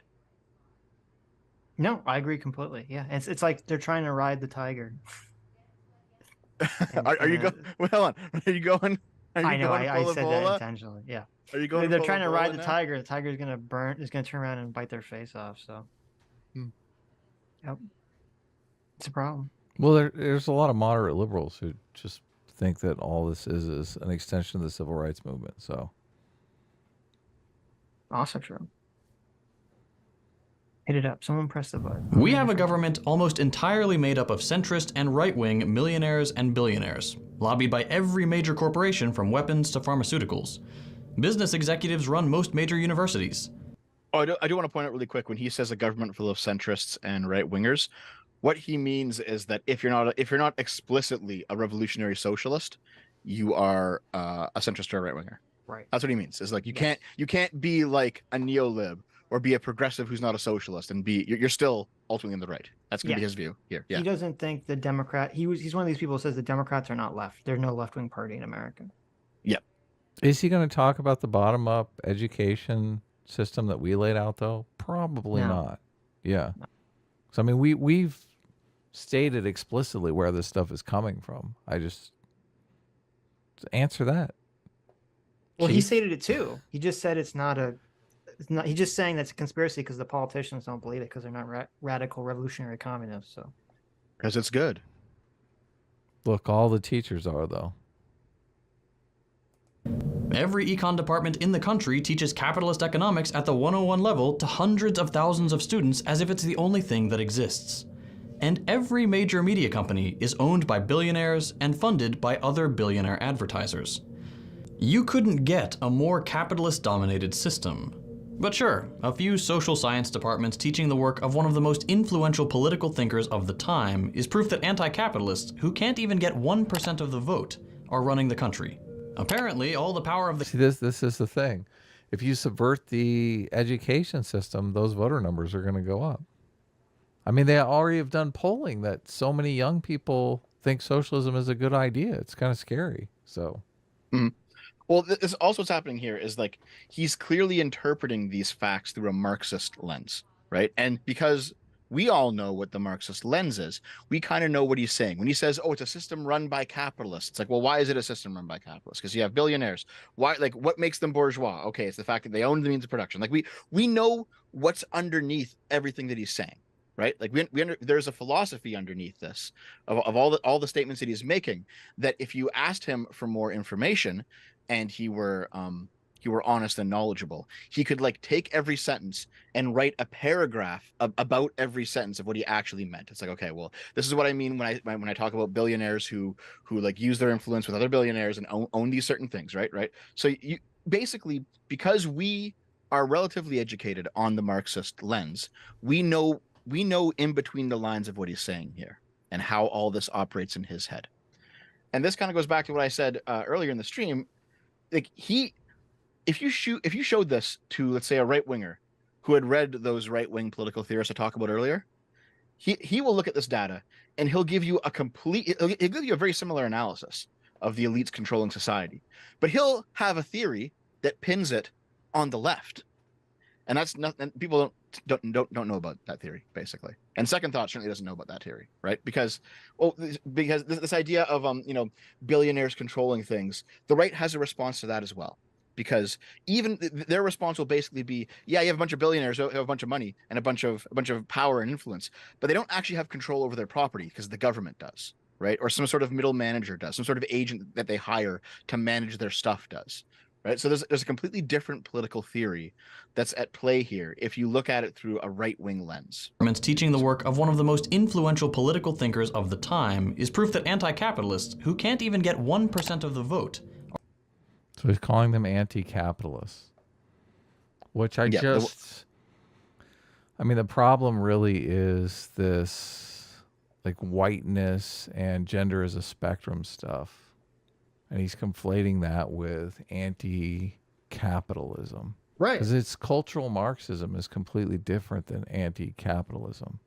That's why it's cultural Marxism. It's putting the Marxist philosophy, the class struggle, onto a racial or gender study or a struggle. So what does this have anything to do with this? This is basically sidestepping the problem that we're talking about. He's saying because anti-capitalists can't get any pull in Congress, that means that this other cultural Marxism stuff isn't really happening. Well, it's different. It's different. Like, of course, it's fucking different, you moron. Because the economic Marxists are not, getting political power. Means the cultural Marxism is not real either. Yeah, no, that's bullshit. Yeah, I mean, there are different schools of socialism that at play here. It's not all the same thing. Yeah. Yeah, well, yeah, obviously. Are running the country. Apparently, all the power of the capitalist class is just a facade. One day, the communists will come out from the shadows. Just wait. While in the meantime, Biden approves more oil and gas drilling on public lands than Trump. See, and then he totally switches it here. We're not even talking about cultural Marxism anymore. We're talking about economic Marxism. And also, do you think that a communist society wouldn't need energy and they wouldn't also drill for oil? Like, is this guy a degrowth communist? Where it's like, okay, here's how we achieve communism. We destroy all modern technology. We all go back to being like living in a fucking jungle, living in teepees. Like, what the fuck is this? Like, he's neoliberal, so he's not anti-capitalist. Well, I thought this video is called Secret Marxist Conspiracy. It's like about cultural Marxism. He said in the very beginning. There's this insane idea that I hear from these socialists where they say, well, the only reason these big corporations are bad on the environment is because of capitalism, is because they're run and owned by like a handful of people. And my response to that is like, well, wait a minute. Why do you think so if like 10 people run the gas company, okay, I'll say 12. There's 12 people on the board of the gas company, and there's a bunch, just because you think 12 people are on the board of a gas company, that's what promotes and that's what pushes the gas company, incentivizes it to basically pollute. So you're telling me that if the profit was shared more, so that if every person that worked at the gas company had a piece of the pie, wouldn't that incentivize those thousands of people to drill more oil to pollute just as much as those handful of people at the board? Of course it would. Like, why? Yeah. Like, why just because the wealth is spread out amongst everyone that works at the company, does that somehow mean that all those people are going to become environmentally conscious when they are now financially incentivized to pollute more in a way that they weren't before? Yeah. Ridiculous. Because that already exists. Because, by the way, that idea of diffusion of ownership, that already exists in capitalism. The reason all the 12 people on the boards, are pushing to drill more oil and pollute more or whatever you want is because they have to do so to push up the stock price that all those thousands of people own shares of stock in the damn company. To appease the shareholders. Yeah. It basically, like, if there was some sort of collective ownership of the company among all the workers, right? All the workers would still be incentivized to want their companies to succeed, which means drilling, right? They would be. I feel like they'd be more incentivized to pollute, not less. Of course, yeah, they'd have the. But then, like, the logic's probably that, like, worker co-op market socialism isn't real socialism. You actually need real socialism, and real socialism is they're probably going to push towards something that's like moneyless. I guess worker co-op is real socialism though. Well, depends who you're talking to. They jump to all the different things. Yeah. What? So some of them. They might say like, okay, well, everything needs to be collectively owned by everyone. So everyone owns everything at all times, like pure communism. right? Could be something like that.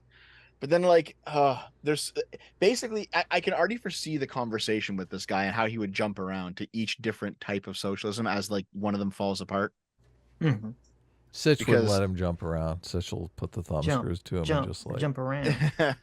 Because it would be something like, okay, well, you know, all the workers, if they all owned it, they wouldn't be incentivized to destroy the plants. I guess they would, because they still own their particular property. It's like, well, then everyone should own everything. Well, at that point, you have such a diffusion of responsibility. You know, it's like, well, like, what do you care if you vote for an oil rig to be built half a world away because everyone owns everything and it's all done by referendum now, I guess. So like, if me living in Canada, do I care if something's built in Africa? No. What do I care if it pollutes over there? You know, like, people still have their own localized interests, and that can't be equalized away by making everyone the same class. Right. And I mean, I would be willing to guess. Okay, I'm gonna throw this out here. I'd be willing to predict, if you went back and you looked at the pollution record and environmental record of the USSR, it ain't going to be pretty. Okay. I don't think the USSR gave a crap about maintaining the environment. That's my guess. Nope. They were, well, but they weren't real socialism. Oh, okay. I'm sorry. I forgot. Right. Yeah. They were actually fascism. They were red fascists. Remember? Gotcha. Well, this guy's a tanky though, supposedly. So they wasn't real tankyism either. Oh. He'll show his true colors one day, though. Trust me.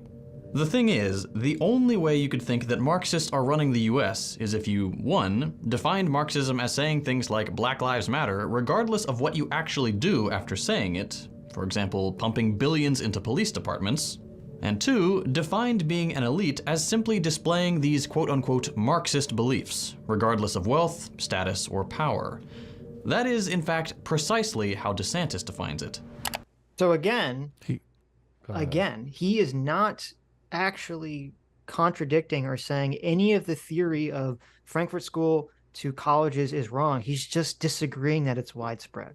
That's his only contention. So well, I don't think he's really even engaging the argument either, because like the cultural, I don't think he really understands the argument that's being made about cultural Marxism being Marxism, economic Marxism superimposed onto culture with this oppressor-oppressed dynamic. I don't think we could have an intelligent conversation with him about that, because this is all just parrot talk. I mean, he's just nonsense. Yeah, he's just saying what he's heard other people say. He doesn't really understand it in any sort of deep, meaningful way. Here, let's go back a bit, actually, if you don't mind. Yeah, go ahead. And 2, defined being an Hold on. Just wait. On public lands than Trump. He'll show his true colors one day, though. Trust me. The thing is, I mean, how is the whole defund the police not cultural Marxism? Right. I mean, it's impossible for me not to see that as looking at the police as an oppressor class, and the black community being oppressed by that oppressor class. I think it's a bit different with the police, because in like anarchist communist theory, you have the notion that yes, engage the question I asked. I am. So in anarchist communist theory, there's a notion that the police are what allows property itself to exist. So you couldn't have liberalism, you couldn't have capitalism, you couldn't have the concept of property without police there to enforce it. Because if you have no police, then you can't have property. Because if let's say you own something, someone can come along and take it from you. Well, you can defend it with your own gun, sure. But let's say that 10 people come along and take it from you. What does that have to do with what I asked about whether or not defund the police is cultural Marxism? Okay, so the issue is that the defund the police thing, from an anarchist communist perspective, is that the reason they want the police defunded is because they view them as the primary pillar holding up private property ownership. Okay. And that's why they do. And are property owners, does property owners and non-property owners fall into this oppressor-oppressed cultural Marxist lens? Possibly, yeah. Yes, but here's the thing. But here's the thing, though, is that property owners and non-property owners. Okay, so the answer is yes. Hold on. Well, no, because those are social classes, not like racial classes or gender classes. So it's much more traditionally Marxist. Okay, than it is cultural Marxist. That's true. Yeah, I'll give you that. for sure. So it's more along class-oriented Marxism. Yeah, it's more I give you on, that. on economic I Marxism. give you that. But Well, I just it's also along cultural Marxism, because the idea is that the police. This is what we've heard this argument many times. The police started as an institution that was used to catch slaves. The police are intentional. Like, the whole point of the police is to just go around arresting black people. right, yeah. That's where it becomes the cultural aspect of it and not Right. the economic aspect of it. Like, I understand what you're saying, Dev. You're saying this one particular class of people views it through a class reductionist lens. It's, so okay. I'm talking about Joe Normie looking at it from well, not, I guess not Joe Normie, because Joe Normie is not really looking at The it. random BLM person you'll pick Right, off. the random BLM person is looking at it through this oppressor-oppressed cultural Marxist lens. Mhm. Right. So I think what's really happening here is, like, you start to get a lot of bleed over between the two types of Marxism. Mhm. Right? Yes. They're definitely shaking hands quite a bit in Of this course area. they are. Of course they are. But I think the cultural Marxism is the problem, because it's kind of the thing that people are teaching other people, and they're unaware that they're even being taught this lens. Yes, yeah. So, like, going all the way back, the reason, if you go to, like, Herbert Marcuse, the reason that he wrote about infiltrating institutions and destabilizing liberal society using this lens Praxis. was but it was specifically for the purpose of weakening liberal society so that you could have a genuine socialist communist revolution along class lines. Create havoc. So, like, so the cultural Marxism is like is the the shot before the chaser, I guess. Right. Mm-hmm. Yeah. Well, like it's a destabilizer. Yeah, that's for sure. Yeah. So, so it's more like cultural Marxism isn't the end goal; it's the tool to get to the end goal, which is just regular Marxism. Yes. 100% agree. I don't But know this if you guy's guys- denying. This guy's pointing to economic Marxism being not powerful and saying because of that cultural Marxism is not powerful, which is just bonkers. He's doing a total Yes, switcheroo. it's really stupid. Yeah. Right. Yeah. I don't know if you guys can hear that. There's like Hey, this what's going on? chirping sound in the background. No. Okay. Nope. It's not my fire. It's a smoke detector. I thought I heard like cats or children or something in the My background. I don't wife know. keeps yelling. Yeah, exactly. this It's probably terribly distracting. I'm like, There's a what the hell? there's a cardinal that's like right out my window that's like losing its mind. I don't know what's going on in the tree, but it's just like going crazy. I sent you a picture, Adam. It's kind of funny if you want to bring. Well, it's kind of depressing if you want to bring it up, or send it in the Discord. Okay. Between the three of us. Depressing. Awesome. It's a Can't picture. wait. It's a picture that shows. Carl sent this to me. It's a picture of the Aral Sea. Okay, or the Aral Sea. Mm-hmm. This is, Oh yeah, I've seen this before. Yeah. Right. So in 1959, officials in the Soviet Union decided to divert river flows feeding the Aral Sea to the deserts of Central Asia, where the water irrigated farm supplies for a growing cotton industry. As the cotton blossomed, the lake's level dropped. Today, only a sliver remains of what was once the world's fourth largest lake. Okay, so you can see that the Soviet Union dried up the fourth largest lake in the world. Right. Even though they had no profit incentive. Okay. Wow. They destroyed this beautiful natural resource. Yes. Even without money, you can still get people to do things that are like short-sighted, obviously. Shocking. Yes. Shocking. I mean, they had money, but you know what I mean. Like it. Yes. The claim is like we abolish class, we abolish money, we abolish all this shit, and we'll have solved the energy problem. It's like, no, you won't. Right. You won't solve shit. James Stanford for $20. Thank you, James. Says even though I'm subscribed to Destiny, I find it very disturbing. I like to watch you guys because you treat people with differing opinions like we are Americans instead of children. Lots of Americans feel left behind. I agree, and thank you for the support. Yeah. Yeah, we try to treat everyone with dignity and not respect. everyone. Oh, that's We true. try not to Yeah. treat Canadians with dignity and respect, but We're pretty harsh on Quackademic Agent too. So Brian Alman for $20 says wrong and smug. You mean Hassan? Well, that's true. yes, This guy, I feel like, is more wrong and smug than Hassan, which is hard. It's a hard thing to do, but he's man. right. James Stanford for another $20. Thank you, James. Says, wait, wasn't it proven that they couldn't find Trump wrong? Wasn't it proven that they couldn't? Wasn't it proven wrong that they couldn't find Trump withholding aid to Ukraine? Wasn't it based on a phone call, but it was false? I can't remember. It's been a while, but didn't the whistleblower never testify? So what happened was, I don't know if he testified or not. I don't remember the specifics of that part. But what basically Trump's argument was regarding this specific point was that he was withholding aid, but before Zelensky ever did the thing he asked, he lifted the restriction and the aid went through once it was outed that Trump was doing this. So he said, well, I can't be guilty of this crime because I eventually gave the aid to Zelensky when someone pointed out I was doing this thing. Because I got caught and I gave the aid. Right. So it wasn't actually proven specifically the way that you're wording it or remember it. But PC for $20 says, looking forward to Giga Chad Dev describing himself as a sexist racist in the next issue of Supervillains Anonymous. There you go. I like No way. Do it. Put me in there. I don't. He'll be this. so when Robot Hitler comes, we'll have he's wearing like a little dev on his shoulder. Oh yeah. That will make excuses for Robot Hitler's like anti-Semitic remarks. Say like, listen, you guys are not understanding the complicated philosophical concept of this statement that Robot Hitler just made. Right. Yeah. Slay Abram Lincoln for $20 says that is Operation Mincemeat for the invasion of Sicily. The fake tanks were for Operation Bodyguard for Normandy. Well, there you go. Cool. Based. Got a World War II buff. Through the wormhole for $20. Thank you.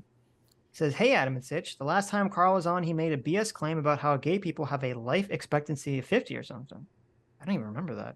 The study was done all the way back in the 90s.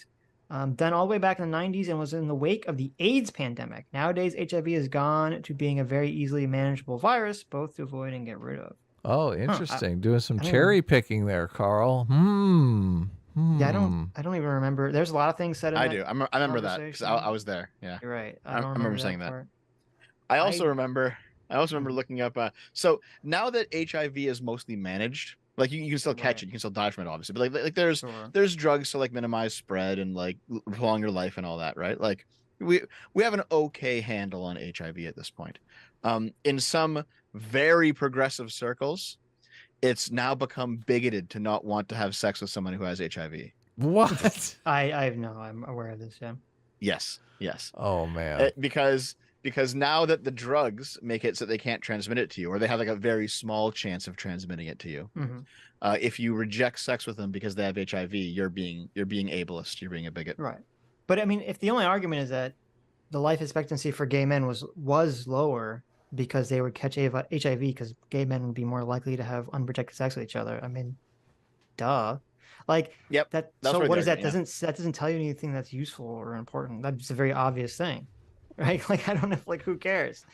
Like, if you're trying to say that there's a lower life expectancy for something outside of STDs, now that would be there'd be some weird thing that you want to bring up there. But I think the conversation was basically about how gay people, like as a general, like, as a class, they have like a different lifestyle than straight people that leads to them dying sooner. Which, if they have lots of unprotected sex, that seems to be the case. Sure. At least it did back then, you know. Right. Now it doesn't. Now their unprotected sex keeps them alive, so it's fine. There you go. I mean, you shouldn't really be having unprotected sex. Yeah, but you know what I mean. With strangers anyway. But Captain Mystery for $30 says, watching a bread tuber, I donate. Also, hi, Dev. I would like to point out that Edward Snowden revelations were considered a conspiracy before it was confirmed. Also, do you two plan to cover some more news grooming vids? Oh, some more. Oh, you mean more news? Some more news. Oh, some more news is grooming video. I kind of vaguely remember watching it.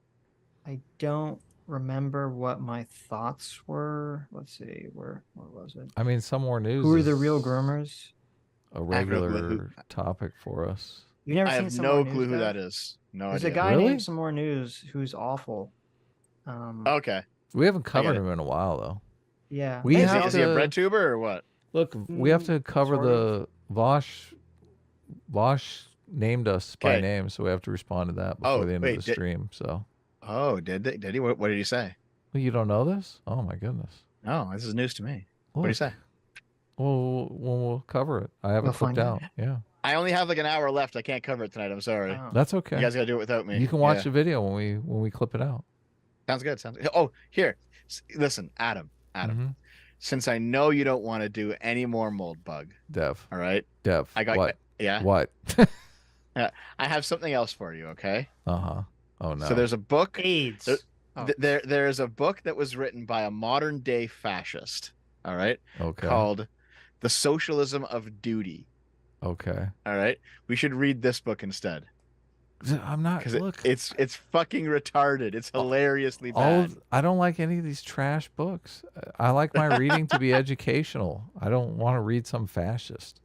Some fascist doing gable nazing for 1,000 pages just doesn't turn me on. So this is the thing. Why do you read this crap, Dev? It just infects your mind. To understand where they're coming from. Either because all you ever understand is where one crazy fascist is coming from. It's completely useless information. It depends if it's being cited by other people. It's kind of okay. Well, what they're talking about. If a bunch of people are citing it, right. If you've got like 5 fascists online citing it, still, who cares? Who gives a fuck? Okay. What the hell? You guys are listen. insane. Okay, so the way that I view it is that I like understanding the things that I don't know. You know, I know liberalism pretty well. At this point, I know Marxism pretty well. You know? Do you know about Cleodynamics? No, tell me about that. Well, why aren't you interested in Cleodynamics over this fucking crap? Why don't we give me a book? I'll read it. Okay, stop. We're gonna save this conversation for Tuesday. You said you only have an hour left. Let me read the remaining $20 super chats and we can get back to go ahead. Okay. Captain Mystery, or the one. The Mongolian Leprechaun Surferman from Saturn for $20. Thank you. What a name. Says, hey, Sitch and Adam, have you ever heard of the Reform Revolution, formerly known as I Crave the Void? If you're looking for someone to cover as an insane leftist, he's probably one of the worst. Really? I think I've heard that name. I Crave the Void I've heard it too. What is that? Let me see. I'll check it up. I'm unfamiliar with his content. Also, for another $5, also, have you guys thought about getting Azalian 2 on your show? He's an interesting character. I mean, I haven't because I'm not sure. No, but I'll check him out. We got pretty much everyone that was on that panel that we did on Tuesday on the schedule. So. Oh, really? Nice. Yeah. Okay. I mean, the pandering politics. Mm-hmm. Why would look? I think his name is Pondering Politics, but why would you pick something that's so close to pandering politics? Oh, he changed his name. I've seen this guy before. Yeah. What's his name? What's the name of his channel? His name is now Reform Revolution. Look, I'm trying. Look, when I meet these people, I'm trying to be, good faith. Yeah. I guess he's optimistic. I think is kind of the word. But this guy got 500 subscribers. Yeah, but here's the thing: he's like hilariously, ridiculously stupid. Okay. He's really dumb. I feel bad covering someone who's like minuscule, even if they're like really stupid. Yeah, but he's gonna come on and talk to us though, so that's a complete. No. I'm not talking about that guy. I'm not talking about who you're bringing on. We're talking about someone completely different. Okay. You're not talking about pandering politics. No, we're talking about the Reform Revolution guy. Oh, okay. Cameraman 502 for $20 says, would Second Thought admit this about fascism, that they couldn't get a single vote in Congress, so it's just a left-wing conspiracy? Oh, what a great fucking question. But he would say, what are you talking about? Donald Trump was a fascist politician who won the election. That's what he would say. Yeah. The entire Republican Party's fascist, and they have half of government. But that's a funny answer. Cameraman 502 for $20. Thanks so much. Says, how could they claim the USSR isn't real socialism when in his video to the Communist Party of the USA called the USSR dissolution in December of 91 was illegal and anti-democratic because of a vote in March of 91 to keep it? S-class is best class. Yeah, we're actually going to watch after this. Carl sent me a video that's like a 5-minute clip from one of his videos where supposedly he's his most tankiest. So we'll check that out. Carl, you mean Sargon or someone else? No, of this guy. Oh, no. Oh, no, not Sargon. A different Carl. Different Carl, okay. Kyler sternly ignores for 20 Aussies. Thank you so much. Says the World War II deception with the corpse with fake documents is real, but it was for the invasion of Sicily in 1943, not for Normandy. Hitler fell for it because he already thought they invaded Greece, but his generals mostly didn't. Interesting. Yeah. There you go. is the only way you could think that Marxists are running the US is if you, 1, defined Marxism as saying things like Black Lives Matter regardless of what you actually do after saying it, for example, pumping billions into police departments, and 2, defined being an elite as simply displaying these quote-unquote Marxist beliefs, regardless of wealth, status, or power. That is, in fact, precisely how DeSantis defines it. What the I hate, look, get your shit together, dude. What? Well, he put something up on that I guess we're supposed to read. He's not going to read it to us. Oh, so Regardless of wealth, power, wealth, influence, heading a Fortune 500 company, precise, and 2, defined being an elite as simply displaying these quote-unquote Marxist beliefs, regardless of wealth, status, or power. That is, in fact, precisely how DeSantis defines it. There you go. The word elite does not signify someone of tremendous aptitude, great wealth, or major achievement. It signifies someone who shares the ideology and outlook of the ruling class, which one can demonstrate by virtue signaling and by seeing Americans as subjects to be ruled over, not as citizens to be represented. These elites do not include some individuals who reach the commanding heights of society. So here's the thing about this quote, right? Is that from a Marxist perspective, this is wrong, right? But from the perspective of those right-wing political theorists that I mentioned, this is actually correct. So they're operating using two different languages in this conversation. Like, he doesn't understand what Ron DeSantis is saying here. Yeah, they're talking past one another. Well, so I think what is being described in this sentence is true, and I think it's worthy to discuss and criticize. I think calling it elite is stupid. Okay. Because I do think that I think that the common understanding of elite is more of this person who's at the top of some kind of hierarchy that's controlling something. I mean, that's the way the word has been basically used for most of, English. And I don't like when people kind of reframe words to do some political shenanigans. Like, just come up with a different term to describe this thing. Because I think what he's talking about is real, and I think it's definitely merits talking about, but just don't call it elites. Right. He's saying the people with the right political views are elites by his estimation. Right, because to me, this is like basically progressive means elites. It's not quite that. It's not quite that. It's like he's talking about use the negative association of the word elite to branch off to something different, essentially. Yeah. So there's the ruling class, and then they have their political views, right? And then you have members who aren't part of the ruling class, but maybe they want to be, or maybe they idolize them, or maybe they're just like followers of them, or they're their assistants or something. Right. And so they adopt the same outlook on life. They adopt the same politics. They often adopt the same fashion sense as the true elites. And then these are the middle managers running around actually implementing the day-to-day the day-to-day execution of these ideas. Right, so they're not elites themselves, but they look like elites from the outside. You're talking about the petty bourgeoisie. I mean, even the socialists came up with a different term for it, right? Yeah. This is the managerial class. Call them the petty elites. Right wing. Yeah. So he's describing something that is true. Yes. But you can't understand the concept using only a Marxist frame. Right. Which is why second thought doesn't get it. Right. But he shouldn't. I don't think that this should be. I don't think people should use the word elite to describe this process. They should use some other word to describe this thing.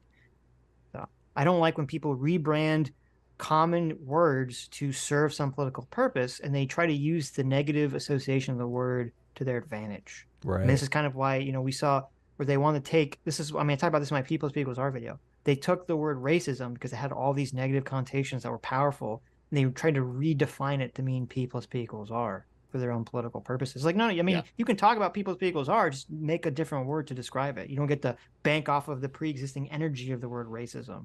But Sitch, you defeat the whole purpose of this exercise. What? Come on. Well, that is true. So, well, see, it's kind of like how they use, as you said earlier, such a petty bourgeois, right? Because the petty bourgeois being people who both own and work the means of production, so they have that in common with the bourgeois, and that they both own the means of production. But they're also workers. But the reason that they call them petty bourgeois instead of, let's say, grand proletariat, because it would mean the same thing, is that there's a political reason why they lump them in with the enemy instead of the friend. Of course. Even though there's overlap between the two classes. And it's the same thing here, right? Like, you could say that, well, these people are elites because they have the same thoughts and they have the same politics and they have the same lifestyle as the elites, even though they're not actually elites. Like, you can make that argument, but the reason that he's choosing it, like, there's enough overlap that it makes sense, but it's still very clear that the choice of word has a political undertone. Of course, and obviously, for a and purpose. also, you know, just the significance of using the word ruling class is kind of stupid too, because it's like, oh, okay, because under kind of the managerial theory, you're going to have a bunch of rich people who would be the ruling class, but they're technically not, even though they're all right wing. Like, it seems like a way to kind of create a philosophy to sort of say that, oh, there's only left wing elites. All the right wing elites are actually secretly not elites. Like, I don't know. To me, that rubs me the wrong way. It's like, no. There's left wing and right wing elites, and they're probably all shitheads, and they're all doing their shithead things, and everyone just has to own their own elites and criticize them. Okay. Yeah. Institutional power, wealth, influence, heading a Fortune 500 company, none of that makes you an elite if you're focused on regular capitalist things like squeezing more profit out of your workers by any means necessary. So how does the NASDAQ, having literal diversity, equity, inclusion requirements, that completely destroys his argument? That's an elite organization for all the elite businesses that's forcing some kind of flavor of cultural race Marxism onto other companies to participate in capitalism. Yeah, this is the shell game, right? Because the critique that he's making is an economic Marxist critique. Yes, it's like, listen, they're doing the diversity thing in these big corporations. That doesn't mean that they're actually, you know, anti-capitalist. They're just doing the rainbow capitalism thing, right? So yeah, he's making an economic Marxist critique of, yeah, that's the shell game. Is it like before he was talking? Like before he was kind of in favor, even though he's saying it doesn't exist, he was kind of in favor of the cultural Marxism. But now that we've come around to the effects of cultural Marxism, he's switching it up and saying, oh, but economic Marxism isn't being implemented. Exactly. This Koch, Musk, and all their buddies aren't part of the elite at all, because they say socialism is bad. But a few college students staging a sit-in and just asking, for a higher minimum wage and less discrimination are the shadowy cabal threatening the very foundations of America. Not only is this idea of a Marxist takeover not based in any kind of reality, with this narrative, Lind and these other pundits are trying to make it seem like all these different movements for equality and social change from the 60s onwards are illegitimate. He makes social progress look deeply objectionable, and this story about cultural Marxism taking over because of a few books makes it seem like the change happened through a top-down conspiracy of a few privileged woke people, instead of what really happened. Oh no. Okay, so before we get into what really happened. Okay. Well, because first of all, he frames, he's like, oh, there's just these poor college students who just want a higher minimum wage, right? And it's like ignoring all of the insanity that we saw with Evergreen and Yale and all these colleges that were like hyper woke and instituting all these hyper woke rules and regulations and cancellations and all these things. But like, no, that all just gets ignored, and we just pretend like none of that happened. We close our eyes and we say, oh, they just want a higher minimum wage. That's all they want. That's all they want. Just economic justice, Sitch. That's all they want. Oh, okay. Ignore them hunting down professors and trying to kill them. And now, even though so far he hasn't made any fact refutation of the direct line from Frankfurt School to, you know, the critical studies implemented in America, right? But he's claiming that he's about to show us why that's wrong. Okay, so we're gonna see what his sterling evidence is for this. Sterling, I like it. Millions of people protested, went on strike, and organized from the bottom up, marching and fighting against the prevailing classism, racism, sexism, and homophobia that brutalized them and their peers, only to achieve partial success, gaining legal equality without material equality, alongside a little more positive representation in popular media, to imply that those who are the victims of capitalism, those who are the most oppressed, most marginalized, are actually behind the curtain controlling everything is just wrong, and contrary to every piece of evidence we have about who has wealth and power in this country. Ooh. Anyway, after making the claim that... Okay, wait. Okay, so his argument is, these guys are wrong about these theories impacting today's philosophical theories. Okay. He said those guys are wrong about the Frankfurt School basically, you know, creating wokeness and cultural Marxism because in America's past, black people were oppressed. Right.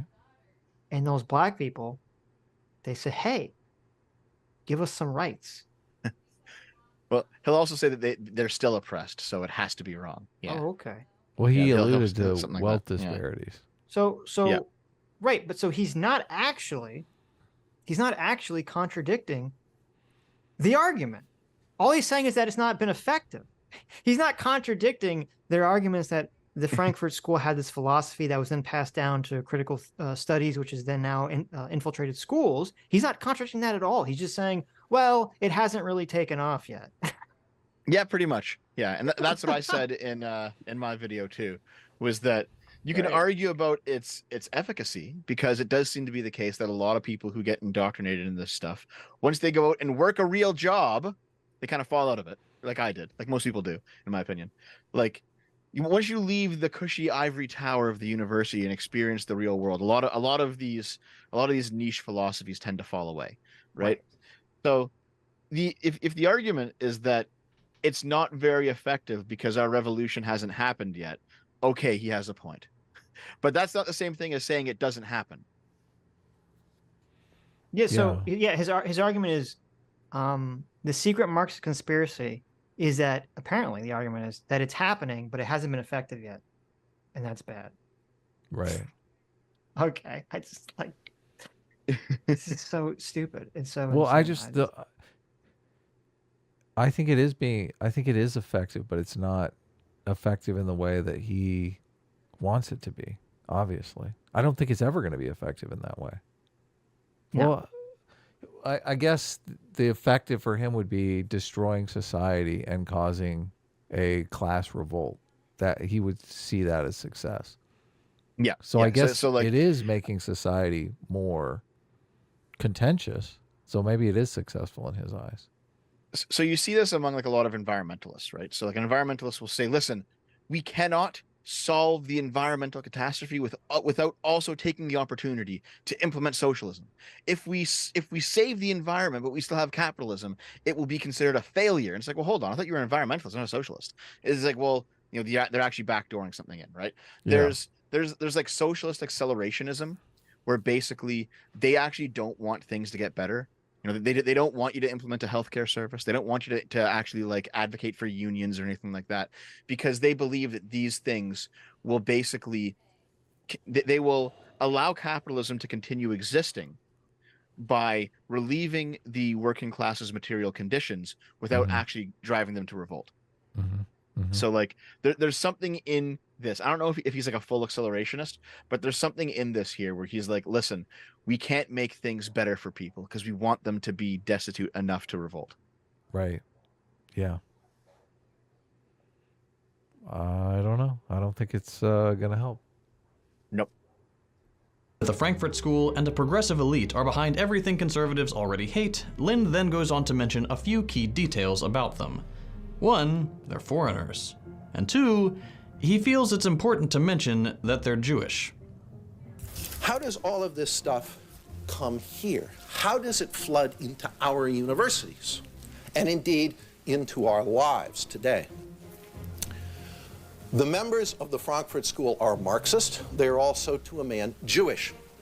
In 1933, the Nazis come to power in Germany, and not surprisingly, they immediately shut down the Institute for Social Research. And its members flee. They flee to New York City. Now, is he mentioning that they're Jewish just because they fled the Holocaust? Maybe. But did he also deliver this speech at a Washington Holocaust denial conference hosted by an anti-Semitic journal? Yes. So, you know. Okay, hold on. So this, I think this is that that broader conference that wasn't just about Holocaust denialism. I think. That was I'm not exactly sure on that. A side issue they talked about. Yeah, I guess. I don't know, man. I'm surprised there was no zoom in for that. Yeah, he said that they were Jewish. Zoom in. The fact that he okay, I mean, we've been doing this whole stream. The fact that he cut Lind off in the middle of the sentence. Oh, I know. And and the second half of that sentence seems like it might have been important.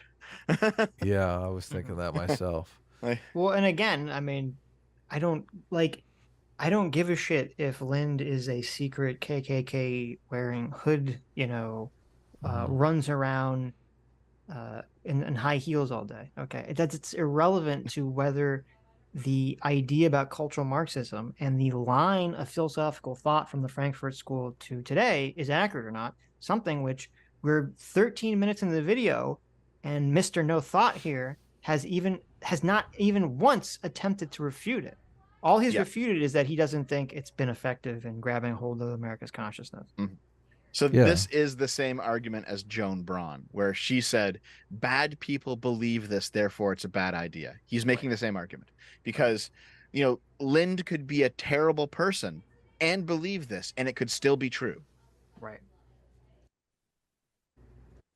Who's to say why he thinks bringing up the Jewish thing is important?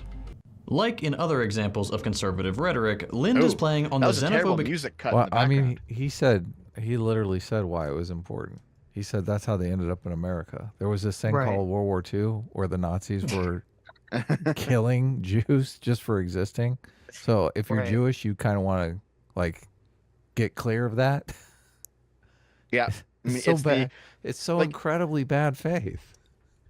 I wonder if he'll claim that like it's a conspiracy theory that the reason America made the atomic bomb first is because all of the scientists that fled Germany were Jewish. Don't think that comes up in this. No, it won't. But like, I wonder if he thinks that though. It's the same logic. It's the same dumb fucking logic. Right. Look, he's just trying to hit everyone with a racist stick. That's what he's doing. That's what this entire video is about. We can't really talk about the substance of what's going on in the actual culture here. You just got him running cover for, simultaneously running cover for Marxism and trying to hit everyone with a racist stick as he's doing it. Mm-hmm. Idea that foreigners are to blame for problems in the U.S., not a domestic capitalist ruling class. Cultural Marxism and the Frankfurt School comes from a school called the Franklin School. It comes out of Berlin. These are a group of Marxists. One of their gentlemen fled Hitler, came to the United States. This framing can be used as a way to... But wait a minute. Okay, so his argument here doesn't make any sense because he's like, they're blaming an outside influence who's kind of coming into society and pushing these ideas instead of blaming the ruling capitalist class. Well, first of all, the people that you're quoting don't have a problem with capitalism. So obviously they're not going to be blaming the ruling capitalist class, you complete idiot. This is a stupid point, obviously. That's a great point, yeah. Number two, this completely confirms what I said about how I define that the right generally looks at problems as coming from external forces coming into society to subvert some pre-existing, pre-working system. So there you go. I thought you... Oh, okay. One of the gentlemen. And the left is from internal forces? See, but this actually, what he said perfectly is a perfect illustration of my left-right definition. Because he's like, no, guys, don't you see? The problems in our society come from the internal ruling capitalist class that have been created through hierarchy and tradition. Right. And then the right winger says, no, the problem in our society is that some external Germans from the Frankfurt School with their wacky foreign ideas come into our country and then degenerate it down. Right. Okay. So there you go. That perfect illustration of my left-right definitions. Fled Hitler, came to the United States. This framing can be used as a way to impose stricter immigration controls, which the right is fond of. Order my government to deny entry to all communists and all Marxists. What's going on in this clip? So this was all just so he could talk about why the Republicans are anti-immigration, I guess. But he's got some real audio issues going on here.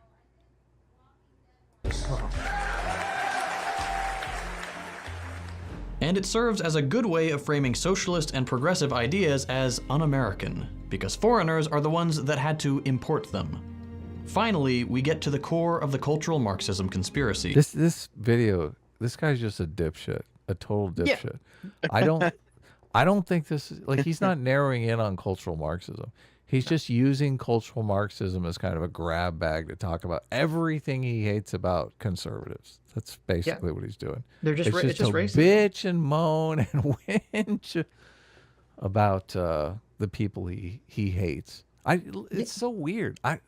These people that form their entire identity on some other group that they hate, they remind me of someone historically. Can you think of who that might be? Does it begin with the letter N? Yes. And end with the Aussies? Yes. Oh, like okay. what is different here? Like your entire fucking identity is being opposed to some other group that you fucking hate. Can't you build your own identity, you dipshit? It's ironic because they like to call the right reactionaries, and this entire video is just reactionary. Yeah, no shit. Yeah. Can we talk about what we like? Let's talk about what we like. Well, he can't, because if he does, he'd drop the ball in saying that. Well, actually, I agree with all the Yeah, cultural because Marxism. he'd be Right. talking about how much he loves the fucking Frankfurt School. Yeah.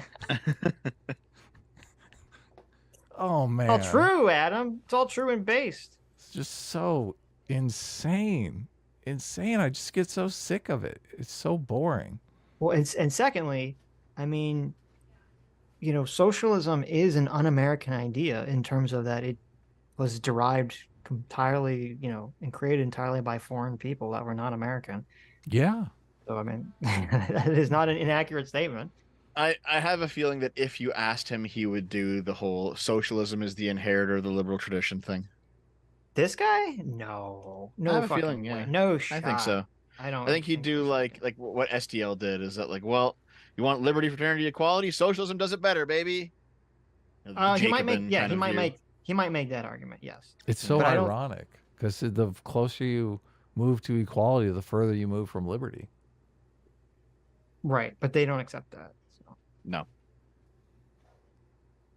For them, it's like if you have a properly functioning state, which by necessity has to take away some of your rights and privileges, you can then create like a better environment that will allow you to be free. Like there's something to it, but it's not always the case. People like to compete. You're always going to get hierarchies forming just through competition. Even if it's not competition over resources or material wealth. It's going to be competition over status. Mm-hmm.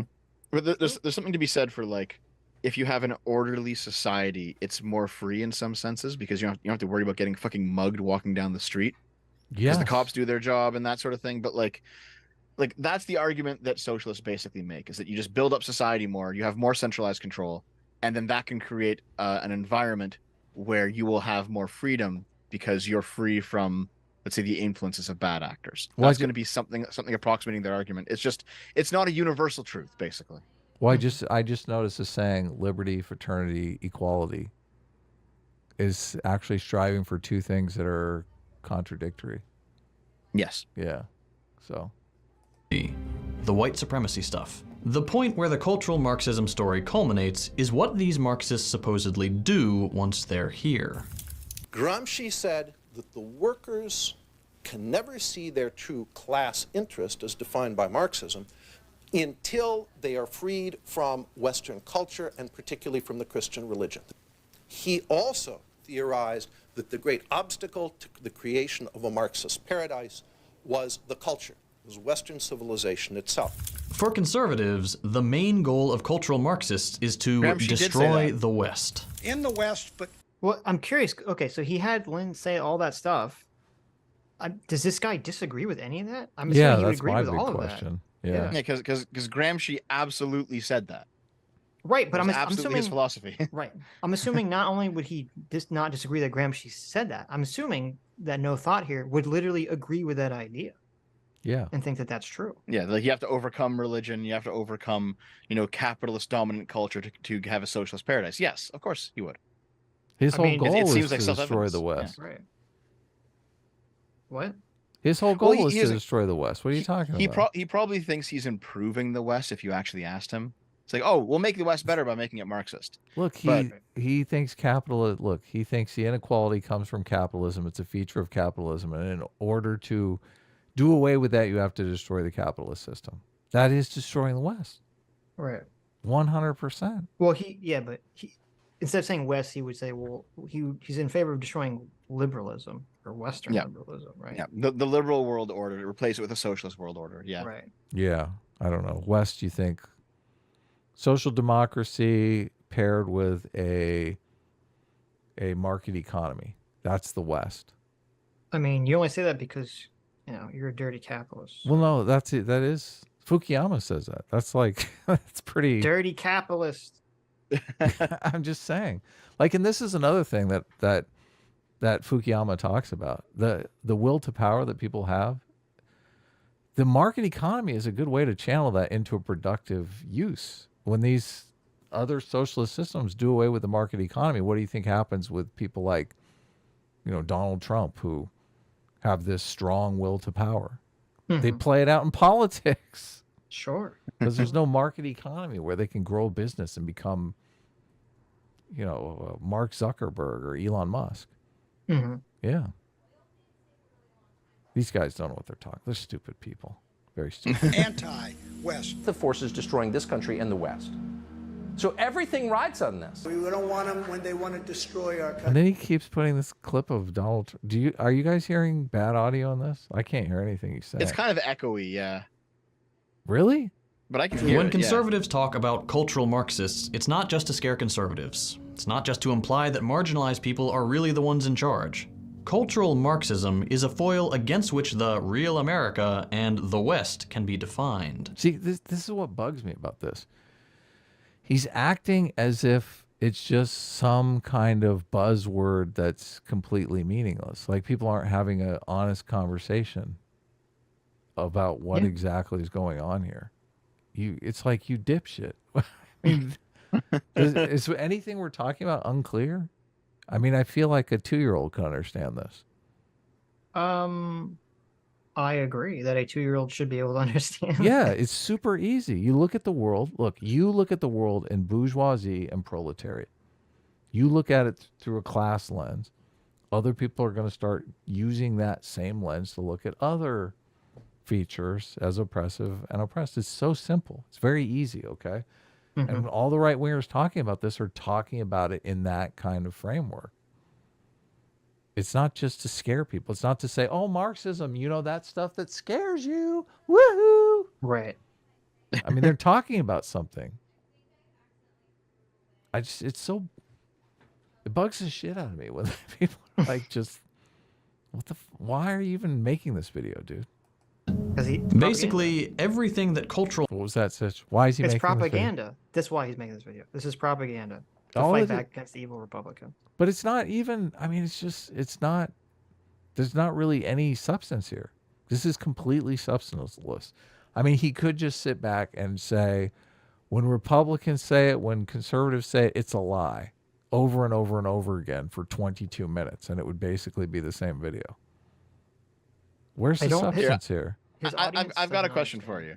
I've got a question for you. So at the end of my video, I proposed, rather than calling it cultural Marxism, because one, that triggers a lot of people into pure irrationality, and two, because it's not only Marxists who want to do this, we should simply call it institutional capture.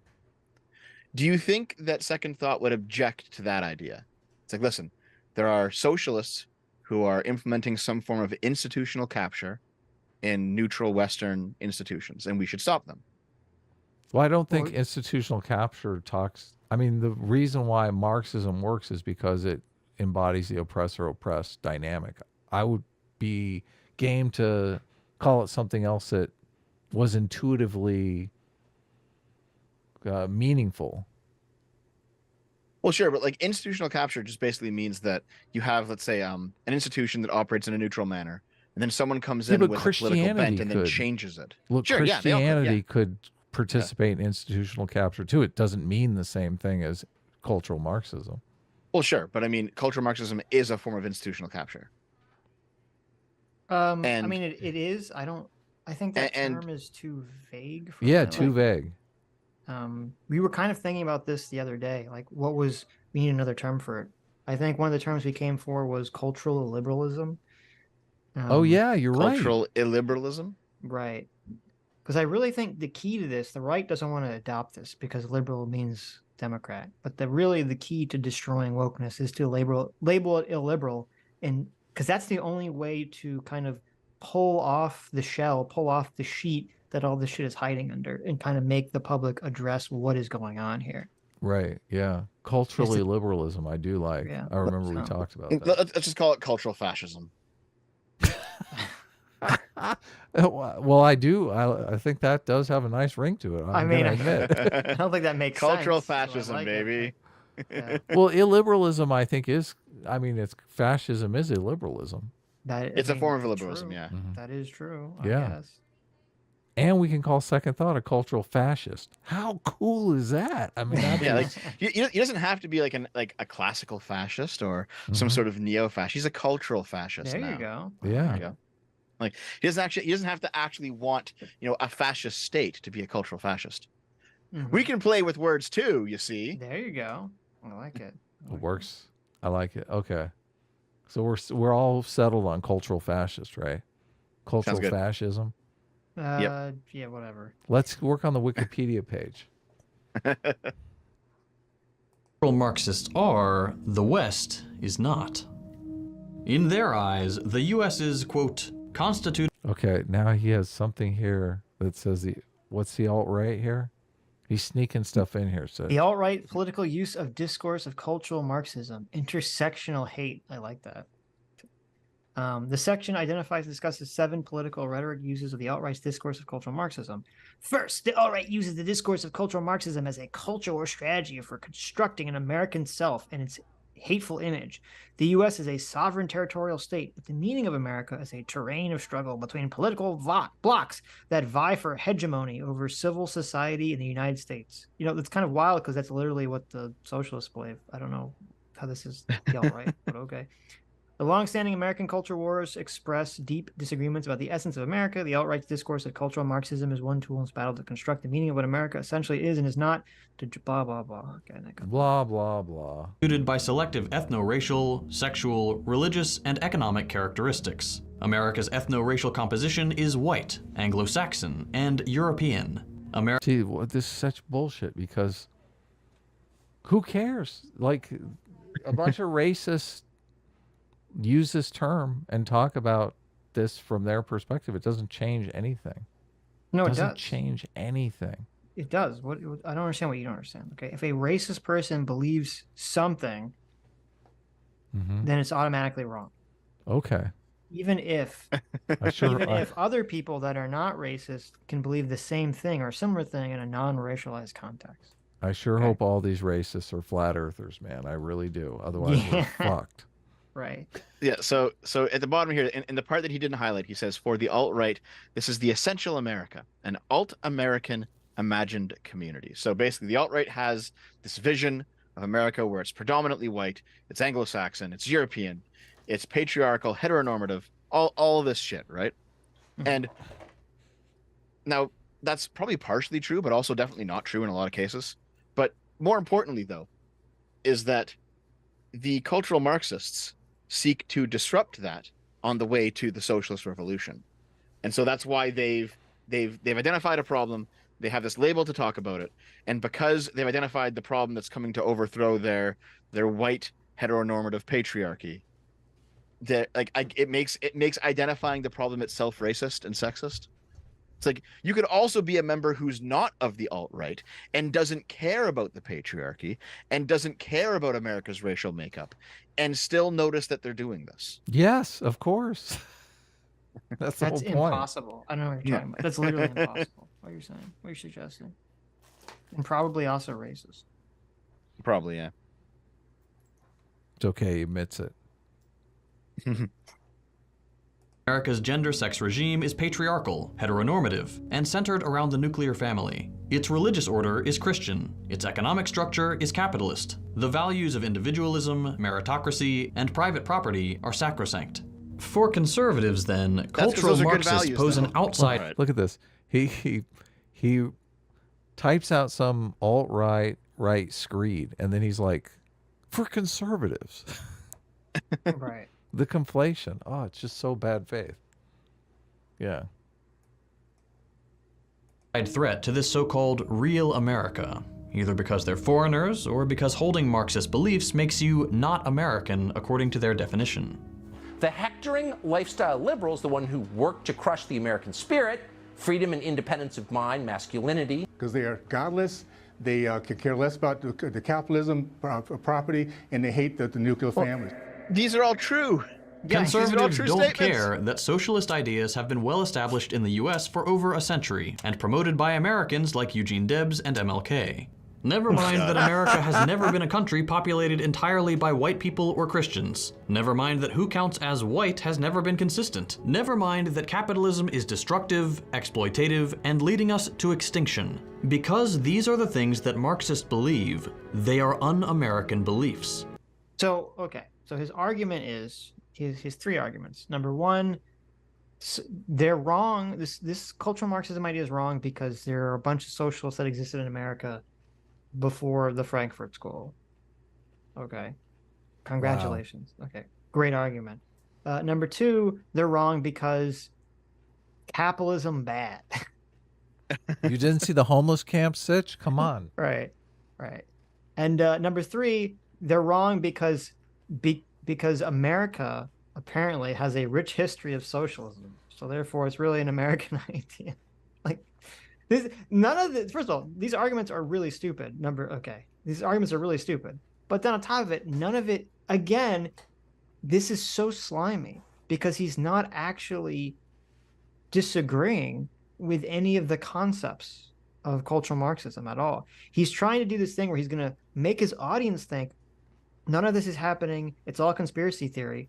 But he's not actually saying that. He's making a very specific, different argument that just that kind of like inceptions that idea into people's minds. When it seems like in reality, he thinks that the cultural Marxism is a good idea. It just hasn't taken off yet. Right. Yeah. Hasn't had the cultural impact he wishes it had. Right. To conservatives, the U.S. has always been Christian, white, straight, and capitalist. And these foreigners and their foreign ideas are trying to destroy that. In other words, pundits that use the cultural Marxism theory are getting their audience riled up about defending America, and then sneaking in that defending America means defending all the stuff we've already listed. Basically every facet of the existing social hierarchy against people whose only real demand is equality. Okay, so his fourth argument. It's so fucking slimy. It's just equality, guys. Right. They don't want anything else. Also, no discussion on whether or not that equality would even be good. It's just automatically assumed that equality good in all situations. There's so many situations where equality is bad. Where you just don't want equality. Oh God. And if you disagree, and his fourth argument is that if you disagree with this, it's because you're racist. Wait, hold on, Adam. Are you gonna come out as a pro equality cuck now? Well, I mean, what are you talking about? I mean, if you're talking about equal opportunity, I mean, obviously people switch between equity and equality. I mean, I don't know what. Look, sometimes you say stuff, Dev, that just completely shocks me. So, do you think it's appropriate to give everyone else equal access to your wife? Oh my God, what the fuck? The answer is no, right? Same with my girlfriend, same with anyone else. No. There are certain instances where things are completely unequal, and that's good. It should be that way. Things are exclusive and particular, and not inclusive and equal. Okay. Yeah. Like a blanket equality. I mean, this is a bad virtue. This is so obvious that it doesn't even need to be said. Like, I really don't even know why there's like this kind of conflation thing that's going on. It's like have you not encountered when most people talk about how equality is bad, they aren't talking about it in this kind of context. They're talking about it in equal opportunity. So have you not encountered the socialists who actually think that having open relationships is a form of praxis? I mean, it sounds like something Vosh would say. There are some crazies out there in the socialist community. Like they actually take it this extreme. No. The idea is that like this could easily be confused with you saying that you are not in favor of equal opportunity because you think some people are dumb, dim-witted pieces of shit that don't deserve equal opportunity. That's how this will be spun, Dev.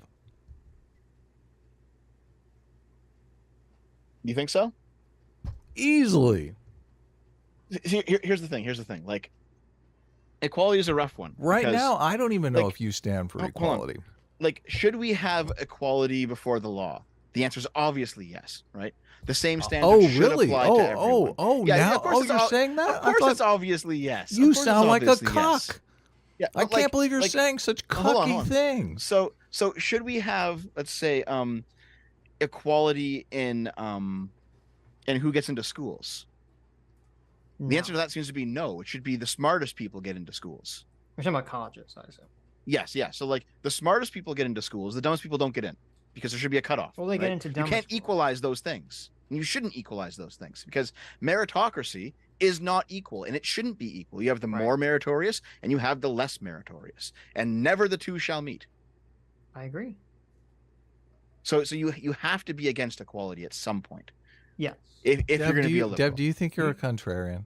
You just have to say a contrarian. Yeah, Dev's not contrarian. Dev's not contrarian, but Dev says things that he doesn't catch as you're not wording these things carefully in an environment where people are gonna be bad actors.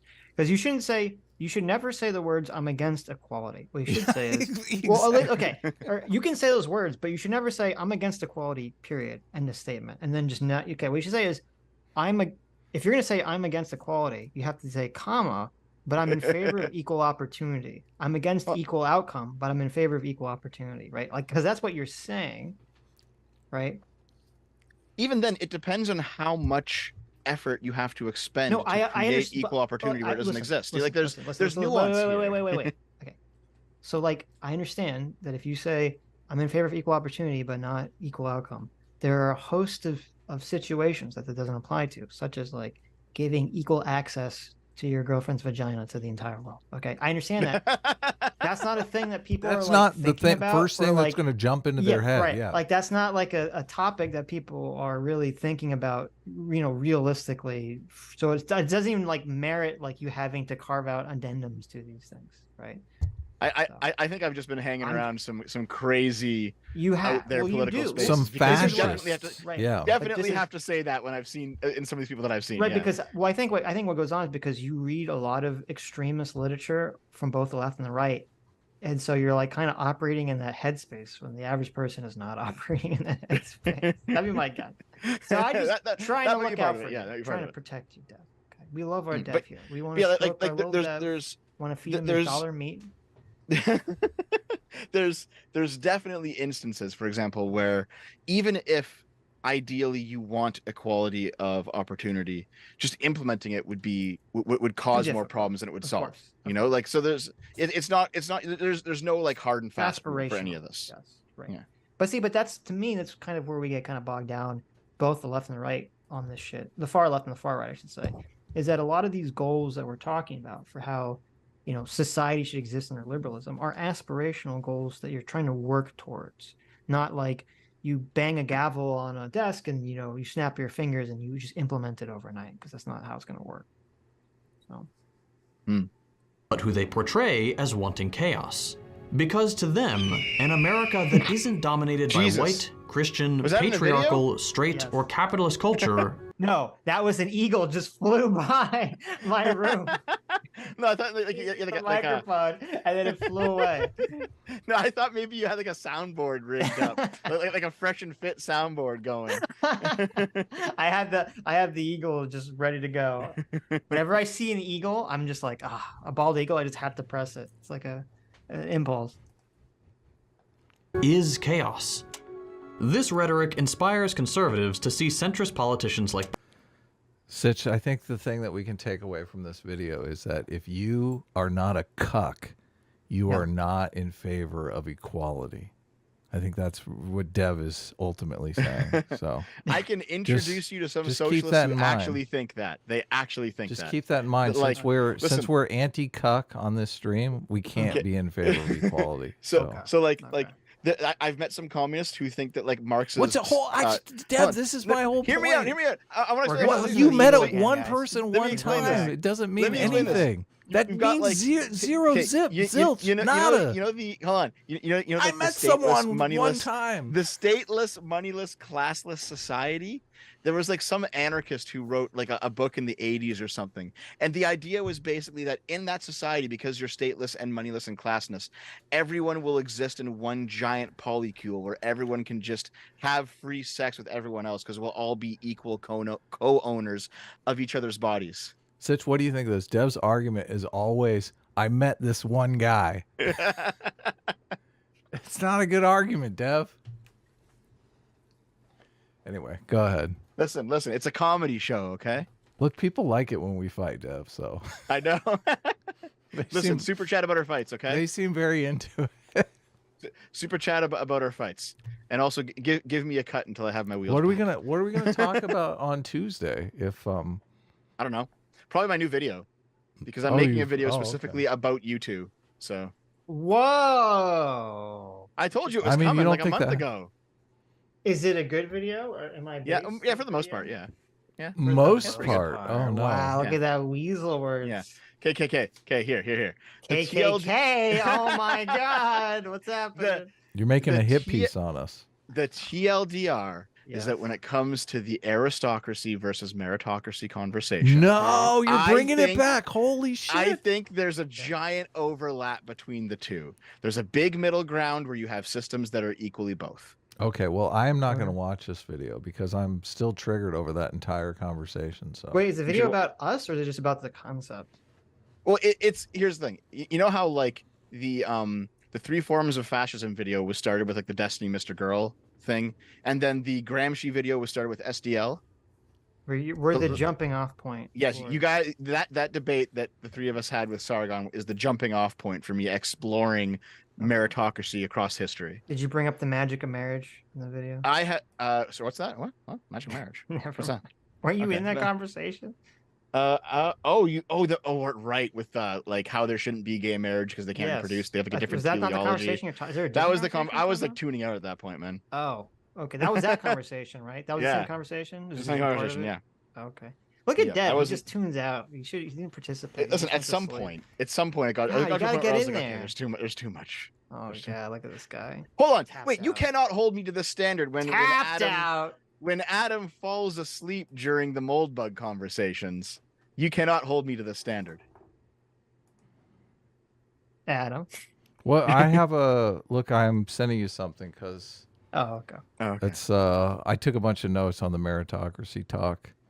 Okay, But sure. actually, I'll take a look at it. one of the comments Mhm. just was said it 10 times better than anything. So But yeah, the TLDR basically is that there's a lot of overlap between the two ideas. There's a lot of historical disagree. examples 100% of where disagree. I'll be able to prove it. There's a- 3000% disagree. There's a lot of historical examples where meritocracy naturally becomes aristocracy. Just over the course of meritocracy doing I don't really its thing. disagree with that. Yeah, I don't know, but I it mean, was it can happen. it was a good way to yeah. explore it, though. Yeah. Okay. I mean, that can definitely happen. I mean, but my argument would be that Wait, where's your notes, Adam? I do want to see them.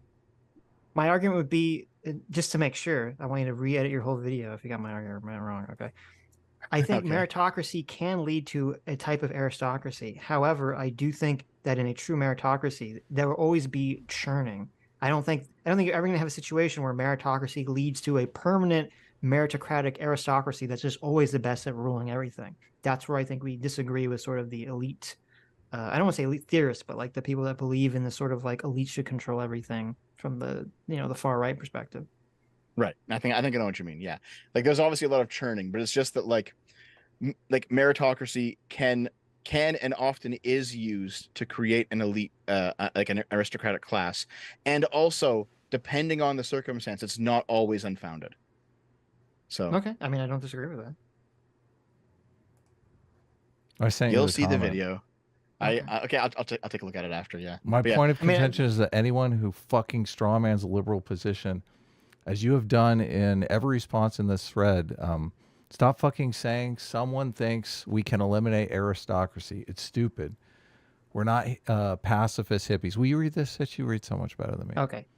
Who? Okay, so this person, this is a comment in that video. He's responding to someone else. He's not responding to you or Dev or someone. Right. This was one of the comment threads about meritocracy versus aristocracy. Yes. Okay. And he's He says, responding to go ahead. He says, my point of contention is anyone who fucking strawmans the liberal position, as you've done in every response in this thread. Stop fucking saying someone thinks we can eliminate aristocracy. It's stupid. We're not pacifist hippies. Do you hear anyone say aristocracy isn't inevitable? No. So shut the fuck up. It's obnoxious and self-serving, thinking you can avoid the real argument. So I'm going to hold your feet to the fire. Let me make it real simple for you. Let's take just one feature of aristocracy, nepotism. Now, what would an aristocrat say about nepotism? Quote, well, that depends on if they're open or closed, or no, shut the fuck up. They would say it's a good period. If you're an aristocrat, if you think an aristocrat would say it's bad or a necessary evil or whatever the fuck other excuse you come up with, you're not talking about an aristocrat anymore. Open, closed, doesn't matter. Accept this key feature or don't respond to my comment. I don't want to hear it. Now that we've established an aristocrat thinks it is good, we can finally fucking make progress on the topic. Do you see how it is a direct conflict with meritocracy to think nepotism is good? You cannot say nepotism is good and that merit is good at the same time. So this idea that we can combine an aristocrat with merit is bullshit. They're directly in competition. That is why the aristocrat versus meritocratic distinction exists in the first place. If you deny any of what I've said so far, then you're simply confused about the entire topic. No more useful than a child who knows how to say the words but understands nothing. And no, saying nepotism is inevitable is not a response either. So don't you dare try to reply with that. Politics is about how the world should be, not how it is. Simply saying, quote, we're always going to have aristocrats destroying our meritocracy through nepotism doesn't answer whether you think it's fucking good or not.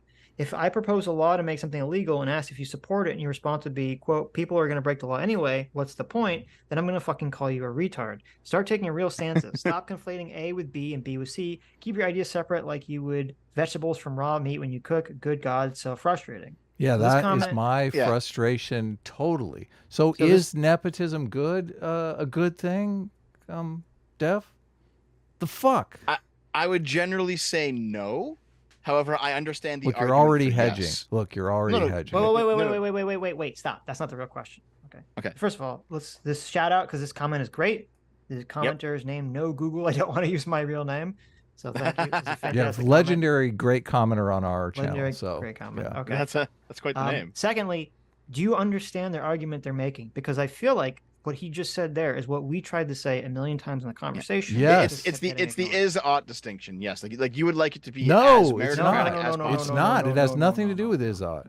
No. Okay. What we kept saying is that. Okay, if I recall from the conversation, we kept saying meritocracy and aristocracy are different because by the nature and design of an aristocracy, it doesn't allow people to enter in it through meritocratic means. And that seemed to be this point of contention where there was all this hedging and wiffle-waffing about, well, no, that's not necessarily true. People can become aristocrats, blah, blah, blah, blah, blah, blah. And, hold on. And you actually are wrong about that. Okay. Yes, and I will have historic examples for that. Okay. So you think that an aristocrat would say, per this example, that nepotism is bad? Hold on, that's not what I said. No. I basically what I said was. But that's what the argument. Yes. Well, hold on. You hold his feet to the fire. So what you said was that aristocracy, by definition, means that you cannot meritocratically become an aristocrat. Well, okay. That's what you just said. It's not designed to allow people into the upper echelons of society. Okay, right? So because a good chunk of my video is going over historical examples where we actually had that. We had aristocracies that had meritocratic elements. Where That's completely irrelevant to the argument. Where you could become an aristocrat through a meritocracy. Okay. Do you acknowledge that the main means? So, like, if I Google aristocracy, okay, literally the first definition says the highest class in certain societies, especially those holding hereditary titles of office. Okay, hereditary, right? Yeah. We acknowledge that hereditary is the opposite of meritocratic, right? Hereditary is another way of saying nepotism, right? We all accept this, right? Hell yeah. No, right. There's not a confusion there, right, Dev? I mean, for the most part, yeah. Okay. So I think there's edge cases, but yes. Okay. Generally. I understand there's edge cases. Okay. But so we understand, and this is where I think there is confusion here, that an aristocracy definitionally means that generally there isn't a meritocratic principle of elevation. Generally, it's hereditary. I'm not saying that doesn't mean in every case, 100% of the time, there hasn't been some fuck out there who's able to ascend to the heights of nobility through meritocratic means. That's obviously happened, and obviously happened in the first place. But generally, an aristocracy is based on hereditary titles, right? Is this fine? Is this an acceptable thing that I just said? That's all fine, but there is one question: is if you go far enough back in the hereditary line, where does the title come from in the first place? I understand. It's who could get the most people to kill the most people to get the most wealth originally. Yeah. So there was some initial meritocracy that founded the whole thing. So you accept that an aristocracy generally is based on hereditary means, okay? And a meritocracy is generally not based on hereditary means, but is based generally on merit, okay? So we understand that there's a massive distinction between these two systems. And they're competitive. They're competing against one another. Right. Yeah. So there is a complete distinction between like these are two theories of the ruling class, right? Like how you can set up this institution versus that institution. You can have a more aristocratic one. You can have a more meritocratic one. Okay. However, in practice, independent of the theory, it's a lot more fuzzy.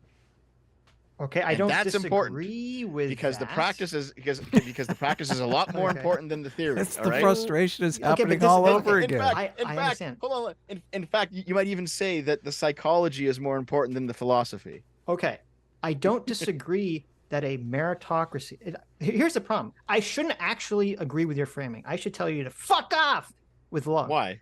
With the framing, because you're hedging.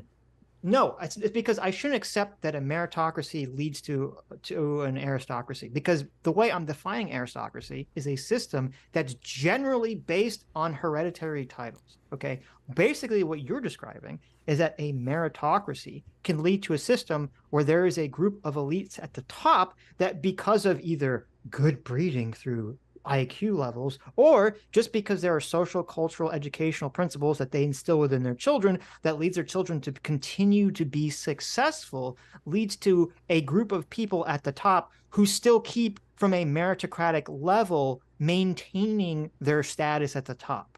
Right. That is not an aristocracy. Okay. Yes. Okay. That's my argument. And that was Adam's still argument. hereditary, though, which is kind of the point. No, because it's not based on their hereditariness. Okay, the hereditariness so is just a true. coincidence. Well, It's not just- coincidence, right. but it's just a factor. Okay. Yeah, so I completely agree with you. So when you look at even the most aristocratic aristocracies, if you had a leader who was like an extreme failure, there would be peasant revolts. All right, there would be like other people in the court scheming. Should be a noble Let's revolt. not have this. Look, we had this conversation already. I feel like because that ends up being meritocratic as well. Because even if it's by birthright, if you're so bad, you get fucked. No. You can't say, and this is kind of the conversation that we had with the monarchists. Okay, like a revolution, a violent revolution means the system has failed. It means the system could not resolve its disputes within the legal, civic, laws set out by the system. So just because an aristocracy has a peasant revolution, that's an indication that the aristocracy failed, not that it worked. Well, me personally, I think that's aristocracy working. I think peasant revolts are built into that system. To be honest, listen. I'm not a great lover of aristocracy. I think. Why are you making this video then? Why are you simping for aristocracy then? Why are you muddying the waters? Why are you confusing the issues so much? Because like all of this is what is so frustrating about it, because it is completely just obfuscation from what we're actually talking about here. Because it's like we can't have just a simple conversation where we establish these two very different systems. You got to say, yes, oh no, Adam, one leads. Because that's too simple. Because the world's a complicated place, and you can't just have two polar opposites where they just never meet. That's not how the real world is. We can discuss them both as aspirational systems. For some reason, you want to aspire to aristocracy. I know a lot of people do. Wait, no, I don't. Then why are you say in the video like 5 or 6 times that ultimately I prefer meritocracy, okay. and we haven't seen the video yet because this is not happening. Look, people do simp for aristocracy. They believe in aristocracy. These monarchists yes. love this I don't. idea of I do aristocracy. not. They're all about the blood is where the good stuff is. It's just I think, I mean, if you're talking about genetics, there's probably something to that, but I don't believe in it generally. No. sure. I think it's more. I mean, obviously, IQ is genetically passed down. Certain personality traits can be genetically passed down, though obviously we do see lots of churning for wealth. We see lots of churning for status that goes on through the world. I mean, in that conversation, I literally looked it up and I said, was it the overwhelming majority of families, they lose their wealth? Was it like the third generation or something? Yeah, that's the money.com article from 2015. Right. Yeah. And so it's just like, so the idea that under a meritocracy, you're going to have some kind of permanent aristocracy just doesn't seem to, fit within the facts. Another issue ultimately is that meritocracy can fail in ways that are unique to meritocracy that will never happen with aristocracy. So it's also not a perfect system. Like it's a very social destabilizing system, right? So like, who was Bill Clinton's father? I don't know anything about the Clintons, right? Who was Bill Clinton's father? Was I had to look this up for the video. In fact, he was basically a traveling salesman who fucked his mom, then he fucked off and then died 3 months later.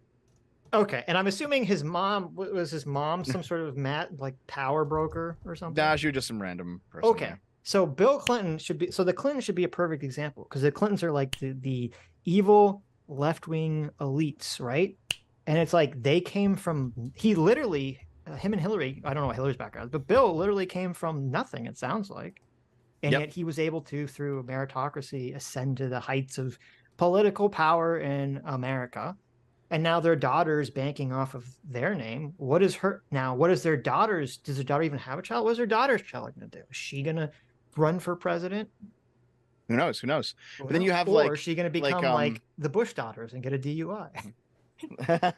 Like, is Donald Trump like a modern American aristocrat because he comes from a family of like 3 generations of rich people? I mean, maybe more so than the Clintons. Yeah. Yes. You can go back like 5 generations of Bushes and discover that like you have a self-made Bush who was like Obadiah Bush or something, and he was a blacksmith. And then as you go down through the generations, you discover, they went from self-made to having like a family dynasty. Did I make that up? No, it's actually Obadiah Bush. Yeah. Okay. That was a real name. But yeah, like you can discover people who are self-made men who got there through their own merit, who then establish like a ruling family, and then it continues. Sure, but my question is, I don't think how many of the rich family, like how many of the richest people in America and in the world, maybe the world's a bad argument, but in America, how many of the richest Americans, like come from these like dynasty families? Does what is Jeff Bezos' background? Does he come from some sort of magical family? Elon Musk claims that the ideas of his father being super wealthy are completely overblown. Like, I just feel like this idea is not accurate in America. I think, I don't know, because I think there's a cultural tendency towards, there's a cultural tendency towards, being a self-made man, right? Which is why even people like Trump, who clearly is not a self-made man, will project the image of being a self-made man, because there's like cultural power in that. Yeah, right? I understand. But I think there's actually a fair number of people who have inherited their wealth in the States. No, I'm sure there's lots of rich people that have done so. But when we talk about these like big name, like famous rich people, Bill Gates and these famous brokers of power, and this would be the question: how many of these famous rich brokers of power in America come from some kind of dynastic family of wealth that is passed down generational to generation, and how many of them are either first or second generation, rich? Mm-hmm. It might be 50-50 now that I'm thinking it, because like Elon Musk does come from wealth. I'm pretty sure of that. Jeff Bezos comes from wealth, but I don't think Bill Gates did.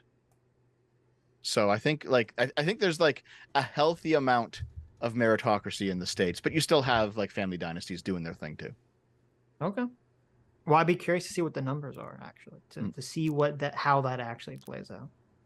So yeah. I don't know. I'm just going off intuition there on the 50-50 thing. In terms I don't know. Like, I don't know what the answer. I don't know. What I do know is that like a purely meritocratic society with no consideration for like family and friend connections is very it's very destabilizing. Well, it's impossible. So it doesn't.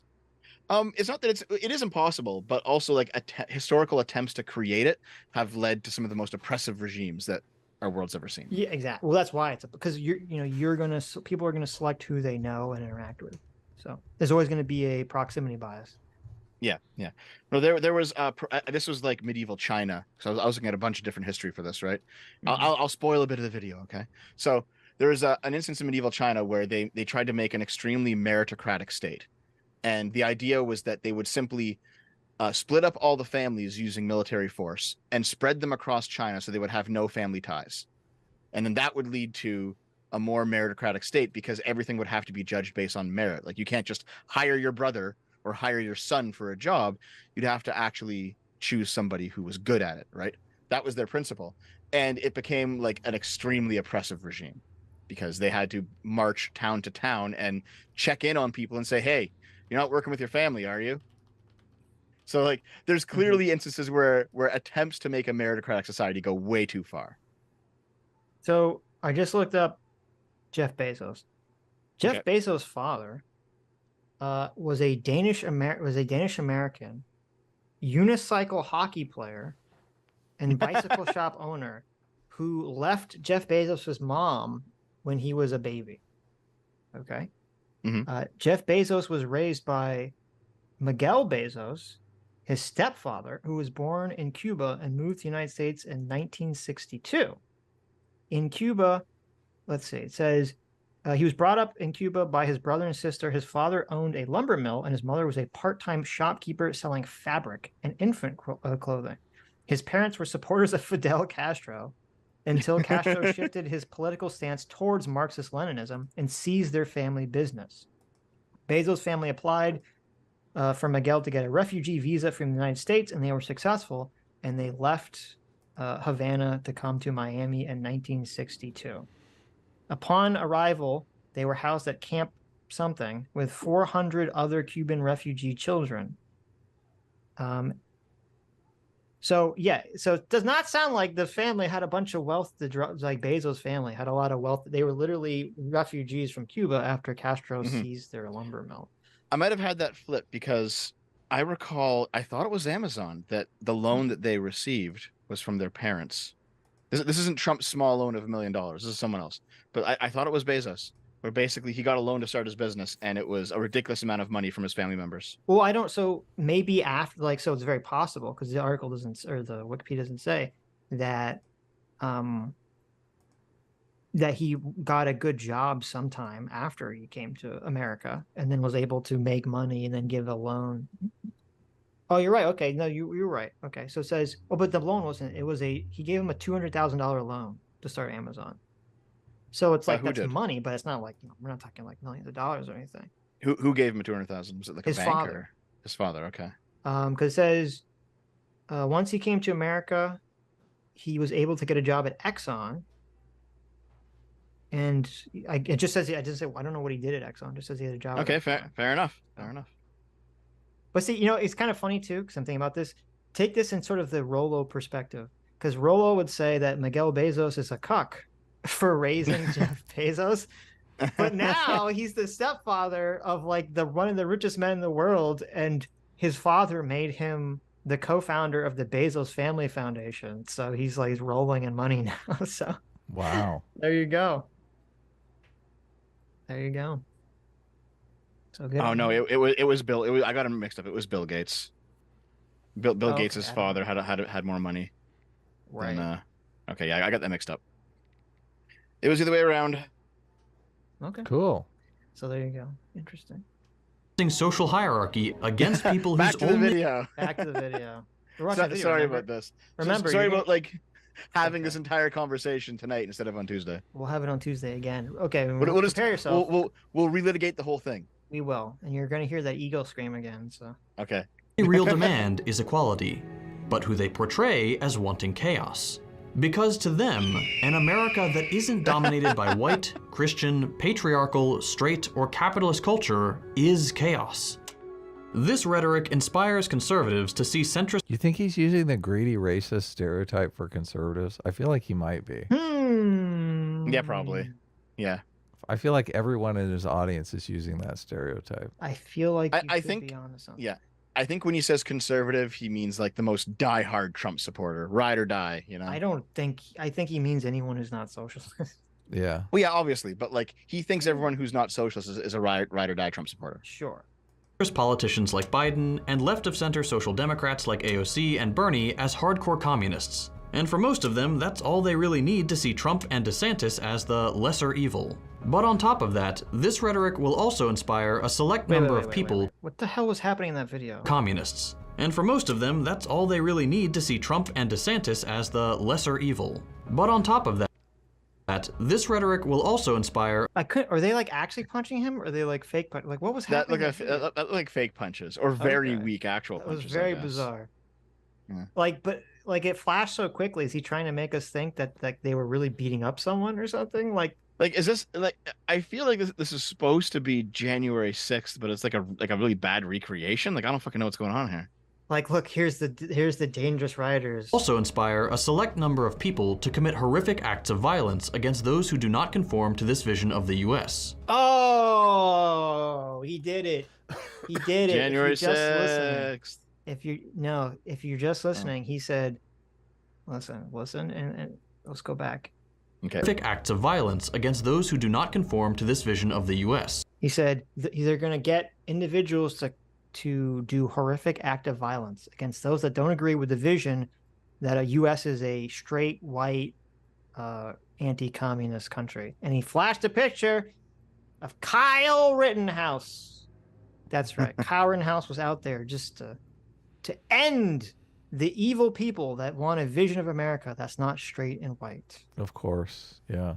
Gotta throw him under the bus. Yep. He was out there to do American History X, guys. That's how it was. Well, there was like one article that said he shot 3 black men. It's like, are you fucking like, how do you get it that wrong? By not caring. That's how.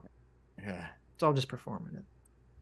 Either because of who they are or what they believe. For example, conservative cultural Marxism rhetoric is what inspired people like Anders Breivik, who in 2011 killed over 70 people in Norway. In his manifesto, Breivik explains he was defending Norway against cultural Marxism, political correctness, and multiculturalism. During his trial, he justified killing close to 70 children at the Norway Labour Party summer camp, calling them traitors, quote, committing or planning to commit cultural destruction, including deconstruction of the Norwegian ethnic group and deconstruction of Norwegian culture. The point is, the cultural Marxism. So because some racist, insane piece of shit kills a bunch of innocent people because he's a racist piece of shit. Okay. That means that you can't actually talk about cultural Marxism or Western Marxism. It doesn't exist now because some bad person did a bad thing. Like, so we can't actually talk about like this guy here. Second Thought here is not allowed to talk about socialism because I don't know if you know this, but there's this very bad guy named Lenin. Right. And he killed a lot of people. 100 million, they say. Okay. He killed lots of people. There's another really bad hombre named Mao. And he also killed lots of people. And these Marx people himself said, was a racist. That's right. Yeah, Marx himself. Total racist piece of shit. Right. Yeah. And probably would have killed people if given the opportunity to do so. Yeah. Would have owned slaves if he had the opportunity.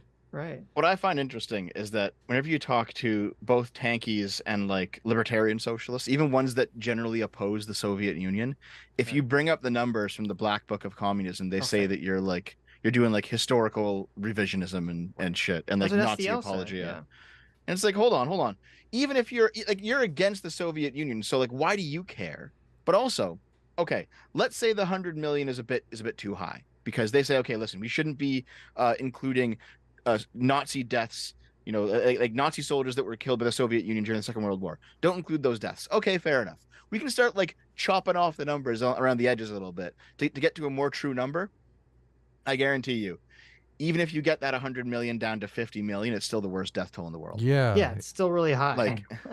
Like there's no way you're getting it down to like Nazi Germany's 12 million or 11 million, whatever it was. Right. Like you're not going to do that. Even if you did get it down to, Nazi Germany Holocaust numbers, I mean, is that really the good thing? You're ascribing to reach Holocaust numbers of deaths. It's like, I mean, like, listen, at least we tied the Nazis and how many people we killed. That means that we're somehow the superior ideology to the modern era. I was like, what the fuck is wrong with you? Right. Like, what the?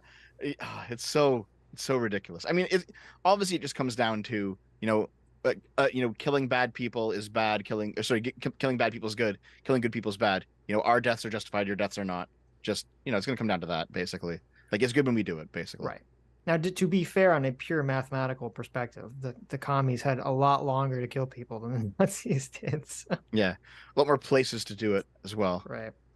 I mean, if the Nazis existed for as long as the communists did, I'm pretty sure those numbers would be way higher.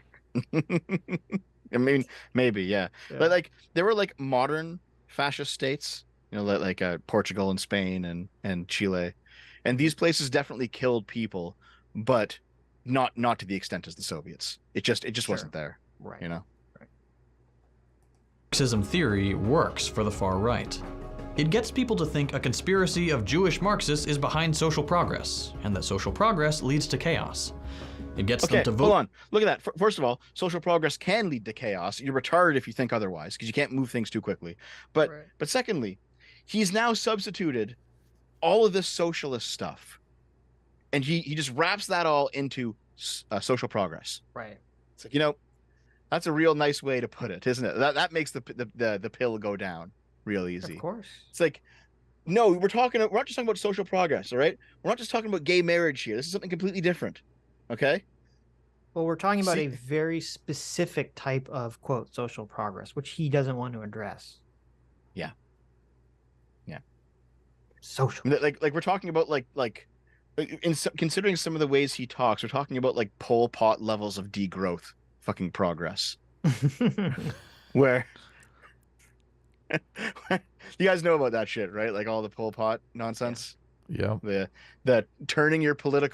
actually turning your political opponents into fertilizer.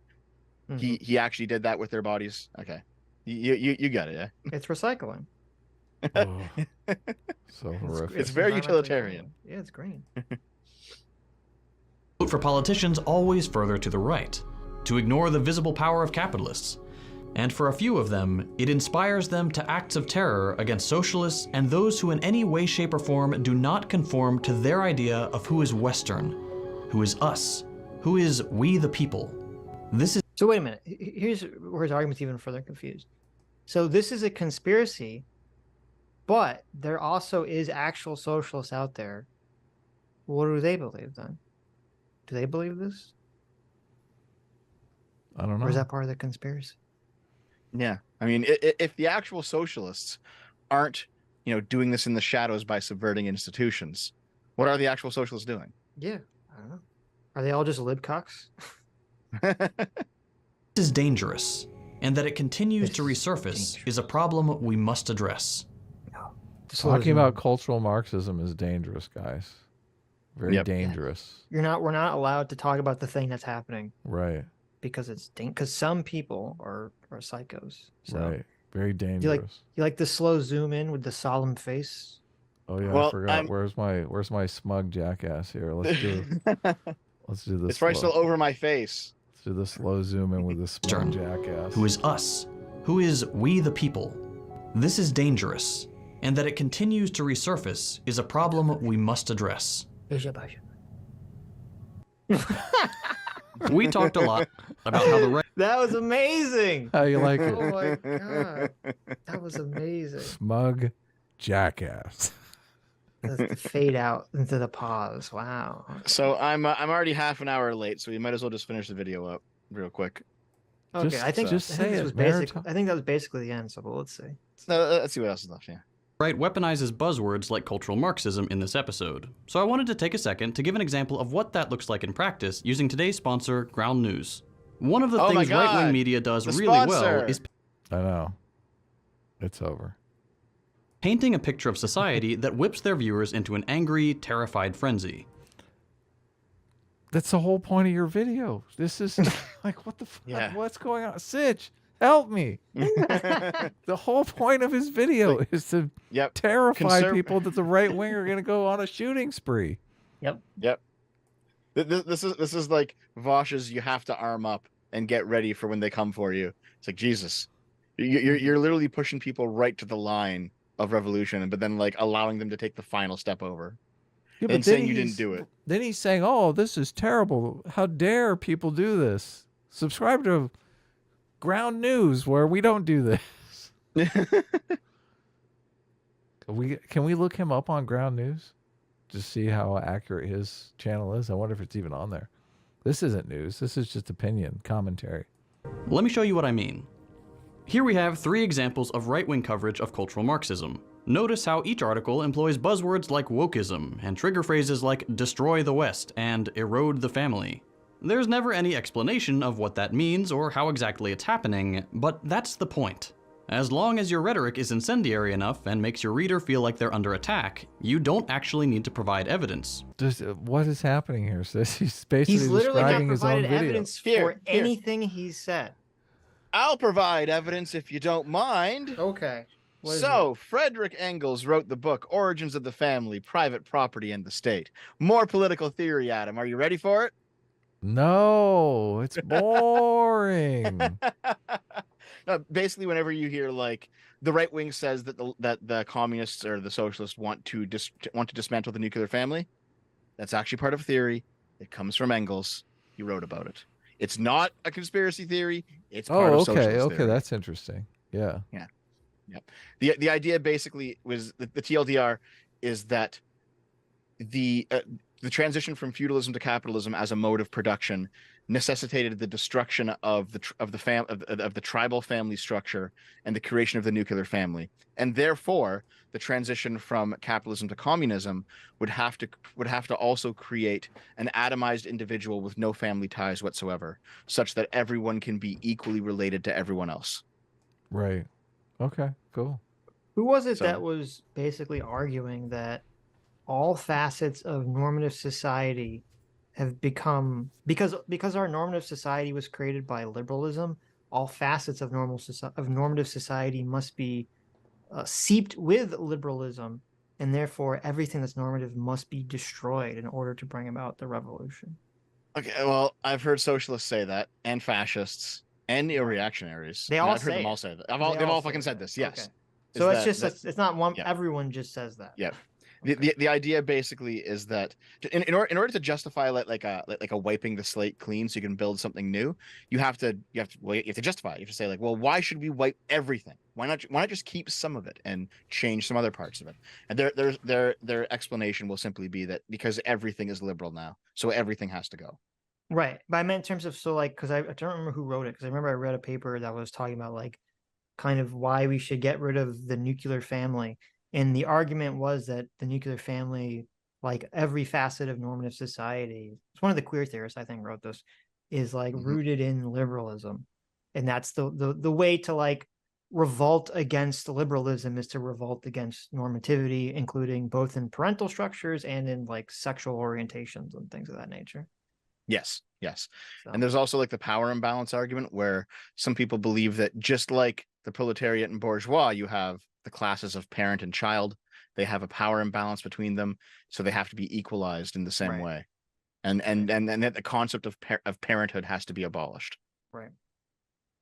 And I think this is why like you had the mid 20th century science fiction writers, right, like Brave New World, where they're just like growing people in pods and stuff. It comes from this basically. Right. Like where they think this philosophy will go.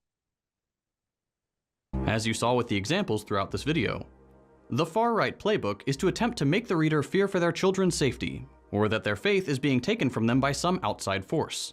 2 very compelling emotional claims. And this is the approach they take with every topic. Of course, he's not making an emotional claim that there are people trying to manipulate and propagandize your children into this idea that America is a place that's only for white, straight, capitalist racists, right? Like, this guy would never make that claim, ever. Oh, wait, that's kind of the entire thesis of this video. Everything is turned into a cultural struggle of us versus them. The key here is to remember who benefits from this kind of coverage. Oh, this guy would never make us versus them arguments. He would never, ever make those arguments. Wow. And Ground News goes a long way towards helping the reader understand what interests are funding each of these outlets. This is something I get asked about a lot. How do I help parents or friends break out of their little propaganda bubble? It's great to analyze rhetoric like this, examining wording to look for bias and determining who's behind each outlet, but it's a lot of work, and none of us have time for that. That's why I always recommend people check. This is insane, Sitch. I just. This is like bizarro backwards world, right? Like total 1984. This guy is going to help us break out of our bubble. I know. Blah. You know, I don't know anything about Ground News. I never heard about it. If they're giving this dipshit sponsorship, I don't trust anything from Ground News. So I've seen it before, and basically just an app that you run an article through, and it says whether it has a left-leaning or right-leaning bias. Mm-hmm. Pretty The simple fact stuff. that it doesn't matter. The fact that someone from Ground News, okay, will look at this dipshit and say, hey, you know, this is a good way, you know, this is a good sponsor for our product. This total propagandized, lying, socialist scumbag here is a good advertiser for our product. I'm like, I'm skeptical. Sorry. I'm sorry. Ground News could be the best service ever, and I'm very skeptical. Yeah. Based on this sponsorship. Hasn't he used all of these right-wing buzzwords in his video? Wouldn't he come out as like right-wing bias if it's just going off of buzzwords? Yes. Do you think he's got a right-wing bias? Oh, yes. This guy? Definitely. Yeah. Crazy right-wing bias. Check out Ground News, because it has a ton of really useful tools to make building media literacy skills a lot easier.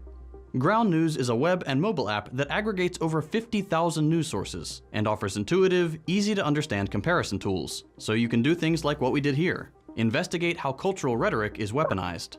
You can also see the political leaning, factuality rating, and ownership of every single news source right in the app. No tedious research required. Now, full disclosure, as a socialist, I obviously disagree with the placement of some of these outlets. For example, I don't think CNN should be placed as far left as it is. But honestly, this might be a good thing when trying to educate your friends and family. If you come at them with, well, actually CNN is a right-wing network, they're not going to take you seriously. Ground News is the perfect first baby step towards media literacy.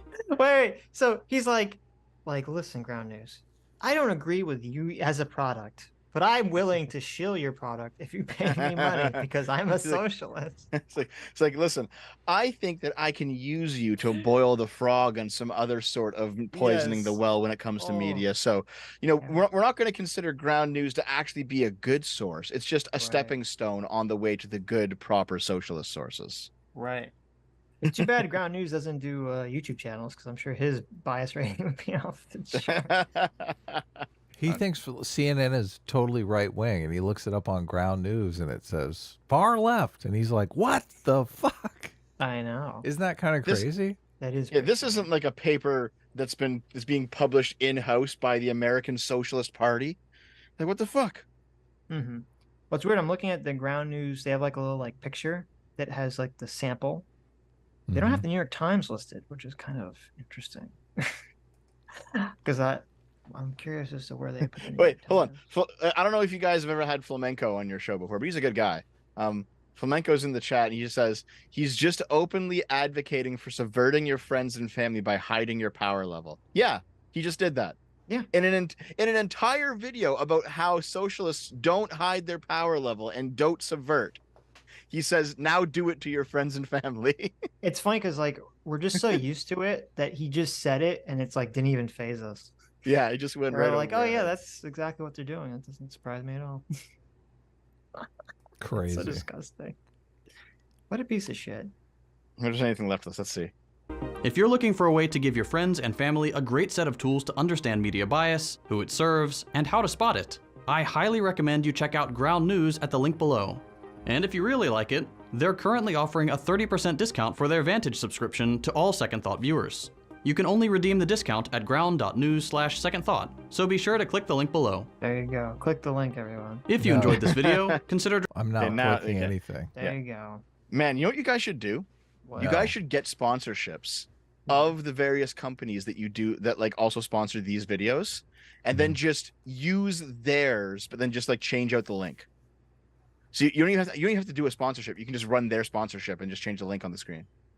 Oh, you mean The you mean easiest run money. their ad, but then change Yeah. the... So like, here's what you do. You're gonna go you're gonna go contact Ground News, Yeah. and then you're just gonna play Second Thoughts Ground News ad, but change the link on screen to your link.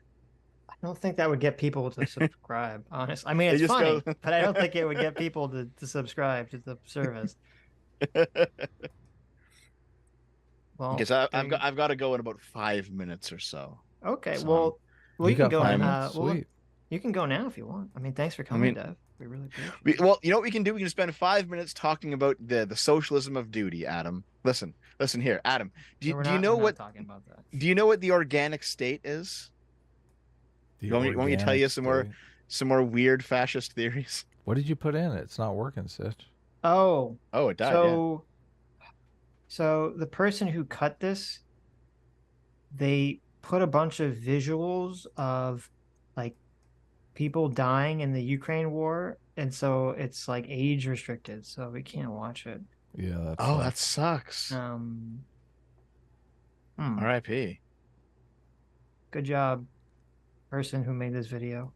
I mean, if it's just going to be the two of you, because I'm taking off, you can just free ball it. Just We pause could. whenever you. Yeah. Well, what I would say is, Adam, you have to bring it up. We had to do a 3, 2, 1 and play it, but you just play the audio so that we don't get dinged for the okay. age gate thing. So okay. You always censor the video, put a little blur on it. that's it. We just play the audio. It would be you just put up a picture of Second Thought, a dumb face. Is this Second Thoughts you video? use No, someone took him and then they edited it or something. Okay. You guys use OBS to stream? Yeah. Yeah. I mean, there is like a censorship filter you can install where you can like make certain sources have like a pixelated effect, so it looks real nice. Cool. Yeah, but the thing is, it's the same video, so you have to keep turning it on and off, turning it on and off. Yeah. Yeah. No, I mean, so Yeah. Someone in the chat says, "How do you censor it live?" Yeah, it's very easy. You just like set the filter up, and then you just turn it on and off as something happens. Yeah. Sure. As long as you know when it's going to happen, you can pretty easily censor things live. I've done it before. Sure. Yeah. Oh, here we go. We have. I don't know if you noticed that. Before you leave, Second Thought actually sent us some super chats. Oh, cool. really? One of our Was it biggest actually fans. Was it actually him, or was it like a real guy Second with? Thought. Yeah, he sent us $6. I'll read them to you. Okay. What you fail to realize is that the term cultural Marxism is an anti-Semitic conspiracy theory. We know this because it has been said in the presence of racists, and capitalism is also bad. Fortunately, socialism is good. The goodness of socialism arises because of the innate badness of capitalism, and racism and homophobia and transphobia only exist because of the bad that is capitalism. If we had socialism, which is good, it would go away. With socialism, which is good, we can eliminate bigotry quickly, as long as there's no capitalism, which is bad. Conservatives say cultural Marxism, which doesn't exist, but it's good if it does exist, to portray Jews as bad. So there you go. Thank you, Second Thought. Yeah, thanks really very much. illuminated the your positions here. You should come on the show at some point. You should. Yeah. I doubt he will though, but he should. Okay, so before I go, I actually want to ask you, Adam. No jokes, okay? No laughs this time. This is a serious question, Adam. Uh-oh. Are you like really not into political theory then? You just find it boring? When you talk about it. Oh my God, brutal. Ouch. Why? Look, I'm joking. Obviously, I'm not super like I would never read any of the books that you're reading. I don't. I feel like it's just personal anecdote. Like, why do you find it interesting? Why is this? Why should I take any of these people's personal anecdotes seriously? I find just reading in general interesting, right? So for example, yeah, but Adam, there's a million books to read. What are you talking about? That's not look. I'm asking you why you find this specific thing interesting, and you're like, I just like reading. Here's a phone book. Listen, read this. I find a lot of things interesting. Like, so you gave me a reading list, Adam, right? I think one of them on there was like The Murderer Next Door, I think. Sure, yeah. That's on my reading list. There was like one of them I think was called Blueprint, and there's obviously like the various neo-lib books like the Francis Fukuyama and stuff. Like I've read some of the books on your reading list. I found those interesting too. I just find this stuff like I find knowing how things work, understanding different ideas about how things work. I Because find that interesting. I don't feel like you're understanding how things work. I think you're moving further away. You're understanding how some people believe things work that are completely untrue. Well, here's the thing. Like, just because I've read a bunch of fascist and socialist political theory doesn't mean that I believe it. I just know Well, it. you Like, just said you enjoy understanding how things work. but then I also said I enjoy understanding how people think things work. How Both of those people things. believe things work is not the same thing as how things work. No, but I enjoy them both. You know, Okay. Like, I'm not a fascist, but I do read fascist political theory, and I enjoy it. A likely And I enjoy story. it. Look, a lot of people like the science of Star Trek. Okay. Mm-hmm. I don't find what you're reading any different than that. Because it's just like, here's the thing. Political theory is it's theory, right? It's not practice. It's like somebody thinks that like this is their observations about society. This is how they think things will go if implemented in a certain way. It's theory. It's not practice. That's true, right? It's not like you can, you have people on the left who say read theory. You don't understand theory. What they're basically saying is that they think that the theory will be the practice, but like it never is. It never is, right? So hold on. You've touched on something perfect here. Okay. You can never have any sort of satisfactory resolve on this. Satisfactory resolve on this because you can never have any answer. So what's the point? Well, see, the reason that I started doing it is because there's a whole bunch of people out there who are citing a whole bunch of ideas, and I had no idea what anyone was saying, and I wanted to know. I wanted, like, when someone says means of production, what did Marx specifically mean by that? Well, I wanted to know, and so I found out. Right? Okay, that's fine. When someone on the right says the managerial class, what do they mean by that? So I wanted to find out. Okay, that's the primary reason I started reading all this stuff. There's only one thing that you need to know: the difference between personal and private property, because that's the only thing any stupid Marxist is going to ask you on the internet. That's the only thing they're going to ask. If you know the answer to that, you are prepared to deal with 99.9% of Marxists on the internet. Maybe that's true. Yeah. Well, like, have you ever seen like a Marxist say that he's like against individualism, or he thinks that like liberalism is too individual, or the liberal conception of rights is not good, is like it's too individual, or it's too atomized? You've already heard this stuff before, right? Sure. Yeah. When you talk to them and you say like why do you think this? They don't even know why they think this most of the time, because there's an effect. I don't know what it's called, but basically you have a great thinker who writes a book, and then that gets diffused down into like cultural elites, and then that gets diffused down into regular people. But the regular people have no clue where this idea came from or why they think it. They've inherited it from their surroundings, basically. And a lot of political ideas are like this, right? Yeah. You can hear like Marjorie Taylor Greene talk about things that are concepts in political science texts on the right wing, and she's never read this shit in her life. She doesn't fucking know why she's saying it. She's saying it because it sounds real good, and somebody that she looks up to said it, right? I see the same thing on the left. What is the value of knowing the origin of it? I just like, I want to know how it affects society now. Okay, so that's the value for me. Yeah, the value of knowing the origin of these theories is that when you talk to somebody who's clearly just saying something because it's like a rehearsed thought in their head that they haven't actually thought about, the best way to break them out of it is to show them that you know the origin, know what it actually means, and then you can argue against it. No, seriously, I fundamentally disagree. That is not going to make any difference to a person. None. I think it will. I think here's the thing, like, if you're just talking past each other, it's not going to help, right? But if you can understand their ideas, truly understand them, and still disagree with them, I think that actually brings a lot of weight with it. I disagree. I completely disagree. Yeah. Why? Because people don't look. People come to their understanding of the world through their intuitions. They aren't reasoning themselves into this. You're not going to come to them and reason them out of it. You're not. So I fundamentally disagree that knowing more about the origin of what they believe is going to help them change what they believe. It's not going to change anything. Well, it's not so much knowing about the origin.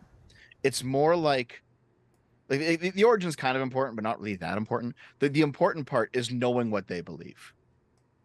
It's like, if you understand what they understand and you still don't believe what they believe, then the issue isn't that you need more education, because they always say that. It's like, the reason you're not a Marxist is because you're not educated in Marxism. It's like, well, no. What if you actually are educated in Marxism and you still don't believe it? Then you can have a real discussion. I mean, I think the usefulness of looking into it is not that you're going to change them, but is to prevent other people from falling prey into their BS.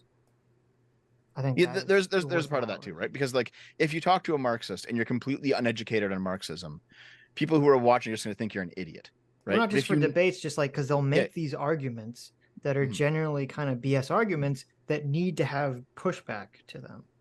Yeah. But then, like, if you can have an actual discussion where you clearly at least know what the topic is about, and you can still be like, no, I don't believe in this. I think that does look good for the people who are watching too. Yeah, it definitely does. Yeah. So I think it's important to like understand these weird theories that only like certain segments of the population know about, because they do kind of trickle down and affect other things eventually, I think. Well, yeah, if it has an impact, then I agree.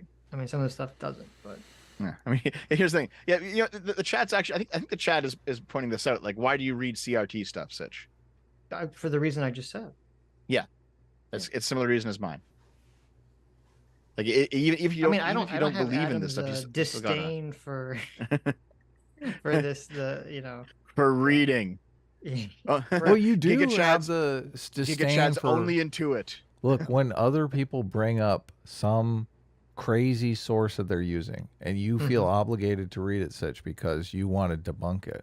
You hate reading it. It's always boring fucking shit. You all you do is complain about it. Right. So I what the understand what you're saying. Right. So that from that You- perspective, you yes, wanna I read wish it to- people were not stupid. So I didn't have to read You're like, stupid why shit. is That this thing influencing people so much? Well, it's because of the psychology, and they found something So- they can go, look, this ancient book really helps me The make funniest my thing argument. With me, the funniest thing for me is like, I find it amusing how stupid it gets. Like, I find Moldbug really fun to read because he's so wrong about so many things. It's just like, I find it funny. I enjoy it. I don't agree with any of it. It's not convincing to me, but I find it. I do find it interesting to read just because it's like, wow, this guy's living in another universe. I feel like I've now, like, when you read a book, you're like entering someone else's mind for a bit, and it's like, this guy he's out there, and it's kind of it's fun in like a perverse way. Look, that's how I view it. I am in favor of reading. I'm just saying, what you're reading, I just couldn't find myself reading it and say, this is useful to me. I mean, I don't read a lot of nonfiction or a lot of fiction for the same reason. Well, if the purpose of fiction is to entertain yourself, but I mean, people enjoy fiction. Obviously, I would never tell someone not to enjoy it, but I have to go right now. The time has run out. Sorry. Cool. Thanks for coming on. Really, Adam? I mean, thanks for coming on. Yeah. What did you say? Yeah. I said I have to go, and Adam said good. Oh. It's like, thanks for coming on. Look, I was about to say, good God, you have to go now? We're just in the middle of a heated discussion. Listen, Things were just getting interesting. We'll have it on Tuesday, okay? Yes. Okay, listen. Thanks very much for having me on. Sorry, I have to bounce like immediately, but IRL calls, okay? All So right. I'll see you in 2 days, all right? All right, take care. Have a good one. Take care.